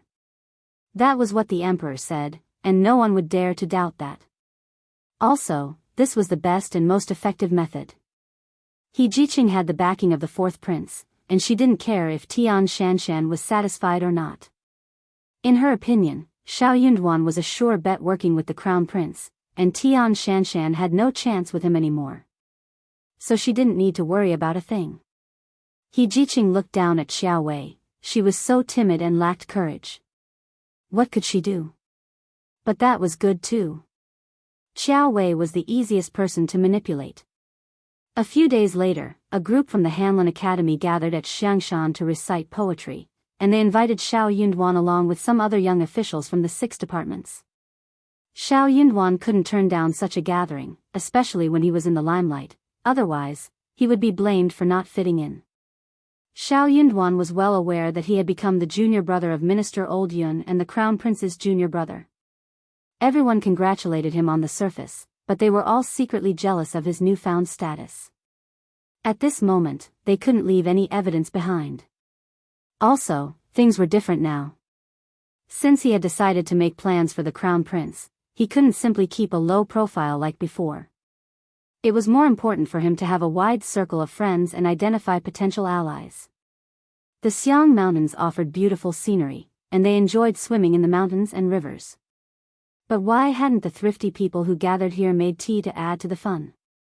Despite that, they had a great time throughout the day. In the afternoon, they returned to town and went straight to a restaurant for dinner. The cost of the dinner was pooled together. The fourth prince and the third prince had always been interested in these matters, so they gladly contributed as well. Shao Yunduan, being a wealthy man, offered 100 liang when gathering the money. He might not match the third prince and the fourth prince, but his contribution was still quite impressive. With ample funds, the table was filled with good wine and delicacies. Everyone was talking and laughing, creating a lively atmosphere. One person took the lead in offering Shao Yunduan a toast and congratulations, praising his promising future. Others followed suit, whether they were sincere or not. Shao Yunduan had no reason to turn them down. If he did, it would seem too proud and rude. But with so many people around, he smiled bitterly and repeatedly expressed that he couldn't hold his liquor well. He apologized again and again, eventually convincing them to switch to smaller wine glasses. Reluctantly, Shao Yunduan began drinking them one by one. After consuming so many glasses, Shao Yunduan got quite drunk. Not wanting to drink any further, he pretended to be heavily intoxicated. Some guests remarked, "Just let him be," and others agreed, letting him off the hook. When the banquet was over, he arranged for someone to drive him home with the help of Songsher. At his doorstep, Songsher did his best to assist his master, thanking the officer who had seen them off. Once inside the yard, Songsher closed the door behind them. Shao Yunduan leaned against the wall and vomited, feeling slightly better. To his surprise, he wasn't actually as drunk as he had led them to believe. He was impressed by how well he had managed to hold his liquor. After resting for a while in his room, he felt even more awake. Songsher hurriedly boiled hot water and fetched water for Shao Yunduan to wash up. He prepared a bowl of hot tea to help alleviate the hangover. Additionally, he filled a thick cotton-coated jar with hot water, placing it at the head of his bed, so Shao Yunduan could have water to drink in the middle of the night when he felt thirsty. With Song's assistance, Shao Yunduan lay down, and as he closed the door, Songsher left the room. If you find any errors, ads pop up, ads redirect, broken links, non-standard content, etc., please let us know your report so we can fix it as soon as possible. Chapter 1161, Good Tolerance. Shao Yunduan's eyes were filled with a chilling sneer as he looked upon the scene. That was a good plan. Deep down, he knew that the unexpected encounter with Qiao Wei at his doorstep while he was inebriated, and with Qiao Xian absent, was no mere accident. It had to be orchestrated, likely involving the Tian family or the fourth prince's mansion. Only they could have ensured he got drunk tonight. While the Qiao family might have seen this as a golden opportunity to bring Qiao Wei closer to the crown prince, they couldn't have controlled whether he would end up inebriated or not. Recognizing the scheme at play, Shao Yunduan jotted down a few notes and dispatched Songsher to the crown prince's mansion. He instructed Songsher to find the patrolling soldiers and inform them that he had forgotten about an urgent matter that needed his attention. This way, he could excuse his hasty departure from the current scene to avoid potential trouble. With still some time before midnight, Songsher discreetly left the place, his presence hardly drawing any attention. However, when he stumbled upon Qiao Wei lying on the ground, he was taken aback and wisely refrained from probing further. Their master would never approve of elder Miss Qiao, so Songsher was convinced that he had been deceived. Despite this, he had no intention of casting Qiao Wei aside. He and Songsher knew that transporting her elsewhere was challenging as they lacked a wagon and risked being noticed if they tried to move her discreetly. Moreover, leaving Qiao Wei outside would mean subjecting her to the freezing weather, potentially resulting in her death. If she were to pass away near her own home, suspicion would undoubtedly fall on them. Another concern was the possibility of guards sent by the Tian family or the fourth prince being stationed nearby. Any attempt to carry Qiao Wei away could lead to their capture, and explaining their actions would be an arduous task. Aware of the potential enemies he would encounter once he became the crown prince's confidant, Shao Yunduan had always been vigilant. However, he had never expected such a vile scheme to be set in motion against him. Fortunately, his alcohol tolerance saved them from disaster. Otherwise, they would have been in grave danger. Yet, who could have predicted that their peaceful day of enjoying mountain scenery and poetry would turn into a night of revelry and drunkenness at home? It was not uncommon for them to doze off under such circumstances. But they were waiting for them here. Yunduan felt that he would have been utterly humiliated if he had been set up in his own home. Nothing could be more frustrating than this. Taking a moment to compose himself, Yunduan decided to take action. He retrieved some ropes and securely tied up Qiao, making sure she couldn't cause any trouble. The sight of her, the lineal daughter of the Qiao family and a noble lady, bound and helpless, filled him with disgust. Meanwhile, Songsher ventured outside and quickly located a small team from the military department responsible for night patrols. He revealed his identity and explained the situation, requesting their assistance. Upon learning that it concerned the Crown Prince, the team didn't dare to waste any time and immediately sent 2 men to accompany Songsher to the Crown Prince's mansion. Arriving at the Crown Prince's mansion late at night, Songs's presence startled the gatekeeper, who promptly allowed him in while notifying the Crown Prince of his arrival. Upon reading the note Yunduan had entrusted to Songsher, the Crown Prince's expression turned grave, his inner fury mounting. Had it not been for Yunduan's ability to handle alcohol, his reputation would have suffered irreparable damage the following day. If you find any errors, ads pop up, ads redirect, broken links, non-standard content, etc., please let us know it report so we can fix it as soon as possible. Chapter 1163, Instigated.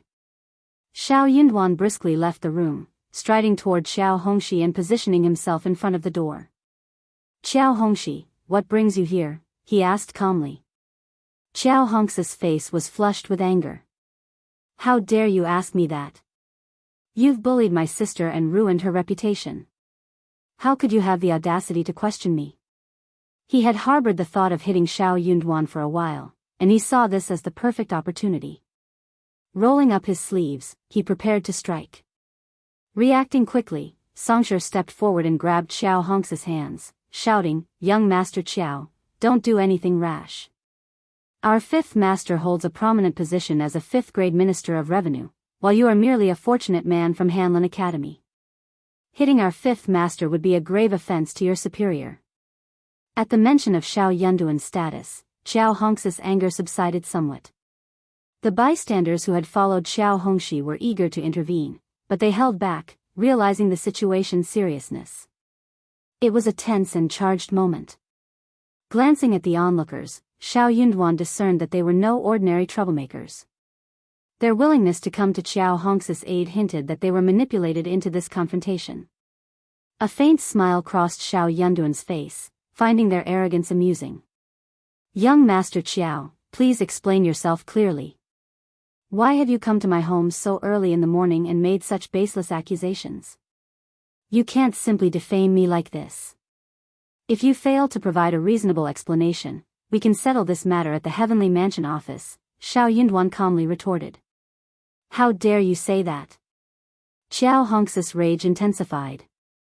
"My sister visited you yesterday to mend ties between our families, but she didn't return home the entire night. How dare you claim that you had no part in it? How dare you deny any involvement? You have the audacity to suggest searching me? If you do so and find nothing, then let's see what you have to say." Qiao Hongxi threatened, attempting to challenge Yunduan's innocence. Outside the door, a group of curious neighbors had gathered, drawn in by the commotion. They were taken aback by Qiao Hongxi's accusations and exchanged puzzled glances.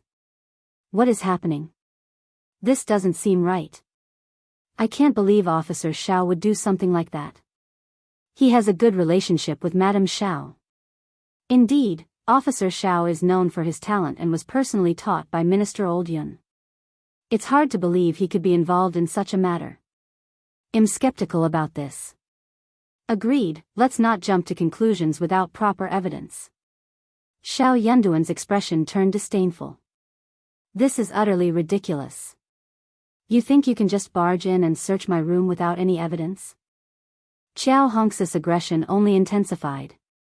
"Your guilt is evident from your defensive stance. That tactic won't work on me. I've even claimed that the Qiao family stole 1,000 liang from me. If you doubt my word, feel free to search my room. I have nothing to hide. You're being completely unreasonable. Hee hee, Shao Yunduan shook his head, realizing his words fell on deaf ears. Qiao Hongxi, I'm not joking around here. I won't let you invade my privacy and disturb my home just based on baseless accusations. This is not going to happen. I don't care. Shao Yunduan, I'm dead serious about this matter. I will search your room today, whether you like it or not. I won't let my sister suffer for nothing. Politeness won't work with him, just go ahead and search. Well, see who dares.